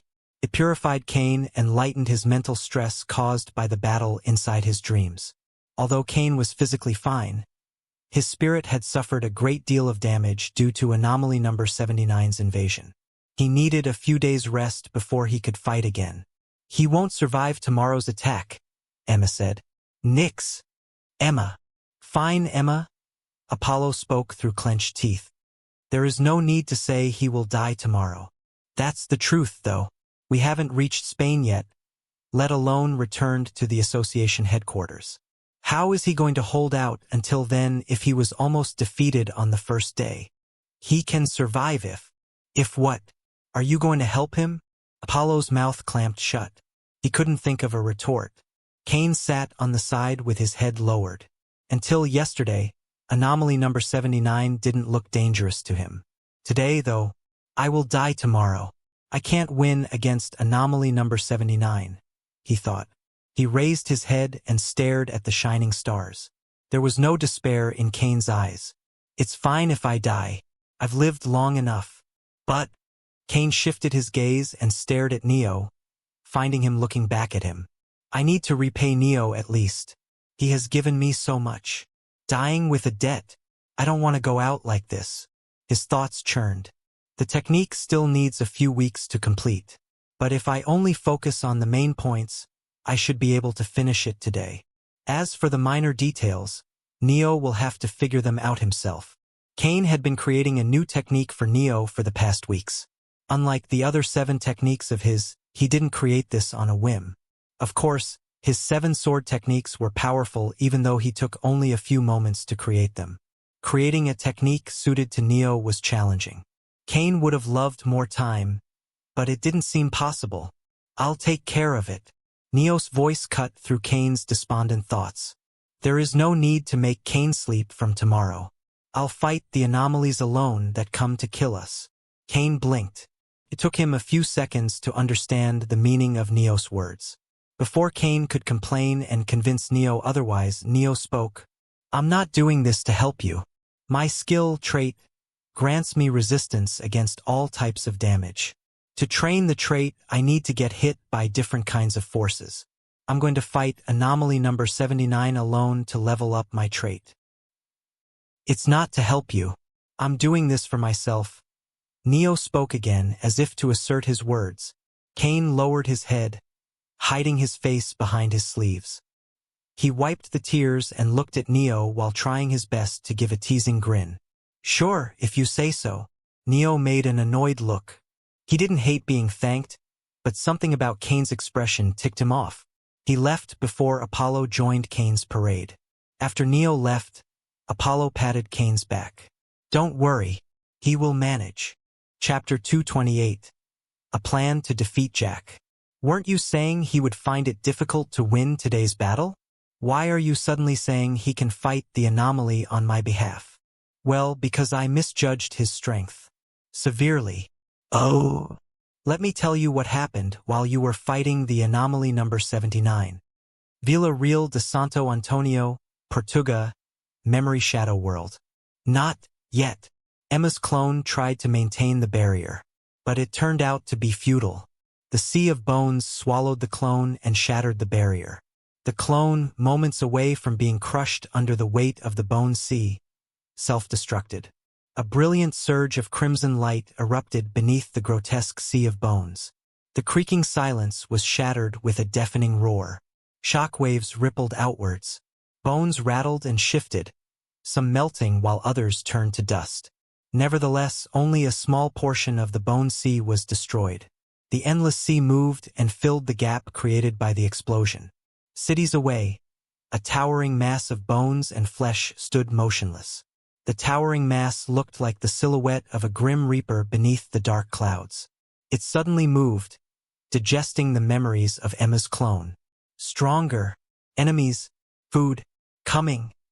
The voice echoing in the air was a mix of jarring cacophony, sounding like the mix of thousands of voices. The towering mass moved. It raised its foot and stepped towards the Strait of Gibraltar where the Atlantic Ocean and Mediterranean Sea met. Portugal had a lot of food, but something much better was coming its way. Xar, Morocco, Memory Shadow World. Emma whistled. Guys, I have news. Bad news and good news. The group turned towards her. Neo was drinking the divine energy elixir after defeating the anomaly number 79. Today was the 5th day in the 9th month, and the anomaly had gotten multiple times stronger. Apollo was away scouting the city. Athena was writing on her laptop while Cain was meditating, running hundreds of simulations to create the perfect sword technique for Neo. He opened his eyes and turned to Emma. Apollo, come back, Emma said into her device. The pale gold-haired awakener returned. What happened? He asked. My clone was defeated. Isn't this earlier than you predicted? Apollo asked with a terrifying calm. It should have taken a few more days. The necromancer's growth rate was too explosive. Even Emma was surprised. The necromancer was devouring everything on its path. It was wonder how he hadn't self-destructed. Though, becoming a monster which the necromancer had become was certainly worse. Apollo bit his lips when he heard her. If he didn't become a monster, we could have gained a powerful ally, he thought with clenched fists. The good news is, we don't need to cross the Atlantic and enter Portugal anymore. The necromancer is coming towards us. If we wait 2 days, he will reach the strait. Emma looked each of them in the eye before adding, we can set up an ambush and take him out in one full sweep. Yeah. Apollo's thoughts churned. He had been thinking of a method to defeat the necromancer for weeks. Isn't defeating a necromancer impossible? Cain interjected. They can store their souls within phylacteries and revive themselves endlessly. Since the necromancer is covering the entire Spain, there is no way we can find out every phylactery he had prepared and hidden. There is a limit to how much one can divide their soul, Emma answered. There are exceptions to this rule. But I doubt the necromancer is one of the exceptions. She added, 5 phylacteries, 7 at best. That's the limit. She is right, Apollo said and thought. The only exception to the soul-splitting rule is Emma. It is her trait's ability. The necromancer shouldn't be able to do anything similar. He reassured himself. Nevertheless, a nagging feeling remained in his heart. What if the necromancer had a similar trait to Emma? No, that's impossible. Why am I having these thoughts? For a moment, Apollo wondered if these were warnings coming from his trait about the future. No, that's impossible. Every trait is unique. He forcefully ignored the thoughts and focused on the issue at hand. So, what's the plan? Emma asked. I can fight, but I doubt you want me to. That's right. You are our last choice.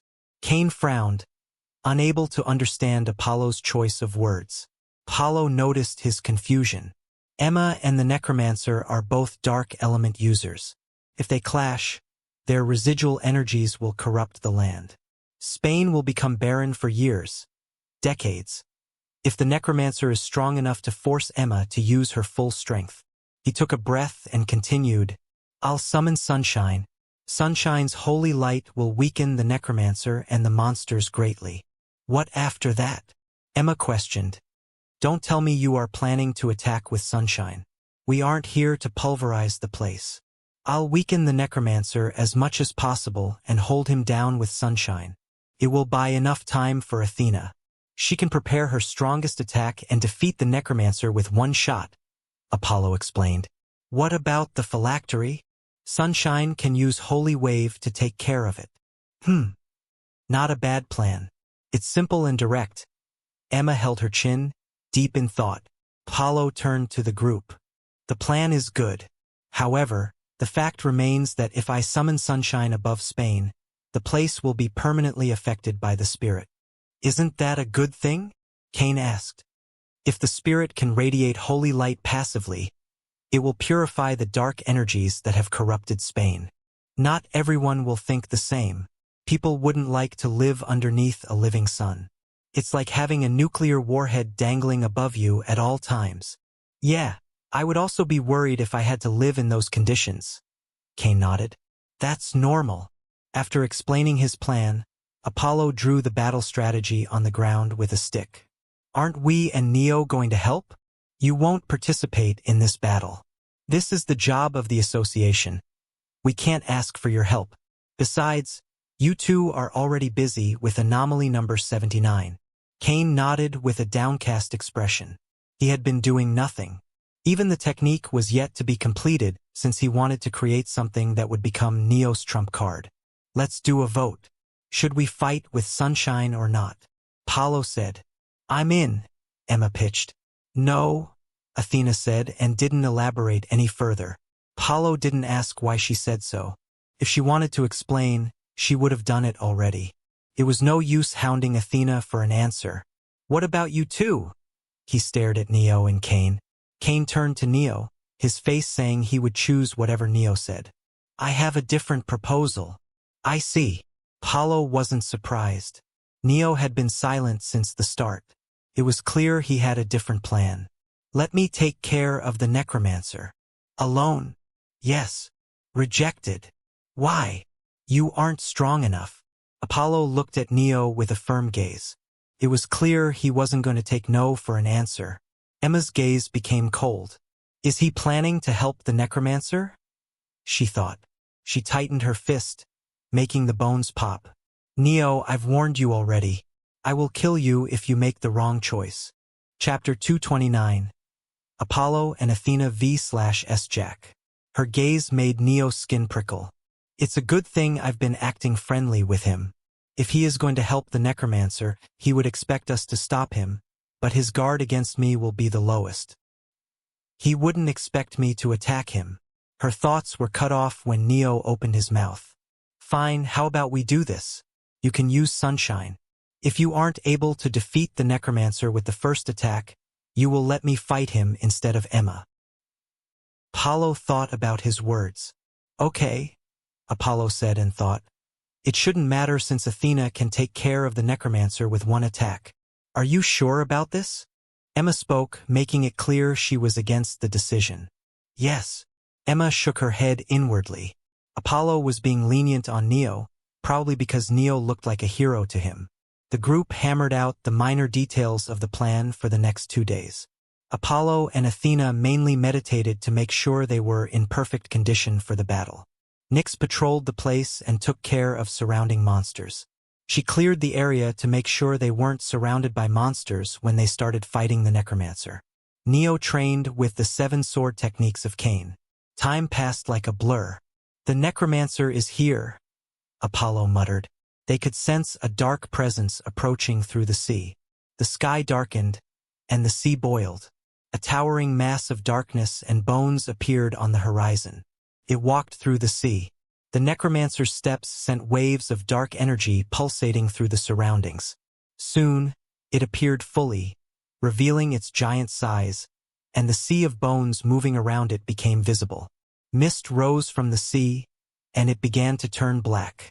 Apollo and the others could feel the powerful pressure of the necromancer. When the necromancer laid its eyes on them, it raised its hand and pointed its finger at them. Gra-ha-ha-ha-ha-ha. The sea of bones churned, making sickening noises of cries, laughter, and shouts. It will be fine. Emma ruffled Apollo's hair. Only then did he realize he was trembling from fear. The history won't repeat itself again. Yes. Apollo took a deep breath to calm himself. He forcefully suppressed the surging memories of their battles with Niles Radcliffe. The necromancer is in range. I'll start. Apollo clasped his hands and rotated his palms in opposite directions. He chanted multiple incantations. Athena, on the side, summoned a shield and a spear. She hit the beach with the butt of the spear. An ethereal glow covered the land. The radius of the glow increased, and dozens of transparent dome-shaped shields appeared around the group. The sea of bones clashed with the shields. Athena's brows creased. A drop of sweat flowed down her nape as she struggled to hold back the bone sea. "How much more time do you need, Apollo?" she asked through her clenched jaw. Instead of answering, Apollo continued to chant. A golden fire burned in his palms, and his eyes glowed. The necromancer felt the rising presence of holy and light elementals in the surroundings. But it was too close to the food to run away. It decided to push forward before Apollo could complete the incantations. As at Dalaras Sassa, the necromancer roared. 3 giant magic circles appeared behind the towering mass of darkness and bones. Bone spears came out of the magic circles and shot forward. Athena's eyes widened. How? That's not incantations. The spears tore through her shields before she could complete her sentence and nearly hit her if not for Kane's intervention. 5th stance. Saigetsu. Kane slashed and diverted the bone spear. It landed a bit far from them, and the ground exploded. Corrupting darkness sprang forth. Unfortunately, Kane couldn't move again and protect Athena. His hand had nearly broken from the previous clash, and he was afflicted with a stun debuff. Just as the darkness was about to touch Athena, Apollo completed his chant. "O great spirit of mine!" The noise of cracking glass echoed. Instantly, the darkness next to Athena turned was vaporized. The group gulped, their throats parched. The temperature rose, making their lips dry and cracked. The sea started to sizzle due to the intense heat. Grararahaga! The towering mass of darkness and bones roared. It shook as if it was being hurt, and it looked at the sky. There, a small crack had appeared. The crack enlarged. Pieces of the sky fell into the ocean. A blinding light pierced through from the gaps in the cracks. Descend! The sky shattered into a brilliance of light. The gigantic sun descended from the heavens, its radiance overpowering the true sun and forcing it to hide behind it. AFFGFAJFNAJSFN. Magic circles materialized around the necromancer. Spirals of darkness shot upward and attacked the sun. Unfortunately, they sizzled out of existence before they could cover half of the distance. "O great spirit of mine!" Apollo, in a trance, gave the next command. "Purify all that is evil." The necromancer let out a wailing howl as the sea of bones started to burn away. Golden white flames danced in the air, burning even the slightest trace of darkness. The pressure on Athena decreased. She let go of her shield and pulled her spear back. The mana around her flowed into the spear. The air trembled, and the necromancer attacked. Apollo used sunshine to destroy the necromancer's attack. Blood flowed out of his nostrils and eyes due to the immense power of the spirit. Neo, despite not being the target of sunshine, found it hard to breathe. The huge amount of holy and light in the surroundings was burning him. Without death to shield him, he could only use darkness and ocean's embrace. Athena's chants were almost complete when the necromancer suddenly opened its mouth. A giant circle appeared before him. The souls of the dead he had eaten poured around. Their grudges and despair howled, making the group's soul shudder. The necromancer created a shield from the souls. Apollo was forced to weaken the power of sunshine, or he would end up damaging the souls of the unfortunate. He glared at the necromancer and at the despicable method it was using. He felt as if the necromancer was smiling. "For all that is holy." Athena completed her chants. A golden white flame danced around her spear. "Don't!" Apollo shouted when he saw her. "You'll harm the souls too." The spear flew out of Athena's hand. It turned into a white streak as it flew through the air. "They are already dead," Athena spoke while preparing for more incantations. "If you hold back, you will be putting the living at risk for the dead." She chanted more incantations. The speed of the spear increased.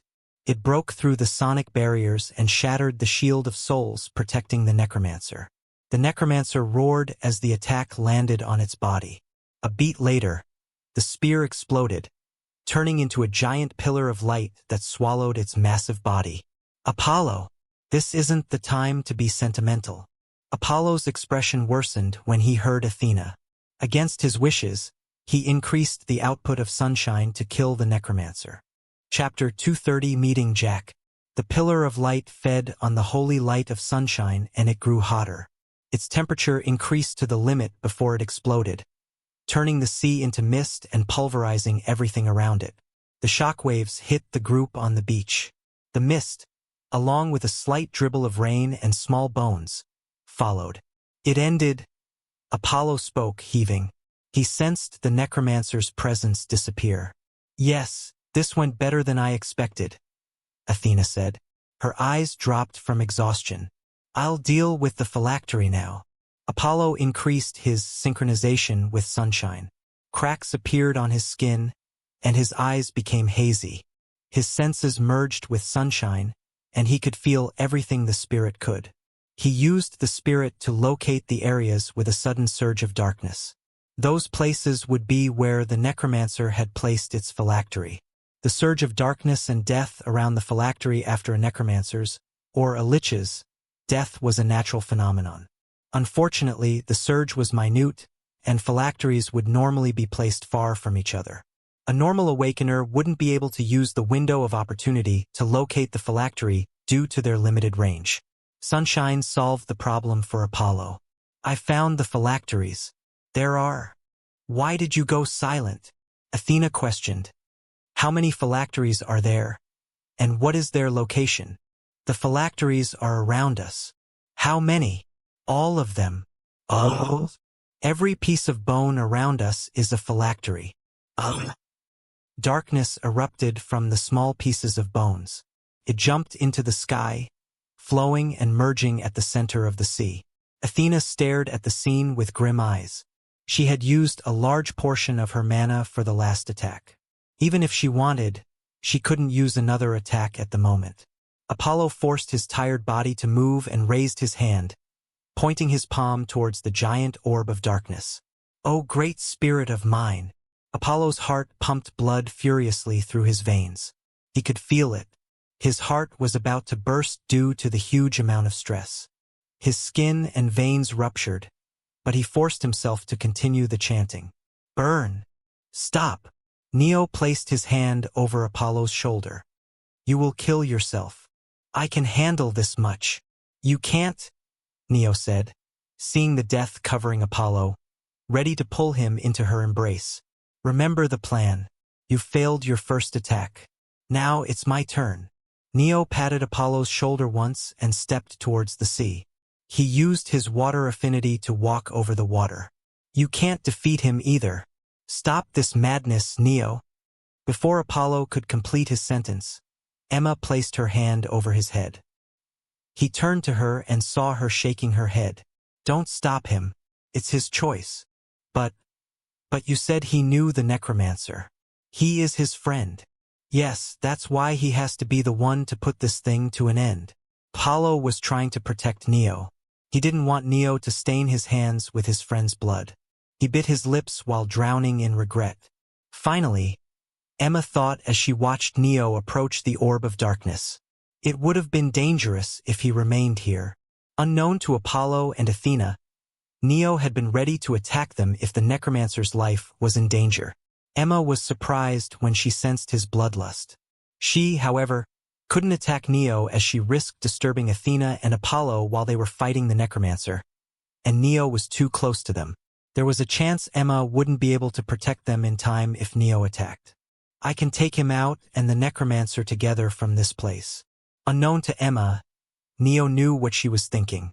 He had purposefully leaked his bloodlust to tie her hands by making her focus on protecting Apollo and Athena. If he hadn't, she would have entered the battle long ago and killed Jack. Neo erased those thoughts from his mind. He stared at the giant orb of darkness which housed pieces of Jack's soul. "Hey, Jack!" The surrounding darkness attacked Neo, but he used his own darkness to overpower Jack's darkness. The bone sea reappeared and rushed towards Neo. Q. The caterpillar devoured the time of the bones, and they froze. "You've grown strong." He unsheathed his sword and kept walking forward. The 3 rings of death he had stored around his heart started to vibrate. They hummed, as if singing the lullaby of death. Flickers of red lightning crackled around Obitus. Even the myths are having trouble defeating you. Neo's death mastery had decreased to mid-apprentice level. However, this only affected the death he created now. The rings of death stored in his heart were different. They were created when he was at peak adept mastery. Everyone would be happy when they see how much you've grown. Mars, Felix, Arthur, Sean, Morrigan, Clara, your parents. I bet they would be surprised. The caterpillar couldn't devour more time. The sea of bones started to move again. It rushed towards Neo from all sides. I'm happy too to see how strong you've become. So, Neo raised his sword. Darkness and death surrounded his blade. He combined his elements with the only sword technique he could use. 7th stance. Tenraizen. Stop crying and come out. His sword descended. The front of the orb of darkness, floating in the sky, was split apart. Red lightning crackled around the newly made entrance. No one saw Neos attack land. Not because it was fast, but because he had manipulated death to kill a portion of the orb of darkness. The orb of darkness quivered. It began to heal itself. Before it closed, Neo jumped and entered it. Whales of souls assailed Neo. They tried to corrupt his mind. Grotesque figures stitched from bone and rotting flesh appeared in Neo's path. Shadowy tendrils lashed at him. Do it! Q.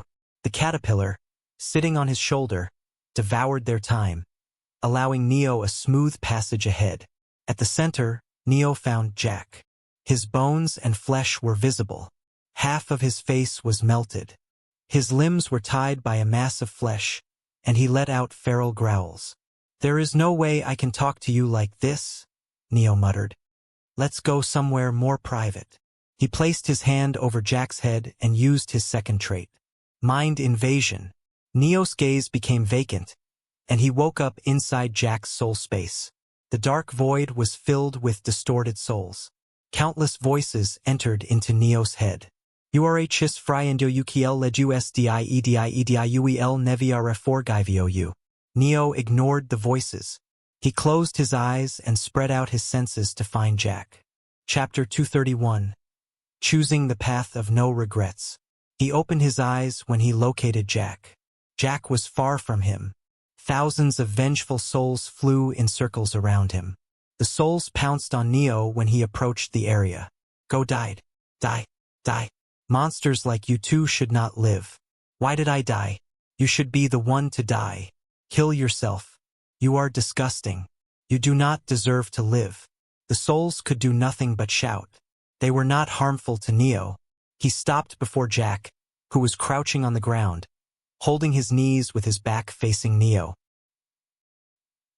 Both of them remained silent. The wails of souls echoed between them. Finally, after a dozen long seconds, Jack opened his mouth. Why are you here? Make a guess. Jack remained silent for a few seconds before he answered. I'm not coming back. Why? Look around you. I don't deserve to live. The souls shouted when they heard him. That is right. You do not deserve anything. Rot here for eternity. Give us your body. Compensate for killing us. You are listening to them? Neo said. Those souls have been corrupted. They are just spouting bullshit. But they are not wrong. So, is this where you stop? Instead of answering, Jack turned around. His eye sockets were empty and tears of blood and pieces of flesh poured out of them. I can't go back anymore. I've become a monster. Monsters don't talk like you do. This is the last remaining piece of my soul. It won't be long before I'm corrupted completely. You know. Neo raised his head and stared at the thousands of vengeful souls flying about. The corruption will slow down considerably if you stop feeling guilty. Why aren't you blaming me? For what? I've killed tens of thousands. Even if they were shadows, they looked like humans, they talked like humans. They lived like humans. A powerful wave spread out from Jack. Neo's clothes fluttered wildly. This isn't going to work. Neo closed his eyes. He is drowning in guilt. I can't help him if this continues. He clicked his tongue. Then, should I kill you? Oh. If you don't want to live, then the next best thing is to die. The souls you've devoured will only continue to suffer if you are alive. Shut up. Shut up. Shut up. He will live. He needs to feel our anger. He needs to give up his body. Next time you interrupt me, be ready to be devoured. The souls shrunk back when they heard Neo's cold voice. Get lost. Darkness bloomed beneath Neo and created a coffin of darkness around him and Jack. The dome made of darkness stopped the voices temporarily. Jack remained silent. He stared at Neo with hollow eyes. Sigh. Neo massaged the back of his neck with one hand. I wasn't planning on telling you this, but if this helps you make up your mind about whether you should live or die, then I'll do so. The world we've come to isn't a normal shadow world. Jack reacted when he heard the word shadow world. Haven't you noticed something weird? Everything here is too similar to the real world. Shadow worlds are visibly different in normal cases. It's easy to tell them apart from our world. But this world is different. The level of mimicry is too high, Neo said. Why are you explaining this to me? Jack, when do you think a shadow becomes a real person? When it devours the original body. Jack didn't answer. His mind had been weakened, and he was unable to think. He could only listen. No, a shadow becomes real when there is no difference between itself and the original. They do it by devouring the original. Oh. This world is. Everything here is the same as the real world. There is no difference. That's why this world is real too. No, this world is different. This place isn't our world. Jack denied Neo's words instinctively. He could feel what Neo was going to say, and the consequences of those words horrified him. Resonance. When the world core and a demigod's core resonate, the demigod gains pseudo-elemental affinity. What do you think will happen when two different worlds, similar to each other, resonate? The worlds won't share pseudo-elemental affinity. Something else happens. You should be able to guess it. No, no, no, no, no, no, no. They become one. Stop talking. The entities living in the shadow world don't know they are shadows. They think they are real and that they have their own will. And still, everything they do is what has happened in the real world already. Why do you think this happens, Jack? I said stop. Because the worlds resonate. They've become one even if they are two. Please. Stop. Hick hick. What happens in the real world happens here, and what happens here happens in the real world. No hick hick. I've killed them hick. Shadow worlds like this one are called 100% synchronized worlds. The Shadow Sovereign doesn't open this place to many as any change you do here. It will affect reality.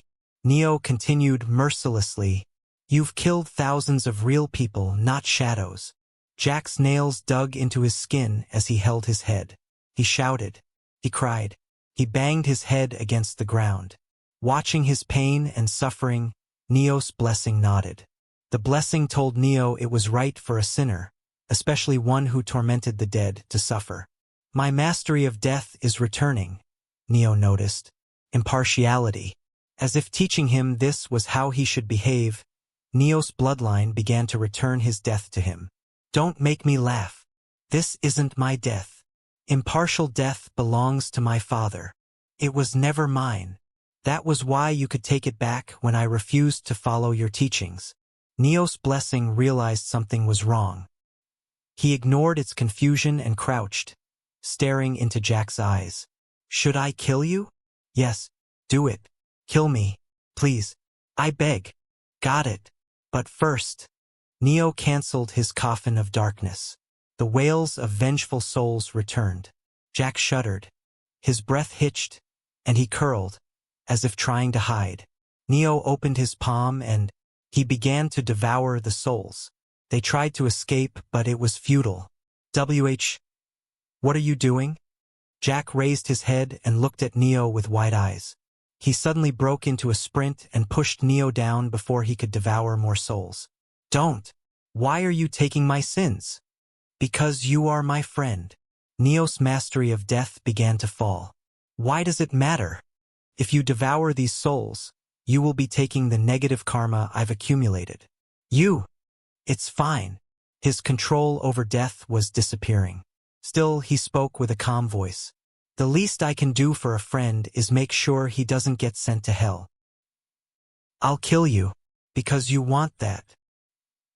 In exchange, let me do this. But, Jack's voice cracked. You will have to hold the weight of my sins. You will have to go to hell in my place. I'm immortal.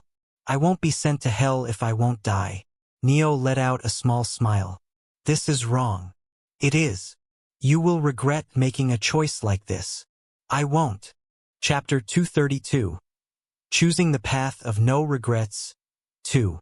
Not everyone deserves to be saved. I want to save all my friends. Black tears streaked down Jack's cheeks. He gripped Neo's hand with force. Through his hands, Neo could feel the tremors Jack was trying to hide. You have the bloodline of Death's monarch. The god of the underworld is known for his impartiality. Your bloodline won't let you go unpunished if you do this. Well, what can they do? Kill me? That won't work. Neo grinned. As if to mock his small smile, his mastery of death hit rock bottom. He lost death. This isn't the time to joke. Jack glared at him. Do you think I can't feel your weakening death? Even now, you are being punished. Jack. Neo's calm voice cut through Jack's despair. This time, I won't make a choice I would regret in the future. When Neo had seen Elizabeth in the hospital bed, his heart had been squeezed by fear. He regretted sending her to fight the Temple of Void. What? Jack muttered. Seeing Elizabeth in danger made him realize what was more important to him. Jack had done irreversible evil. But, we are in this together, Neo said. For Neo, his friends and family were more important than right and wrong, even if that choice would cost him dearly. If you are going to die, I will make sure you don't have to carry any sin. Fine. I won't kill myself. Happy?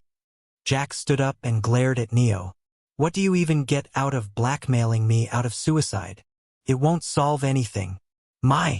Your body and soul are still corrupted. I know. Neo maintained a small smile. But your will has recovered, no? It's baby steps at least. Jack snorted. Fine. How are you going to solve this mess? By doing this. A starry glow covered Neo's arm. Even if the blessing detested him, it would still purify the souls. Come. Neo stared at the vengeful souls. Scream, shout. Pour your grudges into me. The souls rushed towards him. And I will give you the salvation you thirst for. Neo used judgment. The souls melted into his body. Tens of thousands of memories appeared inside his head. Their emotions, their anger, and their pain threatened to drown Neo. But their regrets were too shallow compared to the darkness Neo had seen before. Snap. The souls were sucked into Neo. He delivered their judgment and opened his eyes. Hey. Grunts. Hey. Tells you to stop being stubborn. The Lady of Spring frowns. The Lady of Spring tells? To stop forcing his ideals on you. Hey. Crosses his arms and tells her she is spoiling you. Neo smiled bitterly. The messages were enough for him to know the identity of? And the Lady of Spring. Can you two not do this inside my head? Hey. Clicks his tongue. The Lady of Spring smiles bitterly as? Leaves. The screens disappeared for a few seconds before appearing again. The seal on the third stage of blessing has been partially lifted. The Lady of Spring hopes you can walk down the path you've started to tread. Neo felt the presences disappear. His eyes became normal, and he saw Jack staring at him. How much time passed while I was purifying the souls? Neo asked as he massaged his temples. In here? A lot. Outside? I don't know. Why are you talking grumpily? If you could purify the souls, why did you try to devour them earlier? Purifying them wouldn't transfer my negative karma to you. It was to blackmail you out of suicide. Jack gave Neo an unamused stare when Neo used Jack's words on Jack. Nonetheless, Jack was relieved. Since Neo did not devour the souls, the negative karma remained with Jack. If the negative karma had been transferred to Neo, Jack wouldn't have been able to forgive himself. Jack felt intense disgust towards himself. He, however, didn't hate Neo for saving him. He was thankful to Neo. He could see how much Neo sacrificed to save him. "There is good news at least," Neo said and patted Jack's back. "Your eyes are back, and you don't look like a third-grade horror movie ghost." Jack rolled his eyes, annoyed. Still, a smile played on his lips. "I look better than you, Mr. One-Armed Swordsman." Both of them laughed. Despite the inner turmoil, Jack was feeling refreshed. Neo's purification had purified him too, somewhat at least. Moments later, Neo became serious. "Since the corrupted souls have been purified, your corruption won't worsen anymore. But my body and soul are still corrupted." Jack smiled ruefully. "I'm a monster now, a sentient monster, but a monster nonetheless." "I wouldn't be so sure about that." Neo snapped his fingers, and Jack's mental world collapsed. "Let's talk outside." The two of them fell into the void. Jack's eyes opened with a snap. He groaned from pain. He could feel his exposed organs and bones. His face felt like it had been skinned. Neo looked at him with a small smile. "Yup, you definitely look better than me." "Seriously?"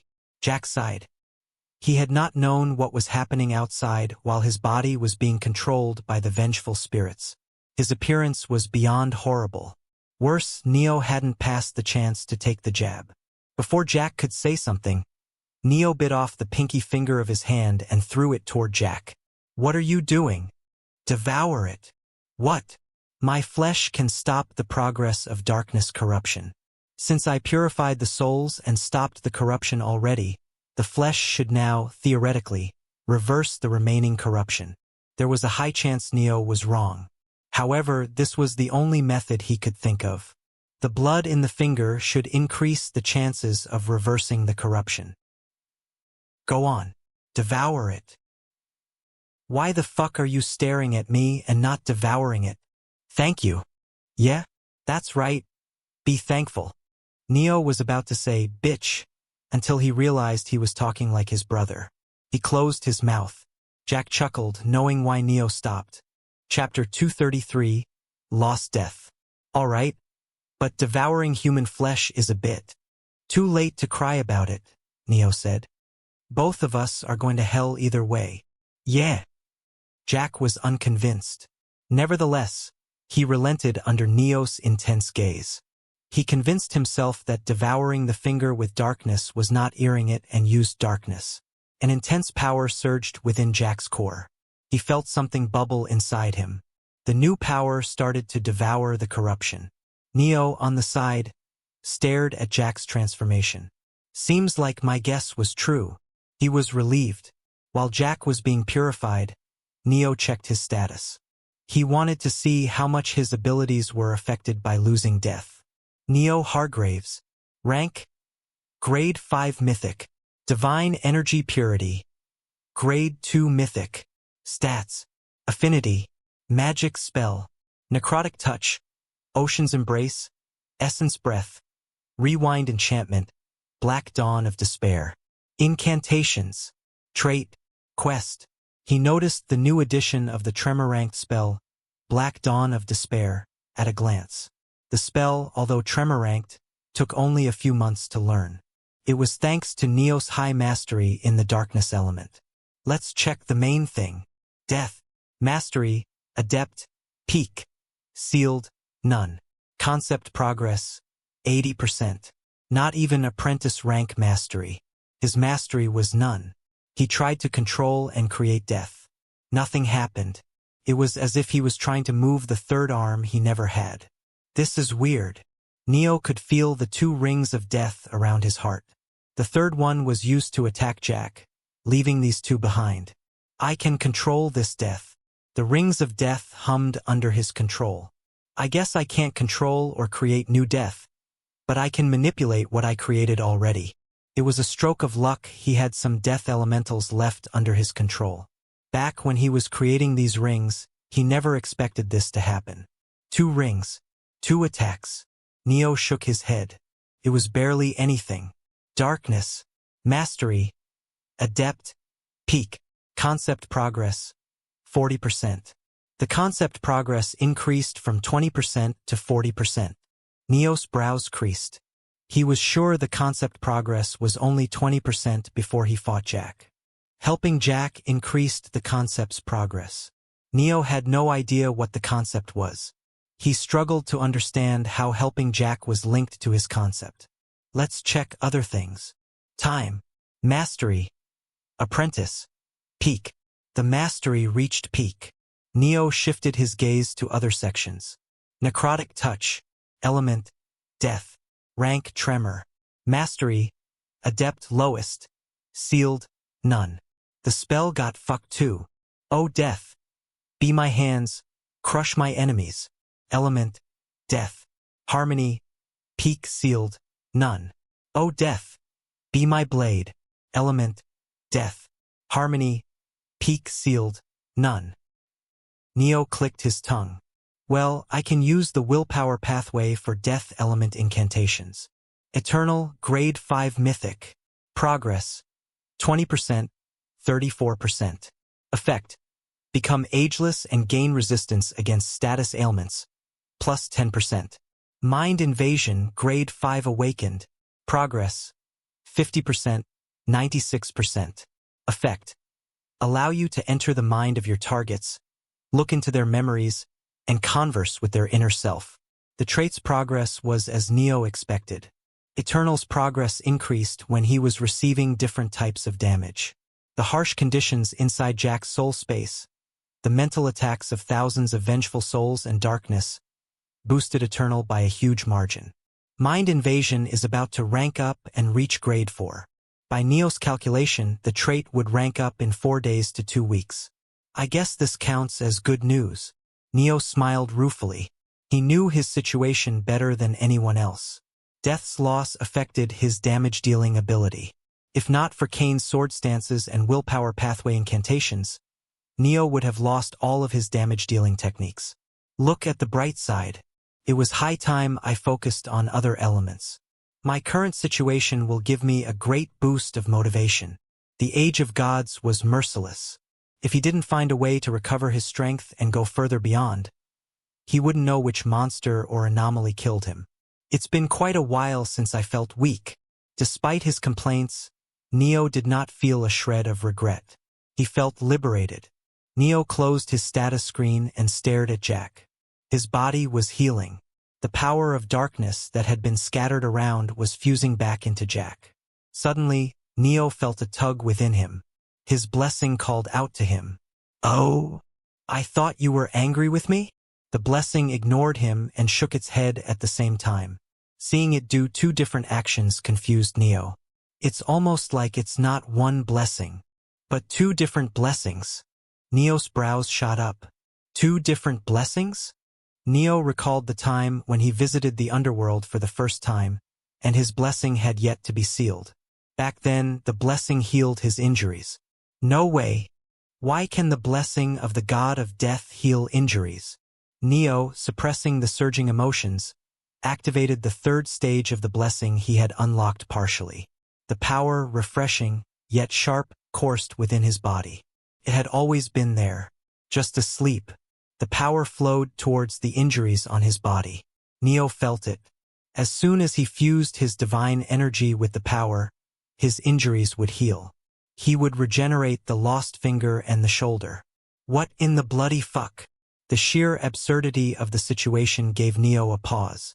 His missing hand aside, the pinky finger was devoured by Jack. It should never have been able to heal or regenerate unless Neo ranked up. Even then, it was supposed to be a gamble. Ranking up is a rebirth of sorts. That's why we can recover the body parts we lost to darkness. Because we are creating new body parts when we rank up. Regeneration of parts lost to darkness was impossible. They could only be replaced by new parts. But my blessing can do that. Peak-level regeneration ability. It used an absurd amount of divine energy, of course, but it was useful nonetheless. This can't be the blessing of a god who rules over death. Mother's blessing. Hades and Persephone. Two gods. Two blessings. While Neo was buried in his thoughts, Jack coughed uncontrollably. The pieces of flesh tying his limbs melted away, and he crashed on the ground, healed. "Who were you talking to?" Jack questioned. "Nothing.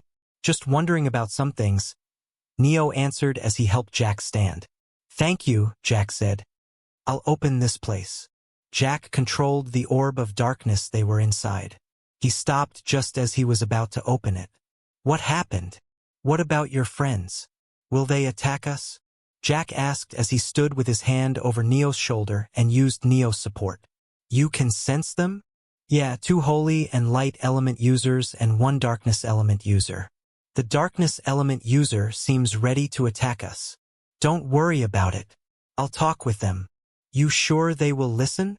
"I hope they do, or your neck is gone." Jack was exasperated at Neo's bad joke. He was wondering if Neo was forcing himself to be funny to help uplift Jack's mood or if Neo was naturally seriously unfunny. Jack hoped it was the former. "Since you've received your answer, open this place," Neo said. Jack hesitated. "What?" Neo asked, seeing his expression. "Can you give me some clothes first?" Chapter 234. Beyond Point of No Return. He blushed. "I'm using a shadow robe right now, but the holy elemental spirit in the sky will burn my shadow robe as soon as I step out. I will become naked." Neo nodded. He removed Jack's hand from his shoulder and gave him his long coat. Jack wore it. The coat's buttons were closed tightly, and his legs below the knees were out in the open. The long coat looked normal on Neo since he wore more clothes underneath, but Jack, wearing only it and being naked underneath, looked funny, to put it nicely. "I'll open it." The darkness surrounding them disappeared. Both of them appeared in the air above the sea. Neo used his water affinity and hardened the water surface enough for them to walk. The two, Jack walking with Neo's support, stepped towards the beach. 5 minutes earlier. "Am I seeing things?" Apollo muttered. "No," Athena answered. "I can sense the same thing as you. The darkness is disappearing. But it's not just that." She stared at the giant orb of darkness floating in the sky. The vile presence of darkness was weakening. "It's almost as if the necromancer is dead. And yet I can sense the necromancer," she thought. "The monster is no more," Emma spoke up. "But the necromancer is alive." Her words made no sense. Only the three who could sense what was happening knew what Emma was talking about.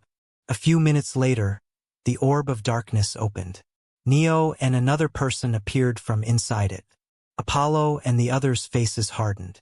Shock, disbelief, hope, and displeasure appeared within their gaze. This just made things go from bad to worse, Emma thought. Neo can heal all humanized monsters, or can he do that with only those corrupted by darkness? It was huge news, a happy news. However, a monster, who had been massacring as he had lost his reason, is now sane again. He has become a human. The public won't forgive such a person, but we can't kill him either because we lack justification. Her brows furrowed. Neo and Jack appeared before them. The two stood a bit far from Apollo and the others. Silence hung between them. Cain broke the stillness as he opened his mouth. "Neo, who is that?" "The necromancer we were fighting a few minutes ago." "He was a human?" "He is one now." Cain closed his mouth. The situation was too confusing for him to understand. And Cain could feel the tension in the air. One wrong move and a battle would break out. "Since we are done here, get some rest before we return to the association," Emma said. Her words diffused the tension. She looked at Jack and Neo. "We can't make a decision about what to do with him since he is a human. He will have to return to the association with us." When Neo remained silent, Emma added, "I'm being lenient since I know about the corruption of darkness. But if you two try to escape, I won't think twice before burying you 7 feet deep." She turned around and left. Athena followed behind her. Apollo looked at Emma and Neo with alternating gazes and spoke before he left. "Sunshine's presence will only grow stronger with each passing moment. You two should rest and recover, so that we can leave this place before sunshine does permanent damage to you. Got it. After Apollo left, Neo turned to Cain. Can you get me my backpack? I need the elixirs. Okay. Cain left, and Neo shifted his gaze to Jack. How are you feeling? He stopped speaking when he noticed Jack's dazed expression. Following his gaze, he found Jack was staring at Emma's departing back. Who is she? Why are you asking that? Neo frowned. No, she is beautiful. Jack didn't mince his words and made it clear what he meant. Neo looked at Jack, then at Emma. Give up, he told Jack. She isn't someone you would want to go after. Okay. It was not okay. Jack's expression made it clear that Neo's words were going in one ear and coming out of the other without having any effect. Don't say I didn't warn you. Okay. Neo clicked his tongue and removed his support, letting Jack fall. Hey, that hurt. It's fine. You are healed plenty if you have time to have a crush. While the two were bickering, Cain returned. Neo here. Thanks. Neo grabbed the bag. I'll go meditate and recover. There are only 2 hours left before anomaly number 79 returns. Jack and Cain understood the underlying message behind his words. Don't disturb me. Neo left Jack and Cain together and sat in a secluded area. He opened the bag and looked inside. Only 5 elixirs are left. He had overpacked elixirs before coming to this world. The supply should have lasted him over 3 months. It was enough time to complete the trial of Shadow Sovereign. Or so Neo had thought. Come out. Take the elixir. The caterpillar peeked out of his pocket. It stared at the elixir with a salivating gaze and crawled toward it. Good job today. I would have had a hard time without you. Neo rubbed its head with his finger. Just as the caterpillar was about to eat the elixir, it stopped, turned to Neo. Then it looked back at the elixir. The caterpillar had a regrettable look in its eyes. It shook its head and started to crawl back to Neo's pocket. Oh! Neo was surprised. You aren't going to eat that. What? You're worried about me? A smile appeared on Neo's lips. He picked the caterpillar and placed it next to the elixir. You can take it. You don't need to hold yourself back because of me. The caterpillar shook its head. I told you. It's fine. There are only 5 elixirs left.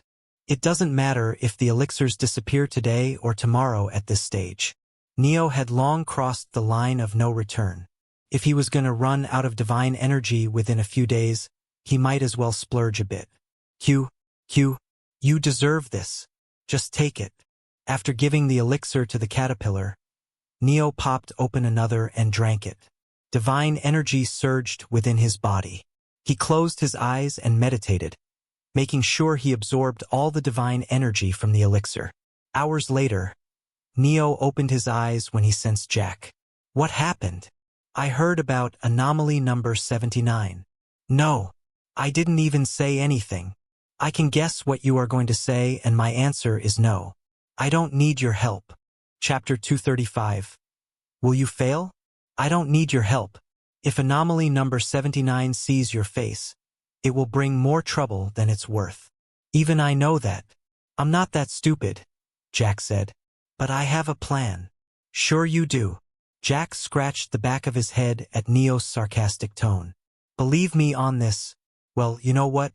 Forget it. Jack turned around to leave. I'll do it myself. Sit. Oh. There is something we need to talk about. Yeah. Jack sat next to Neo. Both of them felt prickling sensations all over their skin due to sunshine. What is it? Do you know about the trial? It was something about saving the child of mana, I think. Jack thought hard and answered. I did search for it when I first appeared here, but I never found any clue related to the trial. That's normal. Information about child of mana is protected. A child of mana is a connector. The people of this era don't understand how the abilities of a child of mana work, so they gave a grandiose name to them. Connector? What is that? Neo blinked, confused. He turned his head towards Jack slowly and stared at him in the eye. You don't know what a connector is? Is that something I should know about? Jack. Neo grabbed Jack's shoulders with a serious expression. I'm pretty sure you said you were going to pass all exams. Exams? The Academy's first semester's finals. Oh yeah, I'll pass. Why are you asking about it suddenly though? There was a question about connectors in the History I paper. That was the easiest question. Neo continued, how the fuck are you going to pass when you didn't know the easiest question's answer? Jack's smiling face froze stiff. He broke the eye contact and looked away. I just realized, but I wanted to introduce myself to the blonde guy and the other awakeners. Are you going to pass or not? Jack. No. Neo let go of his shoulders and massaged his brows. You could get held back or expelled if you fail. You do know that, right? Hell, you acted like you aced the exam. What was that all about? What? I didn't hear you. I'm planning to use my credits and by passing grades with them. Neo didn't know whether to laugh or cry. He shook his head. That should work. Don't come to me when you get scolded by Sean or Felix though. Ha ha ha ha. You wouldn't be laughing when Felix finds out about this. A cold sweat flowed down Jack's back. I'll manage, probably. Before Neo could scold him further, Jack stood up and escaped. That idiot. Listen about connectors at least. Neo clicked his tongue and focused on meditation. It didn't take long before a foreign presence entered his sensory range. Anomaly number 79 is here. Neo picked up the caterpillar and placed it in his pocket. Just then, the hair at his nape stood on end. Anomaly number 79 appeared behind him, swinging the sword towards his neck. Neo ducked. He unsheathed his sword and used a wide slash. The monster moved towards him instead of blocking. It grabbed his wrist and swept Neo's leg to throw him off balance. Shit!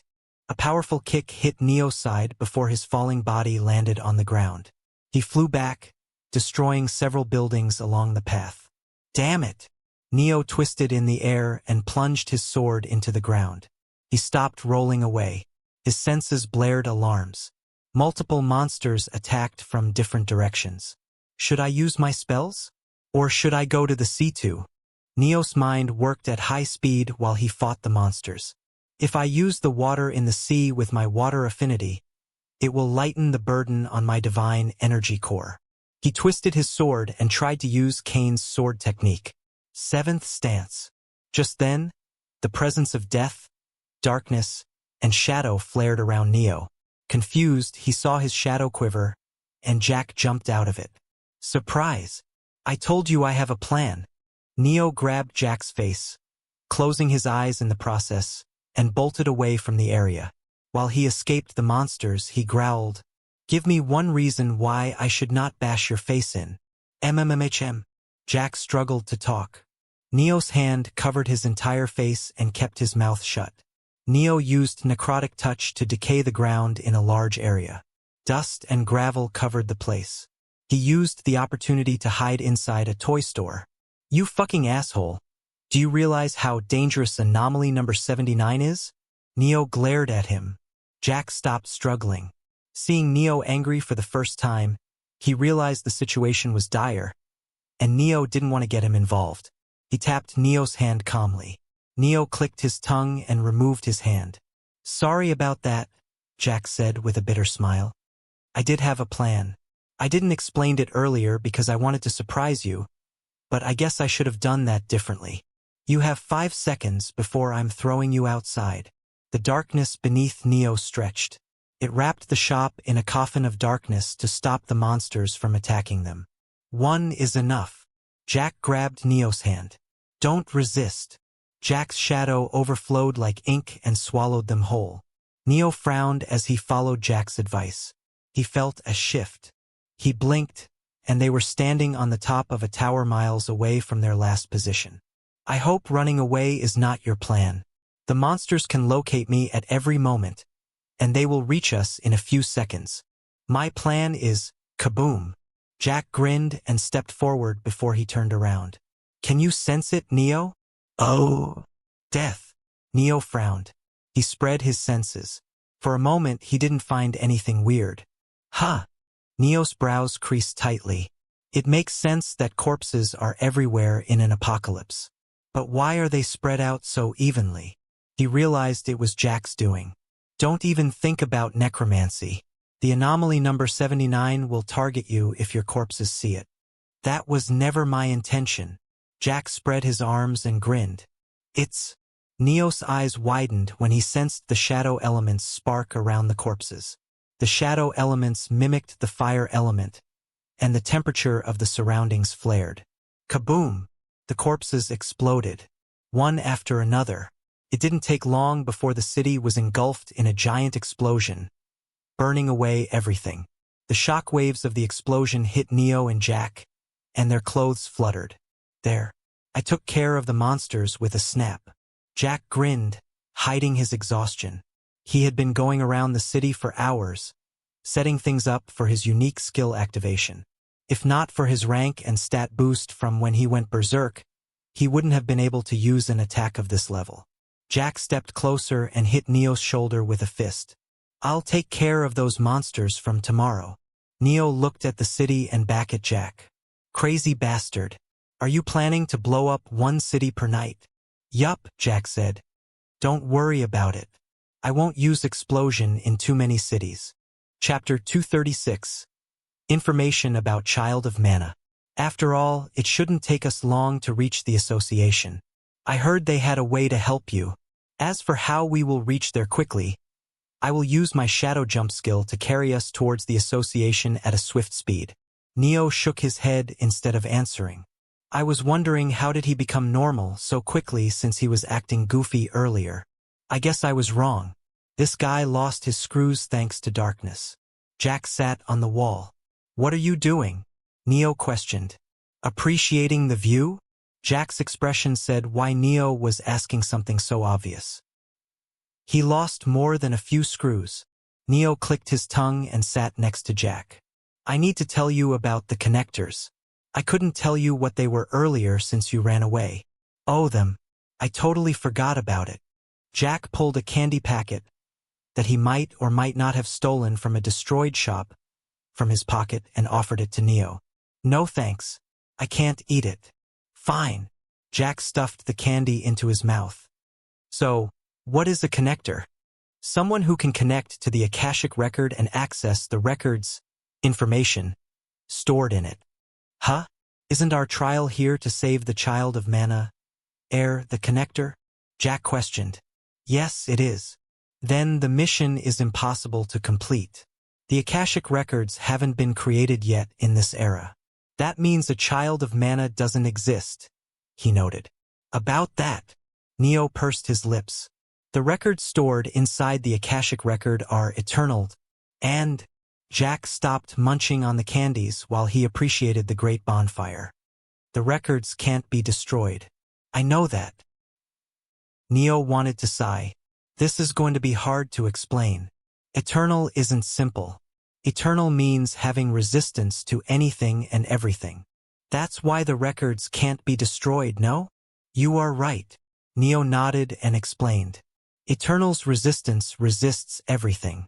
Destruction, death, time, and anything else you can think of. Any type of harmful change is resisted. Oh. Neo massaged his brows. It didn't seem like Jack was following Neo's explanation. He continued. Now, what do you think will happen if someone goes to the past and destroys the Akashic record before they were created? They will be destroyed. Logically, you are correct, but wrong at the same time. Destroying the Akashic record before they are created is a change, and records are immune to harmful change. Jack's eyes slowly widened. Holy Mother of Lord, are you serious right now? Is that even possible? Yes, the records, the information stored inside the Akashic record, exist beyond time. It is present everywhere. Past, present, and future. This is an adaptive ability the records gained when too many people tried to destroy it by going back in time. Jack finally understood what Neo wanted to explain. Since the records were omnipresent, it was normal for a Child of Mana to exist in the current era. While the Akashic records didn't exist yet, the information did, thanks to it being eternal. So, where is the Child of Mana we need to rescue? Jack asked, excited, and thought, if Neo has collected so much information while he was here, I'm sure he must have gained the clues to the Child of Mana's location. I don't know. Seriously. Sadly, yes, Neo said. That's why I am joining the Awakener Association. I want to use their resources to locate the Child of Mana. I wonder if they already know the location of the Child of Mana. I hope they do, and I hope they don't. The two became silent. The scorching heat burned their lungs. A few seconds later, Jack opened his mouth. How many elixirs do you have left? I have enough. 4 are enough? Jack sighed. You can ask for help, you know. Why didn't you request those association guys and Kane to help you with the anomaly number 79? You needlessly wasted your divine energy. It helped me train. It wasn't a waste. No, it was your stubbornness. Fighting against something that can kill you isn't how someone is supposed to train. It works the best for me. Sigh. Jack stared at his dangling legs. Both of them were sitting on the roof of a high-rise building, and the view was nice. I would have called you crazy if you weren't my team leader. I get a free pass? Yes. The two became silent again. Jack stared at the ground with varying expressions. It was as if he wanted to say something. What are you thinking? I have a way to help you regain your divine energy reserves. Neo turned his head and looked at him. What is it? Devour a part of mine. You don't look surprised. I expected it. The suggestion? A stupid suggestion, yes? Neo became quiet. Jack broke the silence as he asked. So, are you going to do it? No. It's a good suggestion, though. I can recover my divine energy, unlike you. There is nothing wrong with this method. You can't recover your lost body parts. I can't. But there are a dime a dozen methods to circumvent the issue. No, I won't do it. Why? Jack exploded. He had been trying to talk normally, but Neo's careless attitude was too much. You are going to die if we go on like this. And didn't you make me devour your finger? He glared at Neo. It's fine you tell me to do it, but it's wrong if it's the other way around. Neo's brows creased when Jack used logic against him. He put his hand on Jack's shoulder and, don't even try to talk me out of this, pushed Jack down from the building. The abrupt action caught Jack by surprise, and he wasn't able to react on time. Jack used Shadow Jump to return to the top of the building as soon as he hit the ground. The rooftop was empty. He ran away? Jack wasn't angry since a fall of that level barely tickled him. However, he was exasperated. That team leader of mine ran away because he didn't have a retort? Is he a child? Chapter 237. Divine Transformation Technique. Kayseri, Turkey, Memory Shadow World. You're back, Ares muttered as the man teleported inside the office. What happened with the giant awakener? We couldn't recruit him. I see. Ares nodded and closed his documents, shifting his focus to Liam. Where is Zeus? I don't see him with you. He went somewhere else. Ares frowned. Where? Arzu City. Zeus left to meet Neo Hargraves. Liam answered. Neo Hargraves? Ares repeated. The news about Neo's existence had become known already. Created quite a stir, especially because Neo wasn't supposed to exist. Even Gaia, an S-rank awakener, was coming back from China to meet with Neo. Ares did not ask why Zeus wanted to meet Neo Hargraves. He knew Zeus passed and had an idea of what was happening. Neo Hargraves has left Arzu a few weeks ago. It would have been better if Zeus came straight back to the association. I know that. I didn't tell it to Zeus purposefully. Liam grinned and sank into the sofa. He threw his head back.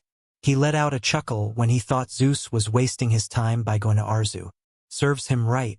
Ares shook his head when he saw the twisted grin on Liam's face. Was that necessary? You could have at least used your portals to shorten the time of Zeus travel. Hell no. Liam sat straight back up and shouted with a flushed face. Do you know how much headache I got because of him? That crazy lunatic attacked the city lords in Titan's territory. Fucking shit. We have a ceasefire treaty going on with Titans, and that lunatic still attacked them. I got the complaints from Titans already. Don't worry about it. I'll handle the compensation. Arg. This is why Zeus is getting out of hand. Why do you always cover his actions? Zeus' report said he attacked only corrupted city lords. I can't berate him for doing good. A vein popped on Liam's forehead.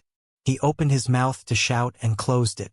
He took deep breaths, forcing himself to calm down. Took a few moments. Sigh, those city lords belong to titans. We can't attack them willy-nilly like this, Liam said. It's like America's army invading Brazil to help them kill their corrupted politician. A bitter smile appeared on Ares' face. He knew better than anyone else how Zeus was. Anyway, Ares said, picking another document. How were the battles? Last month Zeus said he was close to a breakthrough.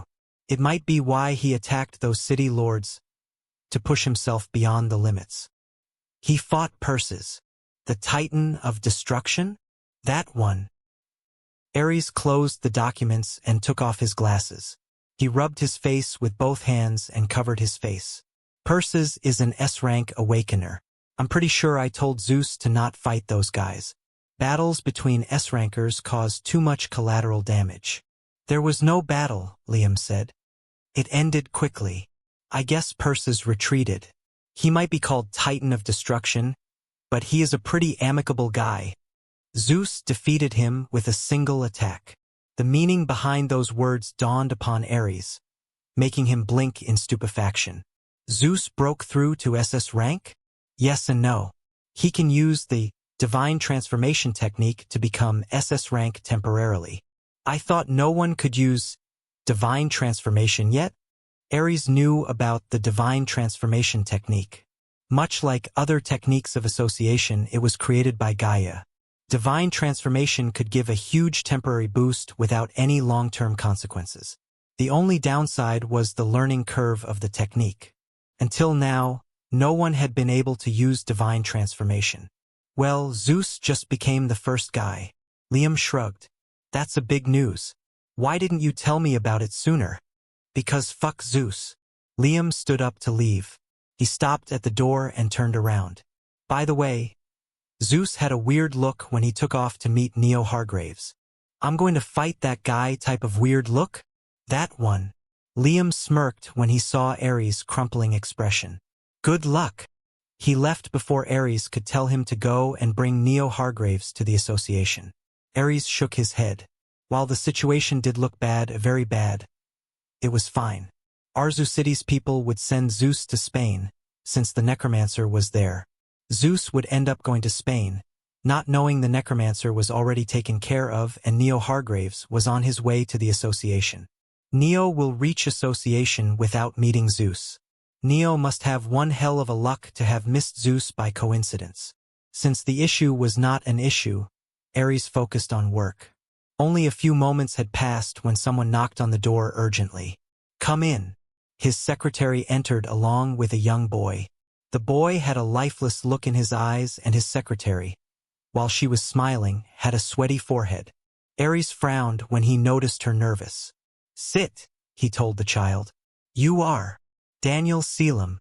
That's a nice name, Daniel. Please have water before you speak. Ares had no idea why the child was brought to him. But knowing his secretary, it must be an important matter. Tea, thank you. The child drank water. Daniel, is there something you have to say to me? Ares questioned, trying to sound as nice as possible. Daniel nodded.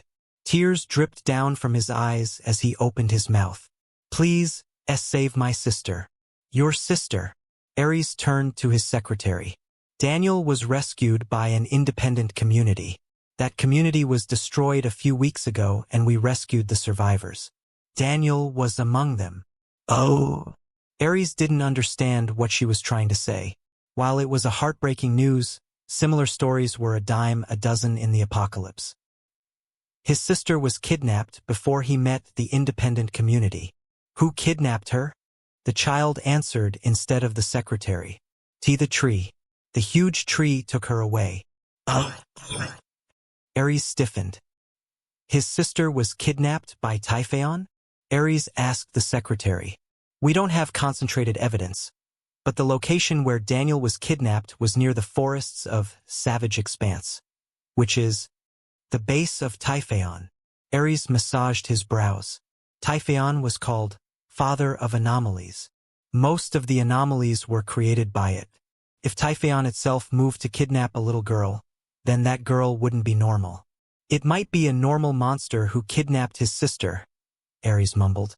The child didn't hear it, but the secretary did. It is Typhaon, she asserted. How are you so sure? Because his sister is the child of Mana Apollo saw in his visions. It should be obvious why Typhaon wants someone as precious as her. Can you prove that? The secretary nodded. She crouched next to the child and patted his back before giving him a paper and pen. Can you write about the abilities of the uncle sitting in front of you? I'm not an uncle, Ares complained grumpily. Daniel passed the paper to Ares after he was done. Name: William Grant. Rank: grade? Mythic. Divine energy purity. Grade? Mythic. Stats? 129.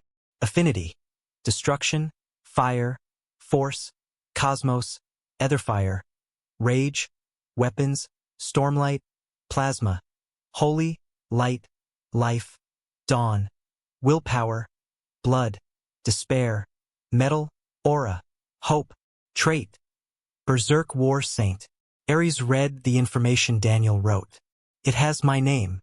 As for the contents, they are similar to what Athena told me I asked her for my abilities, he said. Athena calls it status, the secretary said. According to her, the world has records about all of us and she can access them as the child of Mana. Before Ares could ask if Daniel was the child of Mana, Daniel spoke. And no, I didn't write this myself. My sister is the one who told me about your information. Chapter 238. Location of Child of Mana and New Quest. How did she tell you?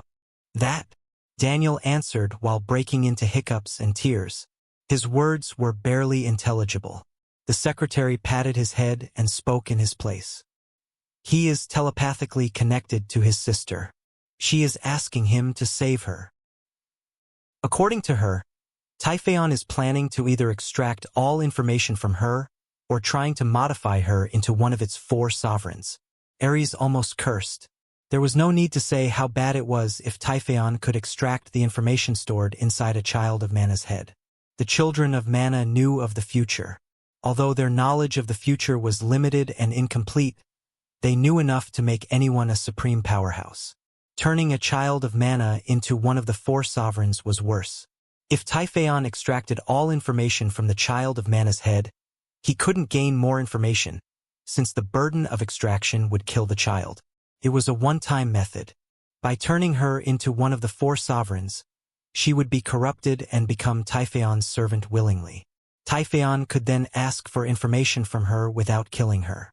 The information he could gain at once was limited with this method. However, he could keep asking for the information for years, or decades if the Association and Titans failed to slay Typhaon. The secretary took away Daniel. Ares, alone in the room, stared at the door. His mind churned, thinking of possible scenarios. Rescuing the child of Mana is impossible. The world is damned enough while Typhaon is in a pseudo-sleep. If we tried to save her and anger him, he might wake up completely and... Ares shook his head to stop the train of thoughts. The world would end if Typhaon woke up. It was that strong. I hate to think like this, but it should be fine even if we don't save the child of Mana. Athena is also a child of Mana, but she can access the records only through dreams. Her ability can't be activated at will, and she never knows if she saw a simple dream or the records. What if Daniel's sister is similar? The children of Mana were far from omniscient. Typhaon gaining information of the future was bad. But the Association had a similar trump card, Athena. The worst-case scenario was Typhaon waking up if the Association entered its territory to save Daniel's sister. Not Daniel's sister death or corruption. But... Ares chewed his lips. Daniel's sister told us my information the moment we asked. It's almost like she can access the records at will. Her high talent might be the reason why Typhaon moved to kidnap her. He sighed. Damn it. I can't make a decision of this level myself. I need to call the council. Essen, Germany, Memory Shadow World. Neo was practicing his sword techniques. It had been days since he started their travel towards Turkey, where the association headquarters was. They were taking the north route, going through European countries to take care of wild monsters. Kane was busy meditating. Days passed since he spoke to Neo, probably because he was ashamed of himself for not being able to complete the technique even now. Athena spent her time scouring the cities for books. Neo would often go along with her. He had been trying to talk about her abilities as a connector, but had been unsuccessful so far. If he had to take an honest guess, Athena was purposely avoiding the topic while acting oblivious. Apollo had stayed behind in Spain to take care of the remaining dark energies. Jack was spent, using Shadow Jump to carry the group whenever possible and helping Neo take care of statue monsters that attacked at night. Nix. Where is Emma? Neo asked Athena, who was sitting on a nearby rooftop. With Jack. Is she still following him to find how he can create multiple phylacteries? Yes. Neo smirked. Jack's wish came true, and Emma became interested in him. It was good until he found Emma was Nix, his ancestor. Poor guy has been trying to avoid her like a plague. Neo was laughing at Jack's misery when a screen appeared before him. Quest. Fate of the world. Objective. Protect Child of Mana, future name Sphinx, from Typhaon. Quest hint. You can find the location of Child of Mana if you visit Awakener Association headquarters. Reward. Location of Interplanetary Waypoint X1. Level up, Eternal, X1. Level up, Mind Invasion, X3. Failure. Questline, End of the World will begin. Accept/refuse. Warning. Refusal to accept the quest will activate the failure condition. Neo frowned. So if I refuse, the questline, End of the World will start? His eyes moved upwards. Interplanetary travel. It can be useful, but I don't see how it is possible with those guys waiting outside. Neo shook his head. He would think about it when he received the rewards. His eyes finally turned to the quest objective. Fuck. The Child of Mana they had to save would become Sphinx in the future. And it was going to be targeted by Typhaon, or maybe the Child of Mana was already caught by Typhaon. Just when I thought it couldn't get worse than Jack losing control to darkness, it got much more fucked up. He decided to explain what he found out to Jack when he had time. Throughout the day, Neo's mind kept revolving around his new quest. The Shadow Supreme Trials is the rescue of the Child of Mana, while the quest is to protect the Child of Mana. Am I thinking about it too much? Or are these two completely different? His thoughts stopped when he found a chance to talk with Jack alone. He dragged Jack away and used Coffin of Darkness to make sure no one could eavesdrop on them. What happened? Jack asked, faking irritation. He had been trying to feed Neo his body parts, but Neo had been adamant in his refusal. I have good news, bad news, and very bad news. Start with the bad news. I found who the Child of Mana is. It's Sphinx. Jack's eyes widened. That's good news, dude. Our search will become much easier since we know who we are searching for. Yeah, you are wrong. It's bad news. Sphinx will be or is already caught by Typhaon. Typhaon? Neo explained about Typhaon. The reason Typhaon had not been attacked was because of its overwhelming strength. It was currently estimated Typhaon would wake up in 28 years. The Awakener Association and Titan's plan was to grow stronger as much as possible in those 28 years before their inevitable battle with Typhaon. After all, if Typhaon woke up now, they had no chance at victory. They could only train and hope to defeat Typhaon later. Typhaon is currently stronger than all of the Awakeners combined. We have to save the Child of Mana from a monster of that level. Okay, that is bad news. What's the good news then? I told you about the Typhaon and how it is sleeping, right? Yeah, and the Awakener Association and anyone else won't risk saving the Child of Mana since it might wake up Typhaon. This means we have almost no competition. The only problem is the time limit since we don't know when Typhaon might do in the Child of Mana. Jack nodded and suddenly stopped. It was as if a light bulb was switched on inside his head. A bright smile appeared on his face. Neo, I just thought about it. But according to you, only we are planning to save the Sphinx? That's correct. Secondly, our actions in this shadow world affect reality? Yes, you are right. Third and lastly, the Sphinx exists in our world, which is the future for this world. Chapter 239. Awakener Association Headquarters. Yeah! Hooray! Jack jumped, overjoyed. This means we will finish this trial. Nobody is planning to save the Sphinx, but Sphinx exists in the future. It has to be because we rescued it. He was happy until he noticed Neo's expression. Why are you frowning? This isn't good news. It's very bad news. How? Because the future can be changed, obviously. Neo started to explain. Think about it. If saving the Sphinx was guaranteed, would Shadow Supreme choose it as a trial for us? Also, there is no guarantee we won't fail and someone else in the future won't get the same trial and save the Sphinx. Hell, even the people here could save the Sphinx. I did say they might not save the Sphinx, but there is always a what if. Jack's expression crumpled when he listened to Neo. Sadly for him, Neo wasn't done. This is why this trial is bad news. We can't be sure if we are guaranteed to save the Sphinx, and we have no choice but to do our best. Because if it was us who were meant to save the Sphinx but we failed, thinking someone else would do it, then Neo left his words hanging in the air. Jack covered his face with both hands, sighing, and completed Neo's words. If we fail, the future will change. There is a chance that the Sphinx might never exist and instead there would be a sovereign serving under Typhaon. There was more to it, but Neo kept himself from explaining. If Typhaon gained control over the Sphinx, there was a chance the Father of Anomalies could defeat the Awakener Association.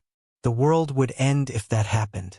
The questline was named End of the World. It's almost guaranteed that failing here will destroy everything.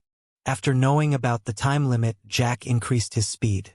They reached the Awakener Association in 13 days. Jack and Neo were wrung dry due to their daily battles with Anomaly number 79. Although exhausted and injured, Neo found good news. His death still warned him of incoming attacks. It's weird how I can't use it to fight anymore, but it alerts me of incoming attacks. Death protected him like a parent who wanted to punish their child but couldn't see their child getting hurt. This is the Awakener Association? Jack muttered. They stood before a giant 18th century-style castle. The place was filled with people moving around busily. They greeted Emma and Athena when they saw them and resumed their activities. What's wrong? You expected something grander? Emma questioned. No, it's perfectly fine.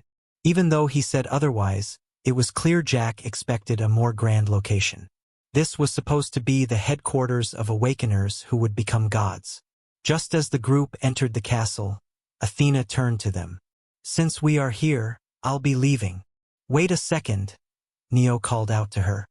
I have something to talk to you about in private. Can we meet later? Athena stared at him, scanning him with an indescribable gaze. She nodded. My room is on the east side building, 4th room. The door has my name written beside it. Got it. Jack whistled when Athena left. He stared at Neo with a teasing grin. Neo rolled his eyes and ignored Jack. Where to now? Neo asked Emma. Someone should be coming any minute now. Ah, there she is. Emma turned to the ginger woman in a long black pencil skirt and a full-sleeved white crop top. She is Hannah, Aries' secretary, and the one who will be guiding you two around the association headquarters, Hannah said. Come on. Don't interrupt me when I'm introducing you. Emma pouted, only for Hannah to ignore her. Nice to meet you. I'm Hannah Mercer. Neo Hargraves. Jack Hanma. Kane. She shook hands with Jack and Kane. Her eyes glowed for a moment imperceptibly. Only Neo noticed it. She then shook hands with Neo, and her eyes glowed again. Neo felt a foreign presence invading his mind. It was barely perceptible, but he detected it. Kaya! Hannah let out a yelp and snatched her hand away from Neo. Her eyes trembled as she stared at Neo in shock and horror. What happened? You okay? Emma stood behind Hannah. Instead of answering her, Hannah was breathing heavily. She placed her hands on her knees to support herself. Emma tried to help her stand when suddenly Hannah puked. Someone came a few seconds later and took Hannah to the medical care area. Emma turned to Neo. What did you do? Nothing. She just saw my memories. Emma flinched slightly when she realized Neo knew what Hannah had tried to do. Her brows furrowed. Hannah can see only surface-level memories. Why is she so shocked from them? Her gaze turned to Jack. Darkness users had chaotic minds. If anyone used mind reading or something similar on them, there was a high chance their insanity would affect the caster of mind reading. However, Hannah was a professional. It was easy to see her strong mental fortitude when she peeked into Jack's mind, who devoured half of Spain and barely flinched. Sorry for Hannah's actions. It's her job to look through people's backgrounds when they come to the association, Emma said. Neo shrugged. With Hannah gone, the job of taking care of Neo, Kane, and Jack fell on Emma. She was about to say something when a message arrived on her device. She looked through it. Ares is in a council meeting with Titans. He wants Neo to join the meeting. Though, before that, he has asked me to help you with the anomaly number 79 issue. Emma took them to a door towards the basement. The door opened, and they walked down the stairs. After a few minutes of silent steps, they came out into a large corridor. Each door you see here is connected to a different place through spatial manipulation. She guided them towards a particular door.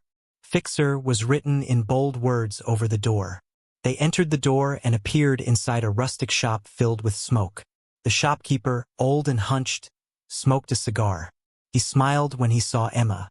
Nix, it's been long since we met. It's Emma. The name you've been given is Nix. Stop it, Richard. You know I hate playing gods. Emma's brows furrowed. Watching her irritated made Richard, the shopkeeper, laugh. Okay, I won't do it again for now, Richard chuckled. Why are you here, little lady? These two are marked by anomaly number 79. Oh, that's quite terrible. Richard jumped down from his chair, his height only reaching Neo's waist. He circled Neo and Kane and examined them. How long since they were marked? Their 9th month is almost complete. Richard's brows jumped. He nodded approvingly and went behind his desk, plunging his hand into the desk's drawer, then his entire upper half of his body into the drawer. He pulled out a broken sword. The blade was chipped, and it was blue in color. This baby here is one of the 7 fragments of Uranus' sword. This one is called Time Desecrator, Richard explained. It can cut across time. This is Time Desecrator? Neo questioned, amazed. Obidus' emotions flared when he appreciated the sword, though the sword spirit of his tried to hide it. You know about it? I've heard the name. Ha ha ha, of course you have. This baby was famous for its ability to cut past. Richard placed the sword on the table. Chapter 240. The methods to save someone from anomaly number 79. You have 2 ways to save yourself from anomaly number 79. He tapped the sword. Your first option, and the easier one, is to cut your eyes with this sword and make yourself blind. Since Time Desecrator can cut past, the injuries inflicted by it are gained by your past self too. You'll become blind by birth in this case, which also happens to be our goal, Richard explained. Blind from birth means you never saw anomaly number 79's face. It will stop chasing you. Can the injury be healed later? Neo asked. It can't be healed. Any wound caused by the Time Desecrator becomes part of your existence, as if you were born with it. You can't heal something that was never considered an injury in the first place. Neo nodded. He doubted his immortal skill could heal the injury. What's the second method? You go next door to that plant lady. She will trap you in an eternal dream and keep you alive by supplying your body and soul with nutrition. You will keep fighting the anomaly number 79 in those dreams until you die, Richard said. That doesn't sound like a way to solve our problem. It isn't, but it makes sure we don't have to dirty our hands. And the anomaly number 79 doesn't pose any danger to anyone else other than the marked. After the explanation, they left the place and visited the next door. The lady there gave the same explanation as Richards. The group of Neo, Emma, Jack, and Kane left the room after listening to the lady. "What will you choose?" Emma asked as they stepped outside the door. "What will happen if we try to use resurrection to escape anomaly number 79? Neo questioned instead of answering. "I don't know. We never tried it." "Why are you asking about it?" "No reason." Neo pondered over the resurrection method. There was a slight chance anomaly number 79 would not chase him if he killed and revived himself. However, where will I go if I die? My world's underworld or this world's underworld? Would the Shadow Supreme even allow my soul to go to my underworld? Or rather, would he let me revive and return to the shadow world? Or does my death count as trial failure? He had too many doubts. Using resurrection was a gamble, and the risks were too great for him to try it. "I can only choose between eternal sleep or permanent blindness." While Neo was deep in thought, Kane spoke up. "I will sleep." "Are you sure?" "You will still have to fight anomaly number 79 in your dreams. We will make sure your soul doesn't collapse from the battles, but we can't do anything if anomaly number 79 kills you in your dreams. You will die. This method will just prolong your life by a few days. Becoming blind is—" "I've made my choice," Kane interrupted her. "Can I talk to Neo before I go to sleep?" Emma frowned, unable to understand Kane's choice. She nodded and left with Jack. Instead of questioning Kane, Neo stared at him. "Aren't you going to ask me why I chose the second method?" "You must have your own reasons." Kane smiled. His warm smile couldn't hide the exhaustion behind his gaze. "I'm afraid and tired," he said. "Living every day in fear of monsters is exhausting. I used to think my problems would be solved if I awakened. But—" Kane sighed. "Nothing changed. I don't need to fear weak monsters anymore, but the stronger ones. If I grow more stronger, then I'll need to fight even stronger monsters. You still would have to fight anomaly number 79 if you go to sleep. If you don't want to fight, then becoming blind sounds better," Neo said. "No. Ugh. I guess I didn't explain it properly." Kane tapped his foot on the ground and crossed his arms. He cocked his head, thinking hard, and chose his next words carefully. "I'm not afraid of monsters, but the idea of facing stronger monsters I've never seen before is the unknown that gives me nightmares. Not knowing what kind of monster I would have to fight tomorrow, or what kind of monster would attack me tomorrow is exhausting. I just can't stop thinking about it. But if I go to sleep, I don't have to worry about anything anymore. Sure, I have to fight anomaly number 79, but I know its abilities. In dreams, no other monster other than it will attack me. There is no unknown there." Neo remained silent. Kane laughed when he saw Neo's melancholic gaze. "Ha ha ha. I bet you are thinking I'm a weak-willed person." He smiled bitterly. "You are right. I'm old. I don't have any ambition or passion. The only thing that kept me going was completing your technique, but now that I've done it, I'm fine with dying on my terms." Seeing Neo's silence, Kane smiled and touched Neo's forehead with his finger. "Transfer." Neo had no time to react. A great amount of information was forced into his head. It contained Kane's knowledge about sword techniques. Everything he knew, his understanding, his enlightenment, he gave it to Neo. Neo blinked when the transfer ended. "I thought you would lose consciousness. But you aren't even disoriented," Kane said, amazed. "Where did you find the knowledge transfer technique?" Neo frowned. The technique Kane used was similar to the technique Elizabeth used to teach him Ocean's Embrace. The only difference was Kane's technique was of a higher level. Neo instantly mastered the sword techniques thanks to it. His current level in swordsmanship was the same as Kane. However, there was one drawback. Kane's technique passed down everything to Neo, leaving nothing with Kane. "Where the fuck did you pick up this useless transfer technique, and why did you use it?" Neo glared at Kane. "You gave everything to me, without leaving anything for yourself." "It's fine. It's fine." Kane repeated his words, as if to prove it was actually okay. "This is better than my techniques dying with me." As for where I found this technique, I created it myself when I realized I couldn't teach you my sword techniques directly. Cain knew he was going to die at anomaly number 79's hand. He didn't want to leave without teaching everything he knew to Neo. It led him to create the transfer technique. You don't need to worry about me, Cain spoke up when Neo's frown didn't disappear. I'm a genius. It wouldn't take me long to reach my current level even if I'm starting from scratch again. Chapter 241. Cain's Last Gift. Neo opened his mouth to convince Cain otherwise. Cain raised his hands. Stop right there. Your talk no jutsu is too strong. I don't want to hear you trying to convince me against my choice. I'm worried you will manage to sway me. He smiled helplessly as he looked at Neo's expression. I've told you, I'm weak-willed. Talk no jutsu is especially potent against me. He patted Neo's shoulder with a laugh. Anyway, I've given you complete mastery of the 7 sword techniques. As for the 8th one, he dragged out his words, hoping Neo would say something. Neo clicked his tongue and obliged. What is the 8th technique? It wasn't in the knowledge you've given me. I've sealed it.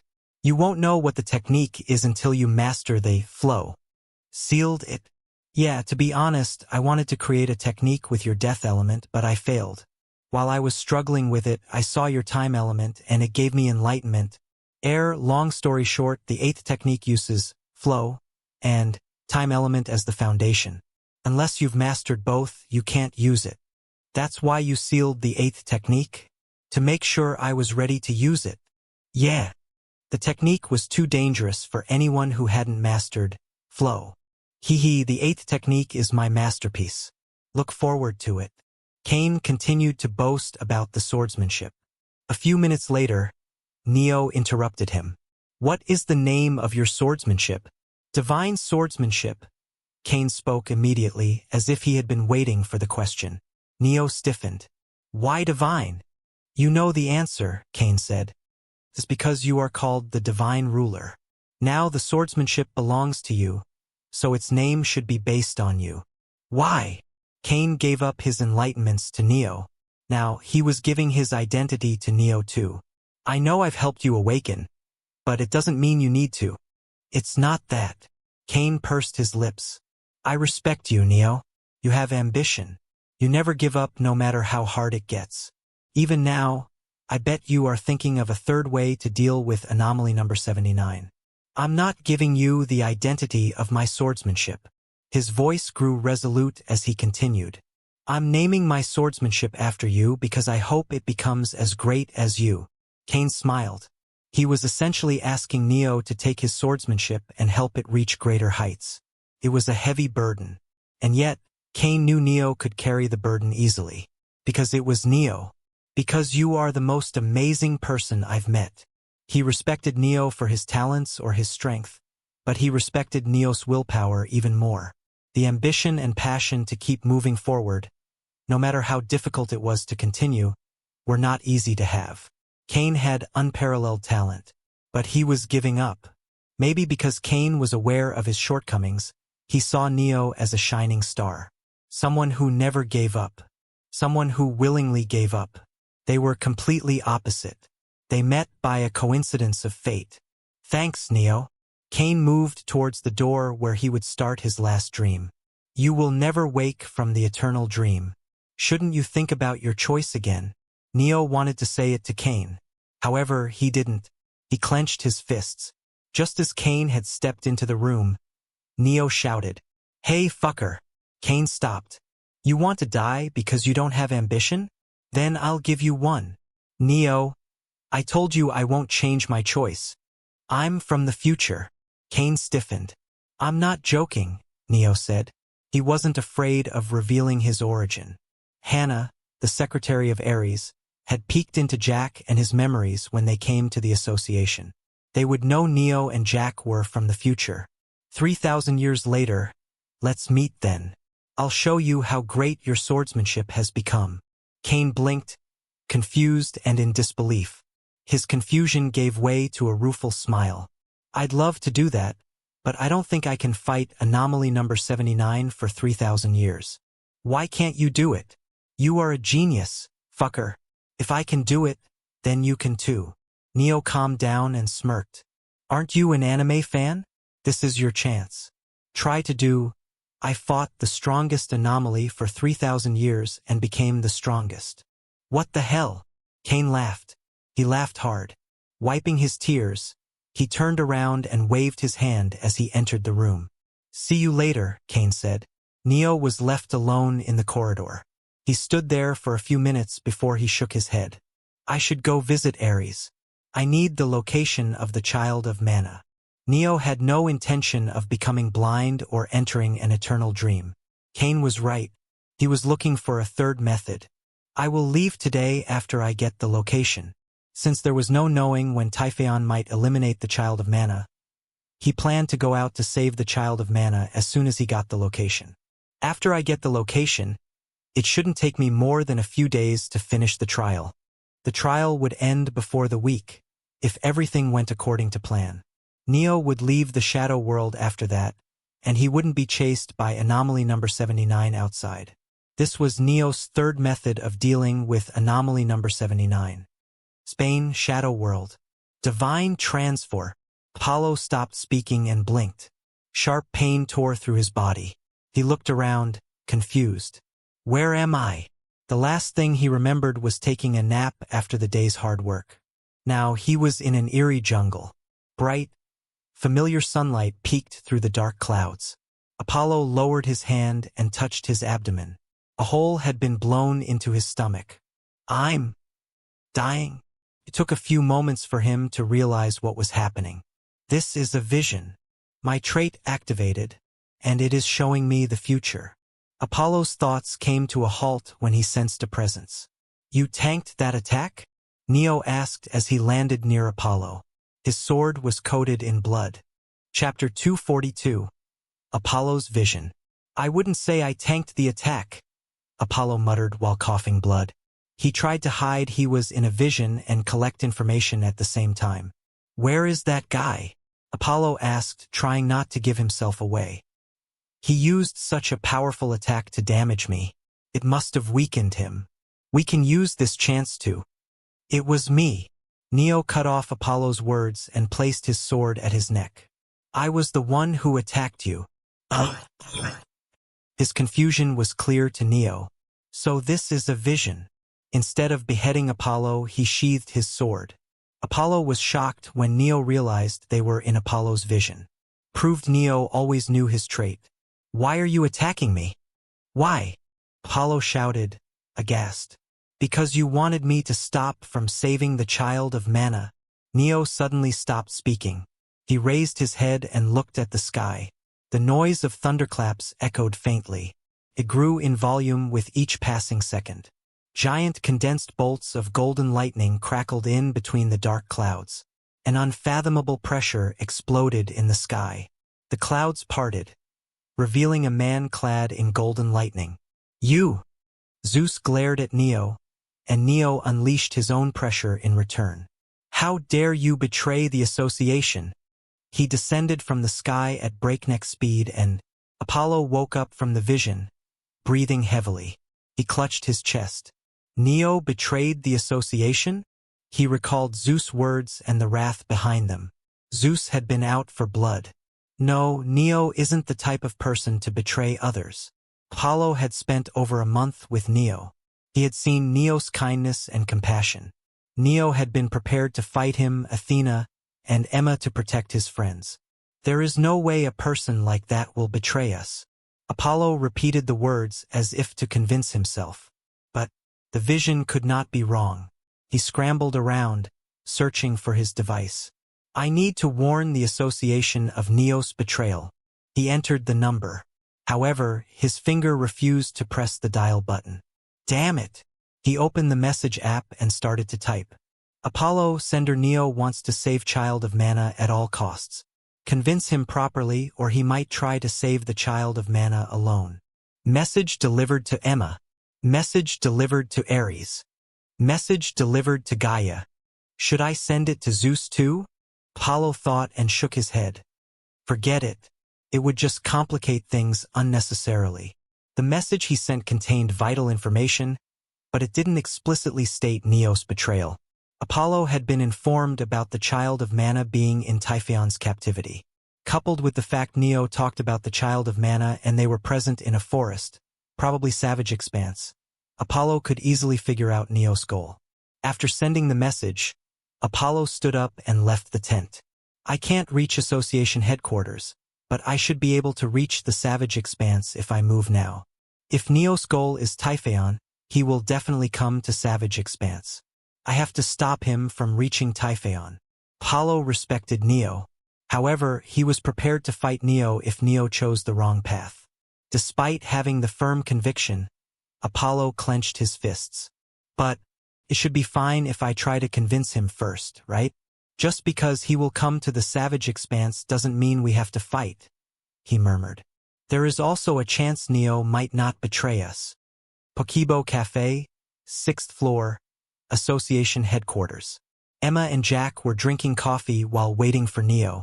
When will you stop hiding in Neo's shadow? Emma asked. This again.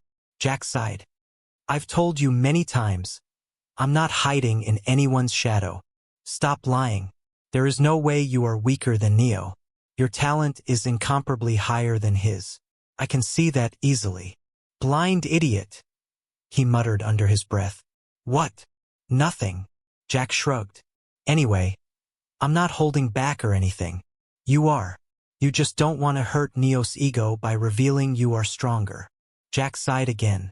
They had had the same conversation dozens of times when they were alone. Emma clearly didn't like Neo. Emma, your highest mastery element is darkness. Am I correct? Jack asked, interrupting her. Yes. Can you devour physical objects? I can. What about abstract concepts? Yes. I can devour emotions. Can you devour darkness? Huh? Of course I can't. It's impossible to do so. Jack shrugged.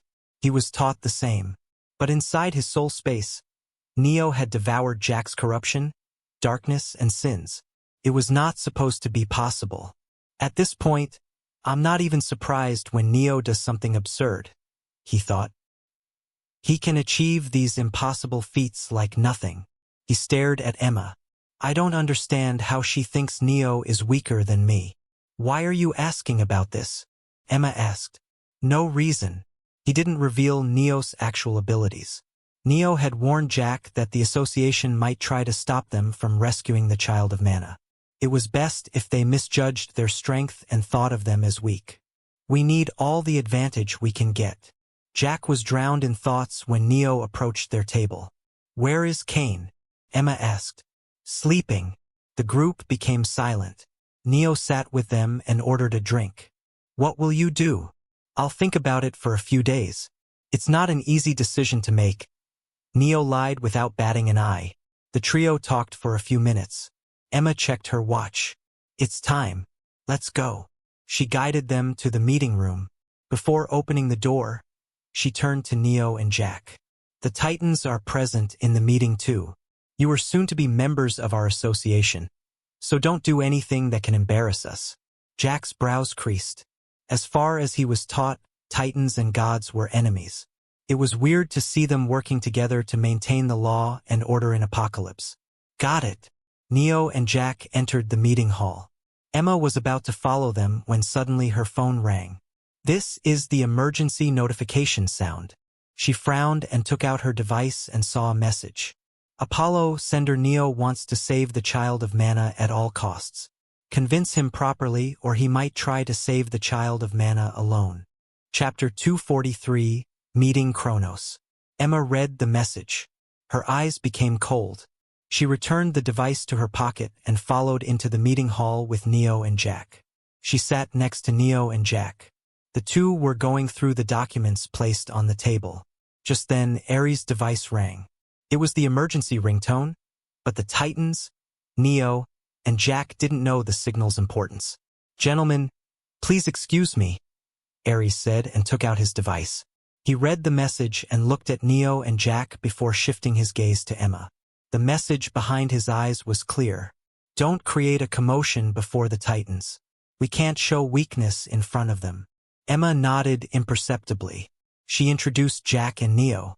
These are Neo Hargraves and Jack Hanma. As you all know, Neo defeated Anomaly number 33 8 months ago, and Jack is the necromancer who, ignoring her introduction, Neo scanned the meeting hall. 15 chairs were placed around a large circular table. Ares, the chairman of the Awakener Association, and 2 more members of the association sat on one side. On the other side, holograms of 4 titans were present. The first titan had brown hair and green eyes. He had an amicable smile while his head was covered in bandages. As the meeting continued, he introduced himself as Persis, the Titan of Destruction. The second Titan was someone whom Neo was familiar with. "I'm Francis," the Titan introduced himself. "You might know me as Kronos, the Titan of Time." Francis smiled and patted the empty seat next to him. "As for this empty seat, Atlas was supposed to sit here, but as you can see, I have no idea where he is." Francis chuckled. He navigated the conversations with ease and kept the atmosphere friendly. Neo smiled. "This bastard has always been good at talking." The meeting continued. The first topic was about Jack. Jack had committed irreversible atrocities in Spain. It was obvious he would be punished. However, since we can't decide how to punish Jack Hanma, let's discuss this issue on a later date, Ares said after a lengthy discussion. Neo and Jack weren't surprised by the outcome. It's obvious why they aren't punishing Jack. They need as many powerful awakeners as possible to fight Typhaon when he wakes up. Interrupting Neo's thoughts, Ares continued. "Now, on to the reason for this council. We need to discuss whether we should rescue the Child of Mana or not." Another lengthy discussion took place. Ares would have loved to not reveal the Child of Mana's location to Neo, not after reading Apollo's message of Neo's possible betrayal. Unfortunately, the information was written in the documents placed on the table, and Neo and Jack had read them before Emma and Ares read Apollo's message. They are just using complicated reasons to say why they shouldn't rescue the Child of Mana. Neo continued to read the documents while listening to everyone. So they found the location of the Child of Mana, Sphinx, through her brother who... Neo froze. Daniel Selim? Daniel Selim is Sphinx's brother? The professor who taught Neo about the time element. Someone who was rough around the edges and found it difficult to express his emotions. Daniel Selim. Neo shook his head. "I shouldn't be surprised. This is the past. I was bound to meet famous figures of the history. Instead of being sidetracked, I should focus on the task at hand." He closed the document. His goal of coming to the association was completed. He found the location of the Child of Mana. However, I need to try at least. If I'm going to go rescue Sphinx from Typhaon, I would need all the help I can get. Neo knew the possibility of them following his words was close to zero. Still, he decided to do so, because failure was not an option. It meant the end of the world.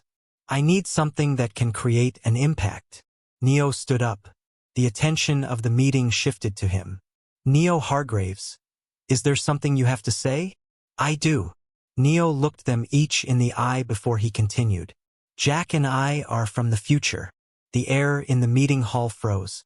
Rhea, the Titan of Nature, laughed and broke the stillness. However, she stopped when Neo remained serious. "You aren't joking." "I'm afraid I'm not," Neo said. "Jack and I are here to save the Child of Mana. If we fail to do so, the world would end." Neo could almost hear the gears turning in everyone's mind. His words had been no less than a nuclear bomb being dropped at their heads. "Can you prove you are from the future?" Ares asked. "He isn't lying." Iapetus, the Titan of Justice, answered Ares as he used his lie detection ability. Though there is a possibility he has been brainwashed, hypnotized, or fake memories have been implanted in his head. That way, he will believe his words are true, and anything he says would be truth, even if they are objectively false. Iapetus' words revealed the drawback of lie detection abilities. Lie detection worked on subjective truth. A person could wholeheartedly believe their neighbor was a murderer, even if it was false. In this case, if they said, "My neighbor is a murderer," in front of a lie detector, it would be counted as a truth. I'm a darkness user, Neo said. I have high mental defense. There is zero possibility of me being under someone else's mind control or hypnotism. There is low possibility, not zero, Iapetus interrupted Neo. It's fine, Iapetus. Let's hear him first before we jump to conclusions. Francis stared Neo in the eye as he asked, Are you sure that if we don't save the child of mana, the world would end? Yes. He is lying, Iapetus spoke up. Neo clicked his tongue and corrected his words. I have evidence I gained from trusted sources. These evidences suggest that the world would end if the child of mana falls. That's the truth. Thank you, Iapetus, Francis said. Neo, I hope you won't lie to us again. I want to trust you, but it won't be possible if you are not truthful with us. Chapter 244. Neos meeting with Titans and Awakener Association. Fine. How much time do we have until we can save the child of mana? Ares asked. I don't know. A lengthy discussion took place. Jack remained silent unless Neo spoke to him to support his claims. He was trying to recover from the shock of having their identity revealed. Never in his wildest dreams had he thought Neo would reveal they were from the future. Wouldn't this mess up the future? Jack thought worriedly. As the meeting progressed, Ares asked the question everyone had been thinking of. Neo Hargraves, you said we have no choice but to rescue the child of mana. I did. But if we try to rescue the child of mana, we would wake up Typhaon, Ares said. Last time we did something similar, the father of anomalies almost woke up. We can't take such risks again. The time Ares talked about was when they had tried to seal the Savage Expanse, the forest where Typhaon lived, into a separate dimension. Back then, Typhaon destroyed everyone who came to seal him and nearly woke up. Neo Hargraves, we aren't capable of defeating Typhaon if he wakes up today. If you want us to follow your plan, tell me, do you have a method of slaying Typhaon? Ares continued. Can you say with certainty that you would stop Typhaon before he razes the world to the ground? I can. Neos' words made Ares stiffen. My death. It's on the verge of reaching the next stage. I can deal with Typhaon after that. Rhea, the titan of nature, couldn't hold back her laughter. More people chuckled. If you can reach the next stage, when will that happen? Today? Tomorrow? A year later? A decade later? There are dozens of awakeners who can never reach the next stage despite being on the verge of a breakthrough. How are you sure you are different? Rhea stopped laughing and spat thorny words. Even if you break through successfully, what guarantee do you have that you can defeat Typhaon? Or are you asking us to gamble on you? Her sharp glare bore holes into Neo. The entire world fears Typhaon. It's not without reason. Stop acting like you are better than us when you have done nothing to prove your claims. Iapetus can confirm I'm not lying. And I can confirm you are delusional. Before Neo could retort, Emma opened her mouth. Neo, can you use death now? No. Ha ha ha. Look at this, Rhea spoke up. He can't use his death element, and he is saying he will defeat Typhaon with it. Jack slammed his hand onto the table, cutting off Rhea mid-sentence. He stared at Rhea and spoke in a cold tone. It's a common occurrence for demigods to lose their elemental affinity mastery when they refuse the concepts imbued in their bloodline.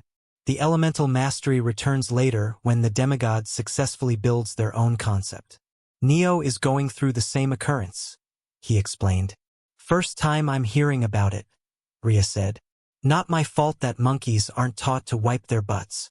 What? Rhea's face became beet red. Iapetus couldn't hold back and let out a chuckle. Rhea, being a hologram, couldn't hurt Jack, and directed her anger to Iapetus. Is this funny to you? No, it's no pft. Rhea seemed ready to pounce on Iapetus and swallow him whole. Pieces, the titan of destruction, had to intervene to stop them from fighting. He was almost punched by Rhea too and had his injuries reopened. You are dead when we meet. Rhea glared at Jack. Francis smiled bitterly when Rhea left while stomping her foot. He turned to Neo. While I do agree she was harsh, Rhea's words were correct. For all we know, You could be under hypnosis of a monster or an enemy awakener. The words you've spoken could be lies that you believe to be truth. Even if they are not, we can't put all of our chips into you, believing you can defeat Typhaon. Francis locked his fingers and leaned forward. Neo Hargraves, I want to believe you. I truly do. However, you have zero credibility. Neo almost revealed his past life identity as Francis's friend. However, he stopped. If I reveal my identity, I'm sure Francis will help me. But what about the Awakener Association? They might still think I'm under a monster or an enemy awakener's control and that I'm trying to manipulate Francis. It would worsen the relationship between Titans and Awakeners. Titans and the Awakener Association were on friendly terms.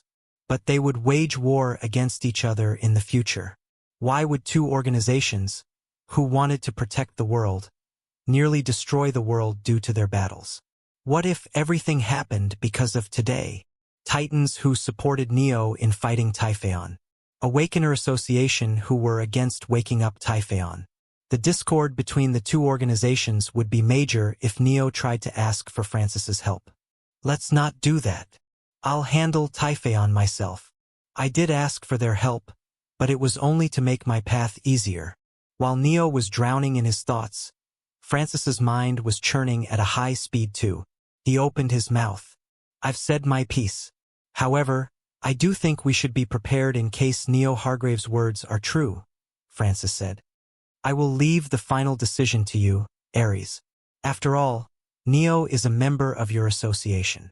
Ares drummed his fingers on the table, deep in thought. We won't rescue the child of mana. But the world will end if you don't, Jack shouted. The world ended when the apocalypse hit, Emma answered him. Her words made everything clear to Jack. They won't fight Typhaon.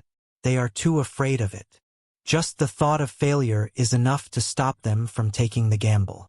I can't believe losers like you became gods. Jack spat and left the meeting hall.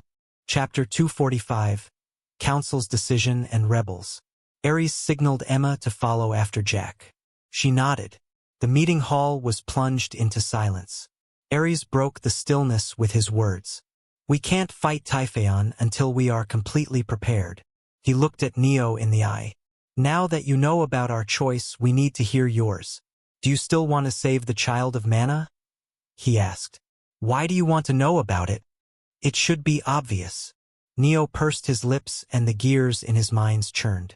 We will become rebels if we go against their decision and try to rescue the child of mana, he thought.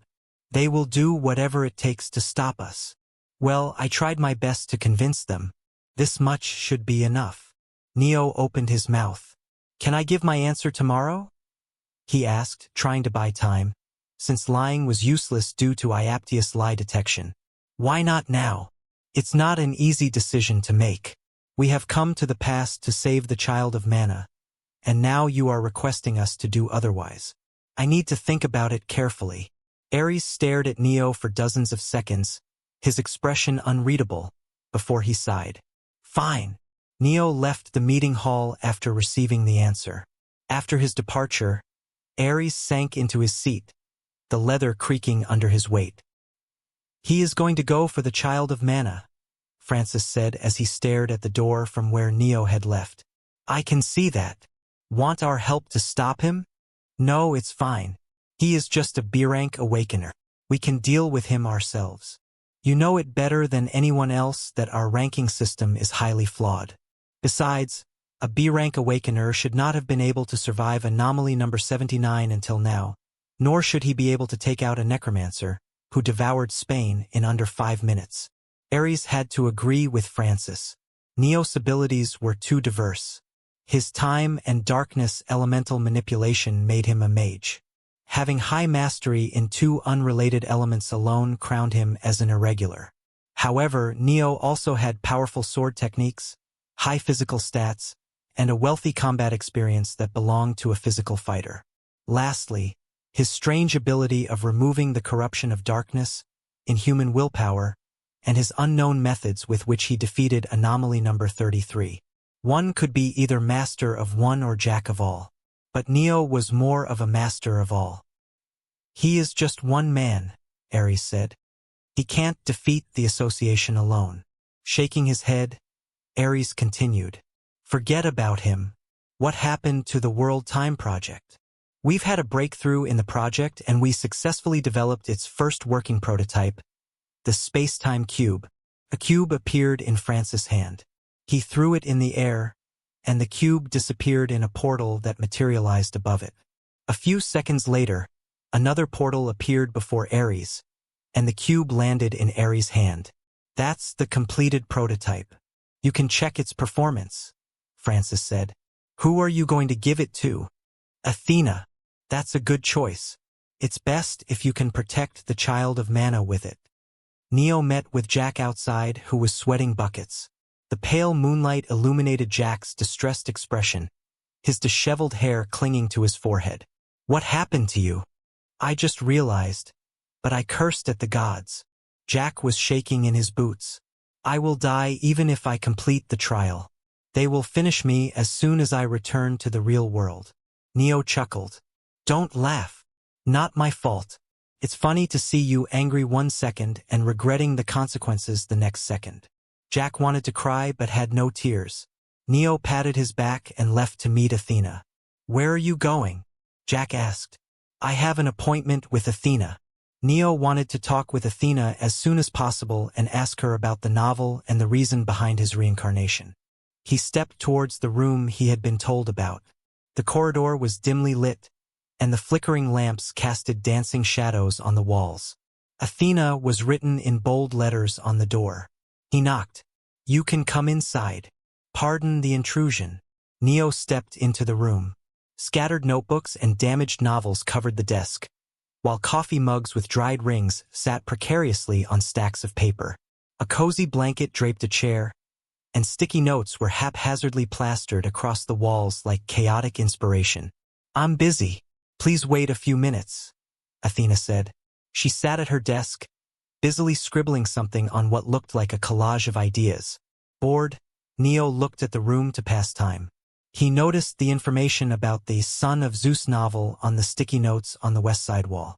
The cluttered wall was covered in colorful sticky notes, each scribbled with different novel plot ideas.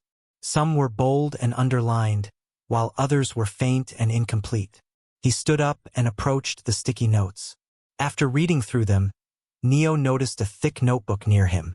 The well-worn notebook rested on a desk, its pages slightly dog-eared, its cover faded from use. Ideas for Son of Zeus novel. Can I read your notes? Neo asked Athena. You can, Athena answered without much thought. I thought authors were embarrassed to show their behind-the-plot ideas to others. Is Athena different, or was I wrong? Neo didn't waste too much time buried in useless thoughts. He looked through the notebook. What they? Neo was surprised. The book contained a lot of information he had never read in the novel. Not just that, there was a lot of parallel information too. One note said Arthur had all 108 elements, while the other said Arthur had 24 elements. He had picked the notebook in hopes of jogging up his knowledge of the plot. Instead, he became confused. Why is it like this? Like what? He noticed Athena had finished her work and was staring at him. Chapter 246. Q&A with the author. Neo stared at Athena. The room was dimly lit, the flickering flames of a nearby brazier casting long shadows on the marble walls. The scent of aged parchment filled the air, mingling with the faint aroma of burning incense. He wondered how much he should reveal to ask her about the novel and his reincarnation. After thinking for a bit, he decided to be direct. I'm from the future, he said. I know. Ares told me through telepathy. Athena answered while her expression remained unreadable. Athena could use telepathy. With it, she was able to know everything that occurred during the meeting in a single second. The golden light from the brazier reflected in her piercing gray eyes, which lingered on Neo as if she had something to say. Suddenly, Neo opened his mouth. This was my favorite book. Son of Zeus? She asked when Neo pointed at the notes in his hands. Yes. Athena tilted her head, confused. She had been with him for quite some time and had never seen him show interest in novels. I read it when only 10 chapters were released. The novel was a daily serialization on a novel platform. Neo's gaze softened, and a small smile played on his lips. I still remember the author's notes about how they were hoping their readers enjoyed the released chapters and that they would love more feedback. He chuckled, reminiscing about the past. You read it when only 10 chapters were released? The meaning of his words slowly dawned upon her. I'm a reincarnator, Neo continued. The novel you've written contained the knowledge of the future. It helped quite a lot. That's why I wanted to thank you. Athena was stunned. She never expected she would meet a reincarnator so early. The faint hum of magic resonated in the air, and the shadows around them seemed to ripple slightly. As a child of mana, Athena had always had prophetic dreams. A lot of those dreams were nonsense, but some showed glimpses of the future. True reincarnators, transmigrators, possessors, regressors. She had seen them in her dreams. A lot of her novel plots were based on them. Maybe Son of Zeus was the same. I know you didn't know you were writing about the future when you wrote this novel, Neo said. But I still want to ask a few things. Go on, Athena said while trying to suppress the tremor in her voice. She clasped her hands tightly in her lap, her composure barely intact. She was starting to believe Neo was truly from the future.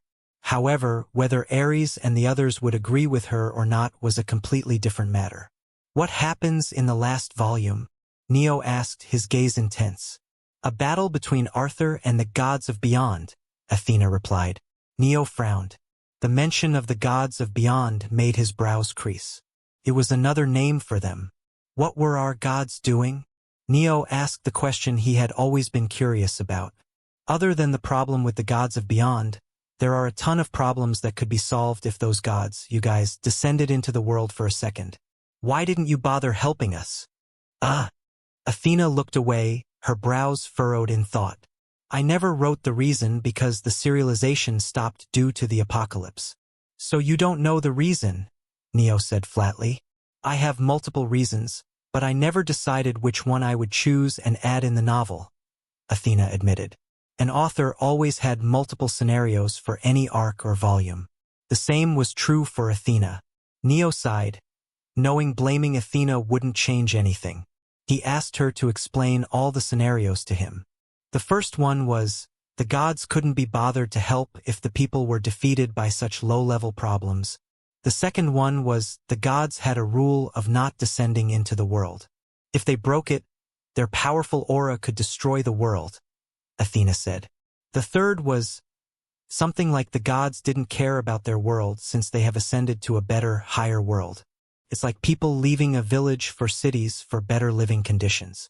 Then, they can't be bothered about what happens to the village. Athena pursed her lips, her golden eyes reflecting the soft light as if they were pondering something deeper. But, Neo prompted, his curiosity piqued. These scenarios never sat well with me. They felt lacking. That's why I never used any one of them and ended up going on an indefinite hiatus. Neo thought about her words, the faint crackle of a nearby magical lantern breaking the silence. So, one of her 3 scenarios is true, he pondered. Or there is a completely different reason behind everything. Athena didn't see that reason in her dreams, and that's why the 3 scenarios didn't sit well with her, because she instinctively knew they were wrong. Thank you for telling me everything, Neo said sincerely, his voice carrying a rare note of solemnity. Do you have any idea about my reincarnation? Even as he spoke, Neo felt a twinge of self-consciousness. He was talking with Athena, asking about the future and the reason behind his reincarnation as if he were casually chatting about the weather with a neighbor. I don't, Athena said, shaking her head lightly.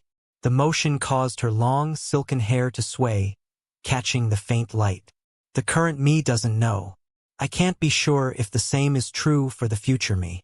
Am I the only reincarnator? No, you should know others like you exist if you've read the novel. I'm not talking about them.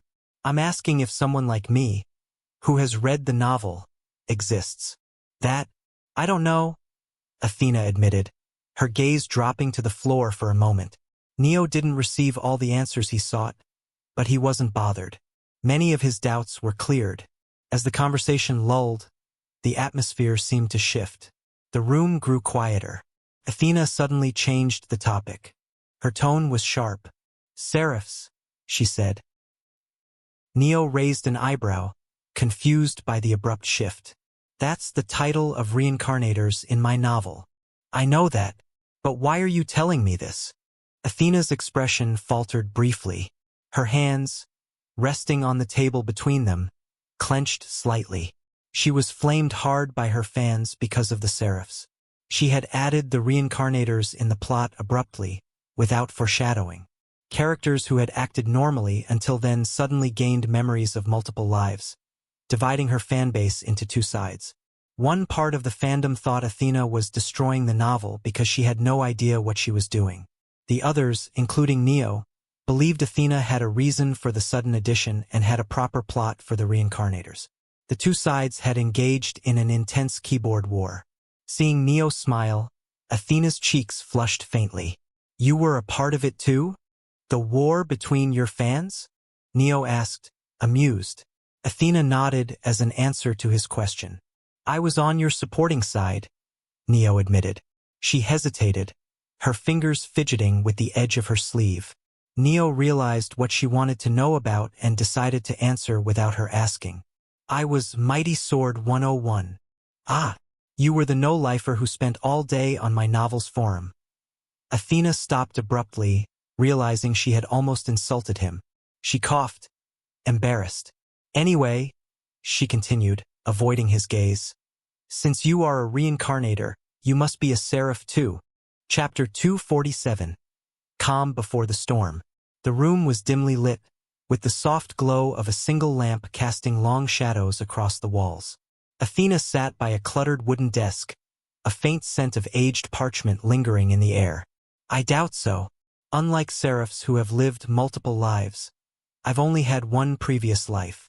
Neo's voice was calm as he spoke. His eyes briefly flickered to the books scattered across the desk. Not a lot of information about seraphs was given in the novel he had read. Athena glanced at him, her brows knitting together as she tried to recall whatever little she knew. She cleared some of his doubts, but her hesitation revealed she didn't know much herself. "Thanks," Neo said, his tone polite as he turned to leave. Just as he reached the door, he stopped abruptly. The faint creak of the floorboards echoed in the still room. Turning around, he met her gaze and opened his mouth. "Can you help me? I don't want to kill people from the Awakeners Association if possible." His words were soft but resolute. Athena stiffened, the light from the lamp casting sharp lines across her face. "He knows Ares is planning to attack him if he goes to rescue the Child of Mana. And he has no intention of backing down," she thought, unease gripping her. But something else in Neo's words unsettled her even more. "You don't want to kill?" she repeated, her voice faltering. Neo's gaze was unwavering. It was the first time she saw him like this. Until today, she had never seen Neo talk about his strength in detail. Whenever Emma mocked him for being weak, or when Jack defended him, claiming he was strong, Neo had always remained silent. However, she could tell by looking into his eyes. He was prepared to fight the association, and he was confident of his victory. "I'll see what I can do," she finally answered, breaking eye contact as she looked away. Neo sighed softly and left. The corridor outside was eerily quiet, the usually bustling hallways now deserted. Dim lights flickered above, casting faint shadows that seemed to dance along the cracked walls. It didn't take him long to notice the dwindling presence of the association members. The headquarters' usual vibrancy had been replaced by an ominous stillness. Are they evacuating people now that they think a battle will break out? Neo frowned. The battle between him and the association felt inevitable. But why was the Awakener Association so certain he would try to save the Child of Mana? It was a mystery, one that gnawed at the edges of his mind. He had no idea the association had been warned by Apollo, who had received a vision of the future. He approached the exit, hoping to test the waters. The guards stationed at the door stopped him. He wasn't allowed to leave. Their faces were grim, their postures rigid. Shaking his head, he turned around and wandered back inside. A few minutes later, he spotted Jack in the cafeteria. The room was dim, the soft hum of fluorescent lights blending with the faint clatter of utensils. Jack sat at a corner table, slurping noodles with a carefree expression. "Oh, you're back? How did it go with Athena?" Jack asked, his mouth half full of food. "Aren't you a bit too relaxed?" Neo asked, amused. The tension in the headquarters was palpable, and yet Jack ate like nothing was happening. "Well," Jack dragged the words out, pointing his spoon at Neo with a casual grin. "I trust you." Neo stared at him, momentarily taken aback. Anyone else in Jack's position would have called him crazy. Neo had claimed he would take down Typhon. Even if someone from the future heard him, they wouldn't trust him to be strong enough to win. If they lost, Typhon, who had awoken, would raze everything to the ground. The association's decision to avoid rescuing the child of mana was the obvious one. Yet Jack was here, taking Neo's side without a shred of doubt. While Jack continued his meal, Neo reached into his pocket and brought out his caterpillar. The tiny creature wriggled in his palm, its translucent body shimmering faintly under the cafeteria lights. Neo handed it an elixir, watching as it eagerly absorbed the glowing liquid. He downed 3 other elixirs himself, feeling the rush of divine energy course through his veins. "How many elixirs do you have left now?" Jack asked, his eyes briefly flicking to Neo as he sipped his soup. "None," Neo replied, closing his eyes to focus on absorbing the energy. Jack raised an eyebrow before opening his shadow space. He pulled out a small object wrapped in cloth and handed it to Neo. "Take this." It smelled of sandalwood, but as soon as Neo grabbed it, he realized what it was. "When did you do this?" Neo's hand trembled slightly as he grasped the object. His eyes swiftly moved towards Jack's hand. He cut his hand and regenerated it. "Did Athena do it?" "But he will lose the regenerated part if I devour this." Neo stared at the cloth-bound object. The faint glow of divine energy emanated from the fabric, wrapping it in an ethereal light. It had Jack's hand, the part below his wrist. "I've infused a lot of my divine energy in it before separating it. Think of it as an impromptu divine energy elixir. Devouring it would recover half of your divine energy reserve," Jack said, his tone calm but insistent. Before Neo could refuse, Jack added, "This is a crucial part for both of us, Neo. We can't fail because you ran out of divine energy at the last moment." Jack let out a fake frown. "I don't want to fail the trial because of you. Use this when the time comes." Neo clicked his tongue and nodded.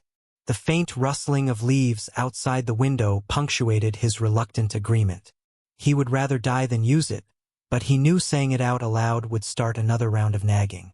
The two fought Anomaly number 79 again at night. They had been allowed to leave headquarters under Emma's supervision, and came back to sleep. "Good night," Emma said after she showed them their rooms. The long corridor leading to their quarters was quiet, save for the faint creak of floorboards under their feet. Jack fell asleep as soon as he lay on the bed. Neo too drifted to sleep, lulled by the distant chirping of crickets. It was midnight when alarms rang in his mind, jolting him awake. "I thought they would wait a few days," Jack said as he opened his eyes. Both of them left the room. The entire headquarters had been empty. They tried to leave, but the windows and doors were blocked by some kind of barrier.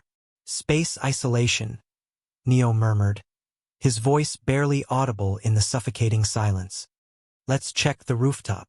The two climbed the stairs, the echo of their hurried footsteps breaking the stillness. Chapter 248. Ambush of the Association. The door to the rooftop opened with a kick. A cold breeze greeted them as they stepped beyond the door. They noticed a black barrier covering the outer walls of the building. The barrier shimmered ominously under the faint starlight. It was as if the association headquarters had been stuffed into a black container that was as large as it. Only a little bit of empty space above the rooftop was present.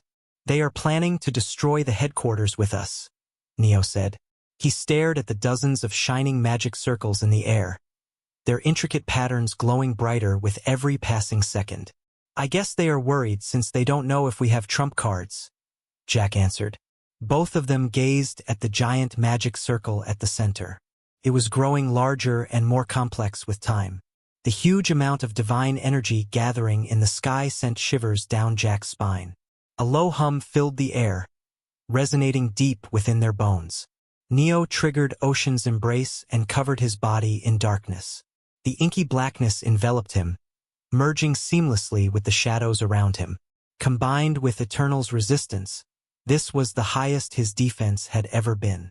"Hide in my shadow," Neo told Jack, his voice calm but firm. "I will help you block that attack. That thing looks nasty." "It's fine," Neo said. "I bet the Awakeners are waiting to attack us after this initial bombardment. I need you to deal with them with your summons.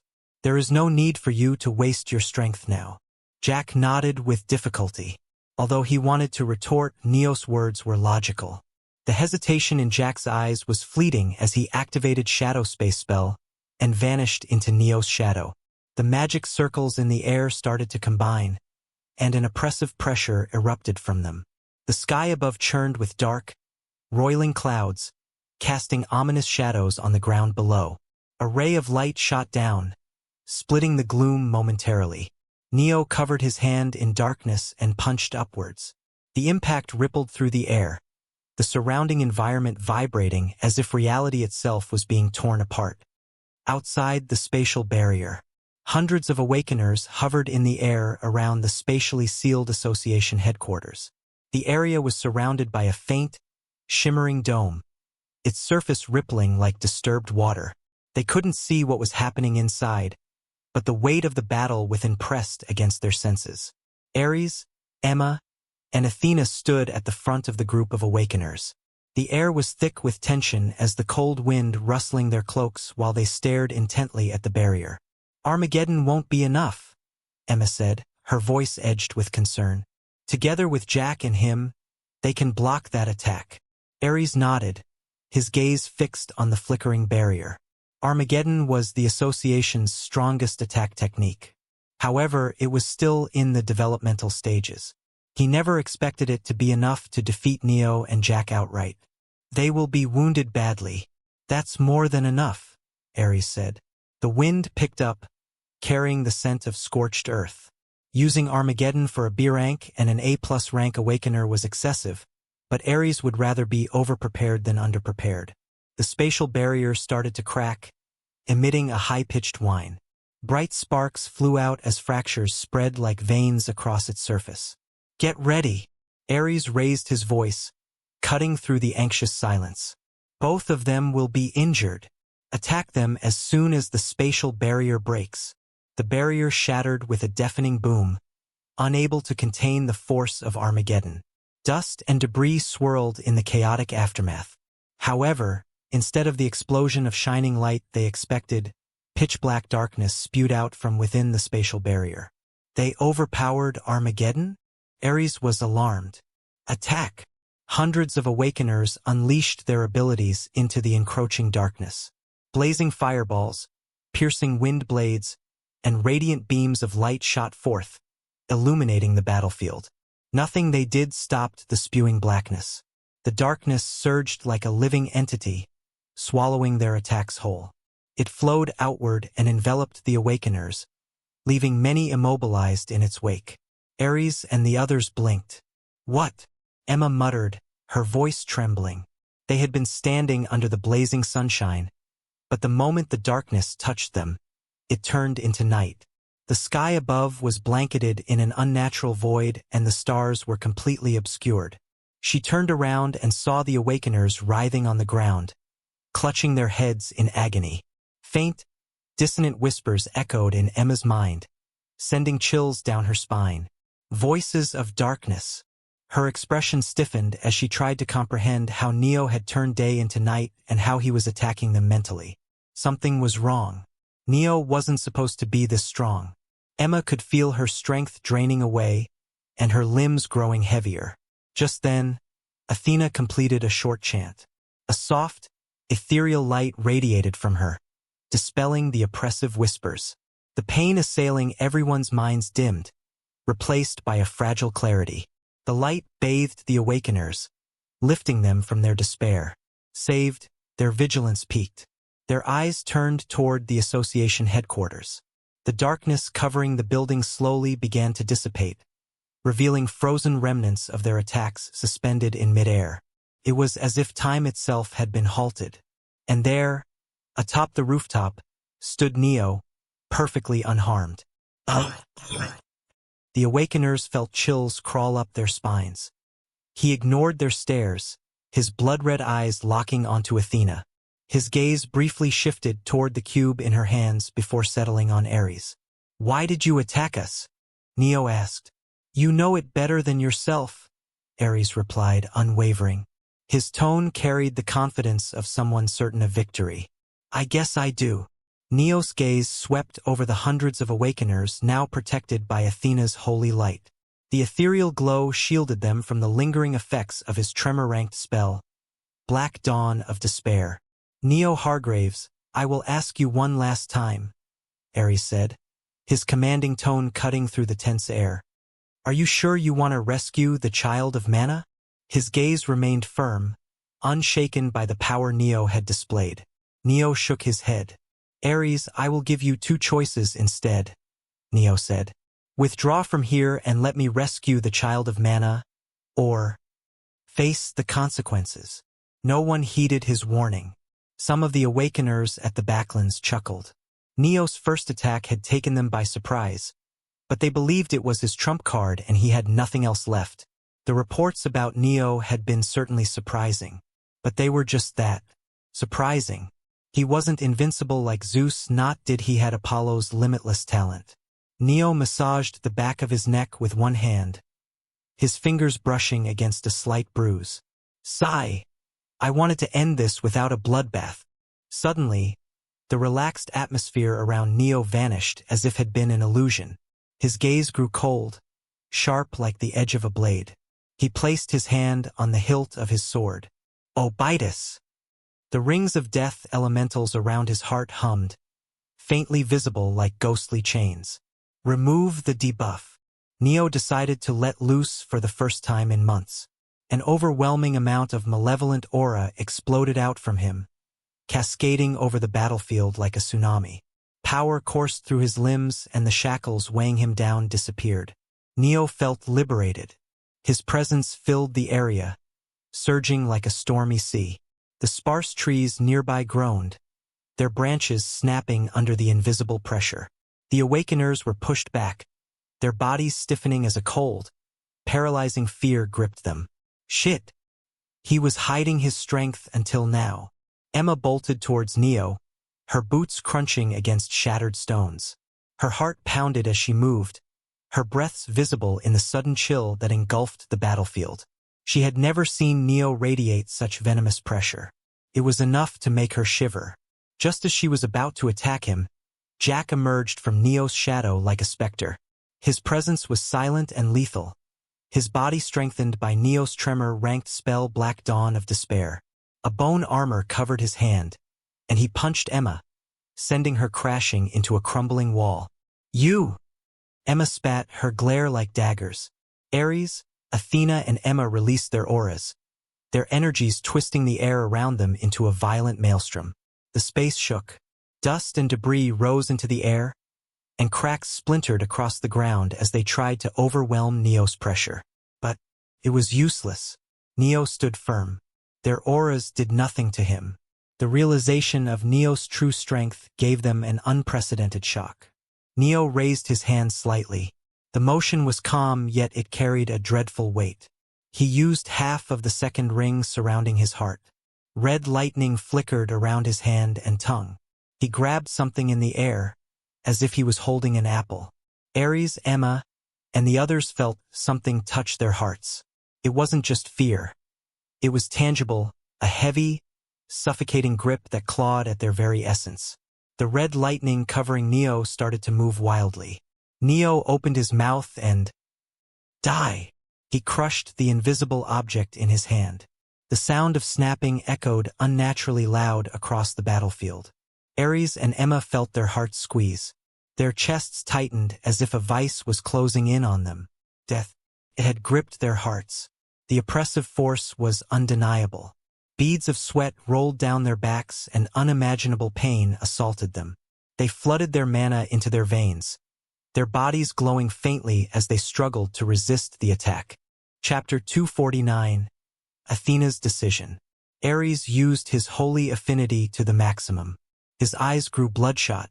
The air around him shimmered with golden light, as though the sheer force of his power was warping reality itself. Emma, on the side, used the darkness to devour the death squeezing her heart. Shadows coiled around her, writhing like living creatures, as the faint scent of decay lingered in the cold, oppressive atmosphere. Her face was pale and her lips trembled with exertion. Both of them panted as they successfully defended against the attack. They survived. Barely. Their expressions were grim, their bodies battered, when suddenly Neo opened his mouth. As expected of you two. You erased my attack completely. His voice was calm, eerily devoid of any emotion, a stark contrast to the chaos around them. Ares and Emma felt something amiss. Neo stood there unflinching. He was calm, too calm. But what about others? He asked. Alarms rang in their minds. They swiftly turned back. The sight in front of their eyes sank their heart. Dozens of awakeners lay sprawled across the battlefield like broken dolls, their strings severed. Their bodies were motionless, eyes wide with lifeless stares. They were dead. 67 awakeners died with a single attack. The realization alarmed Ares and Emma. A chilling wind swept through the desolate field, carrying with it an overwhelming silence. Ares felt a surge of anger in his heart. He clenched his fists, red flames igniting around him as his fury boiled over. He glared at Neo, his voice trembling with rage. You brat! Ares, I'll say it again, Neo interrupted, his voice cutting through the tension like a blade. Get out of my way or suffer the consequences. The 1.5 rings of death elementals around Neo's heart began to hum ominously. Red lightning crackled around him, illuminating his cold, indifferent expression. In response, Emma summoned a giant, slithering snake made of pure darkness. Its scales shimmered like liquid night, and its eyes burned with malevolence. Simultaneously, a red aura flared around Ares, the ground beneath him cracking under the weight of his unleashed power. Just as it seemed that the clash was inevitable, a weak voice broke through the tension. Stop. Blood trickled down Athena's nose as she staggered forward, her trembling hands clutching the space-time cube. Her face was pale, her breath shallow, yet her gaze was fixed on Neo. This is enough, she said, her voice barely above a whisper. I thought you wanted to keep continuing, Neo replied. Neo's words confused Ares and Emma. The two exchanged a brief glance before noticing Neo's gaze directed at the space-time cube in Athena's hands. Oh? The realization dawned on them. How many times did you use the space-time cube? Ares asked, his voice low but tinged with urgency. He had assumed the blood trickling down her nose was an injury inflicted by Neo's attack. However, he had been wrong. That? Athena bit her lips, hesitating. The space-time cube's first ability allowed its user to go back 30 seconds into the past. 43 times, Athena admitted, her voice trembling. Her eyes moved toward Neo, who stood motionless, his calm demeanor unshaken. With his time affinity, Neo had been aware Athena was using the space-time cube to regress the moment he defeated them. We lost 43 times. Out of those, we defeated him 18 times. But, her voice cracked. In those 18 loops, no one except you and Emma survived. Ares. Shock, anger, disbelief. Countless emotions surged beneath Ares's gaze. Hearing Neo killed all the Awakeners who were like family to Ares nearly caused Ares to snap. He swiftly suppressed his raging emotions and forced himself to focus. The gears in his mind churned as he stood protectively in front of Athena. Be ready to activate the space-time cube and tell me every strategy we used in the previous turns. We will use them to fight him, Ares commanded, his tone resolute. Despite the despair creeping into the edges of his mind, he stood tall as the leader of the Awakener Association, ready to face Neo again. However, he failed to notice something. Neo had not attacked them for a while. He simply stared at Athena, his gaze heavy with something unreadable. "I will do it," Athena suddenly said, her voice soft yet determined. "I will help you, so please stop killing everyone." Ares's eyes widened in shock. He didn't understand what Athena was talking about until she activated the space-time cube. Athena returned to the past. "Neo Hargraves, I will ask you one last time," Ares said. "Are you sure you want to rescue the child of Mana?" "Ares, I will give you two choices instead," Neo replied. "Withdraw from here and let me rescue the child of Mana, or face the consequences." Athena glanced downward, her eyes catching the faint cracks forming on the surface of the space-time cube. "It is reaching its limit," she thought, her heart pounding. Blood trickled down her nose, stark against her pale skin. Traveling through time without the time affinity was taking a toll on her. Before Neo could reveal the strength he had been hiding, Athena made a swift decision. She activated the second ability of the space-time cube. Small, silver lights erupted from the cube, dancing like fireflies before darting toward the Awakeners surrounding Neo. Their figures disintegrated in silence, unable to react on time due to Athena's sudden move. Moments later, only Neo and Athena remained on barren landscape. "You are going to help me?"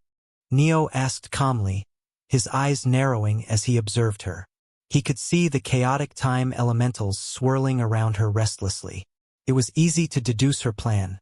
She had been going back in time repeatedly to try and take him down. Yet, after failing numerous times, she had chosen to change her approach and help him instead. "Can you really defeat Typhon?" she asked, her voice trembling slightly. "Give me a guarantee or..." Neo interrupted. "You already teleported the Awakeners of the Association away. You couldn't defeat me together with them. Do you think you can do it alone?" "No," Athena admitted as her expression hardened. "But I can make sure both of us go down together." She didn't elaborate, but the burning intensity in her gaze left no doubt in Neo's mind.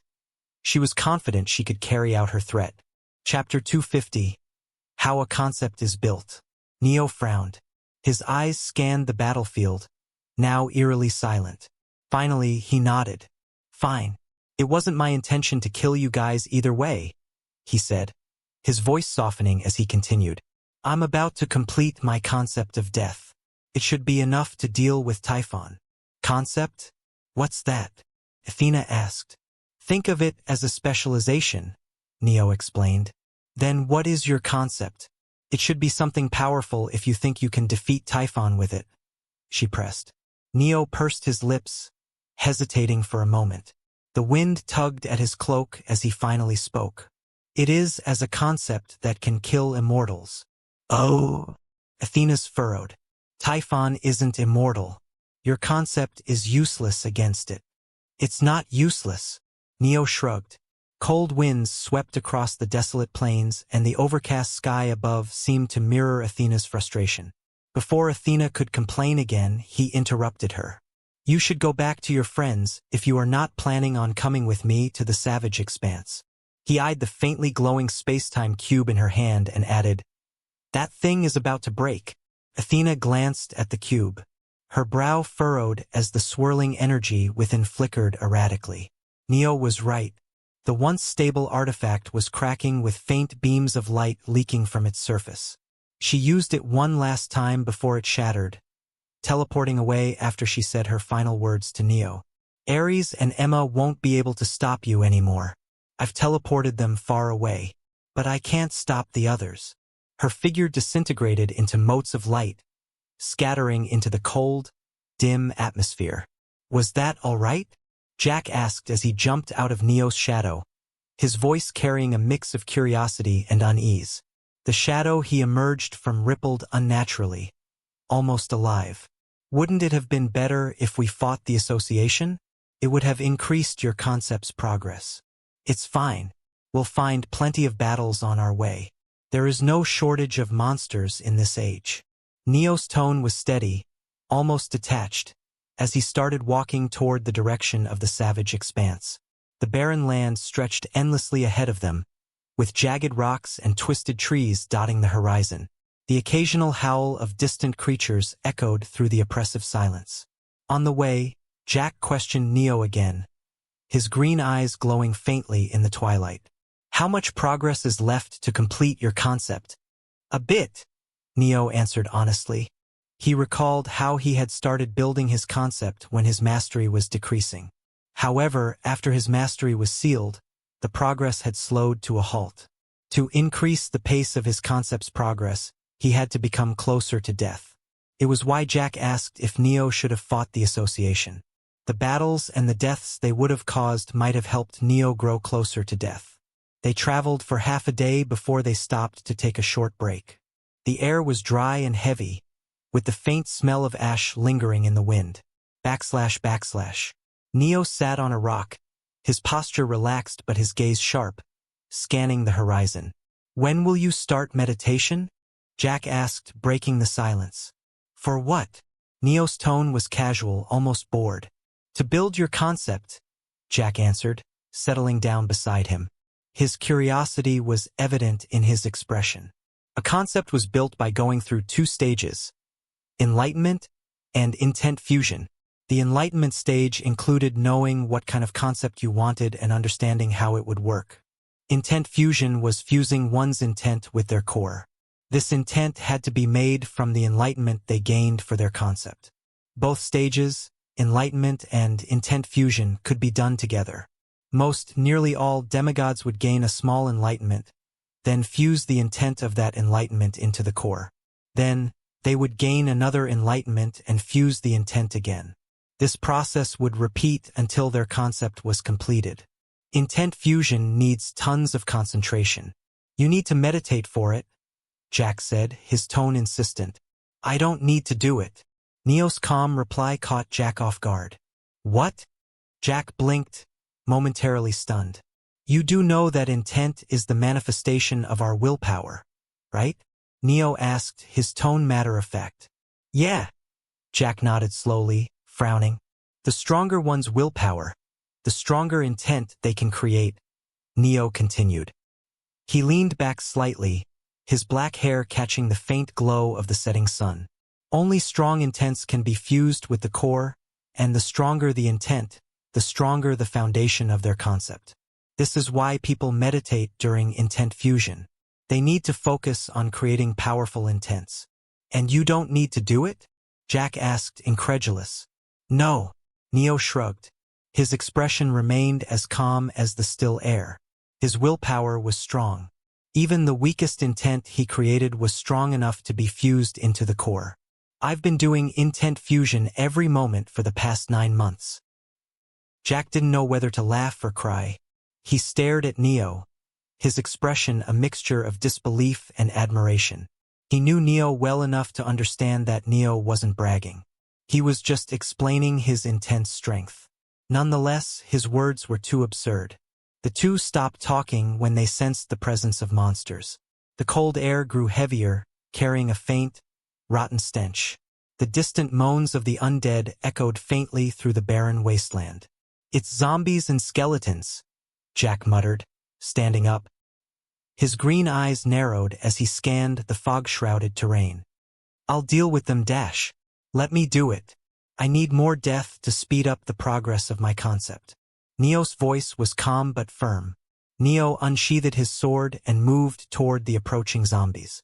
A thick mist clung to the ground, swirling eerily around his feet as he advanced. They had been encountering more and more undead monsters as they moved toward the savage expanse. The landscape was barren and lifeless, dotted with jagged rocks and twisted, skeletal trees. The oppressive silence was broken only by the shuffling steps and groans of the undead. These monsters were the servants of the infamous necromancer, Niall Radcliffe. Hello everyone. We now have a Discord server. Join us for faster updates, discussions about your favorite novels, and exclusive Discord-only content. Don't miss out. See you there. Scan the QR code on the screen or enter any of the displayed links into your browser to join our Discord.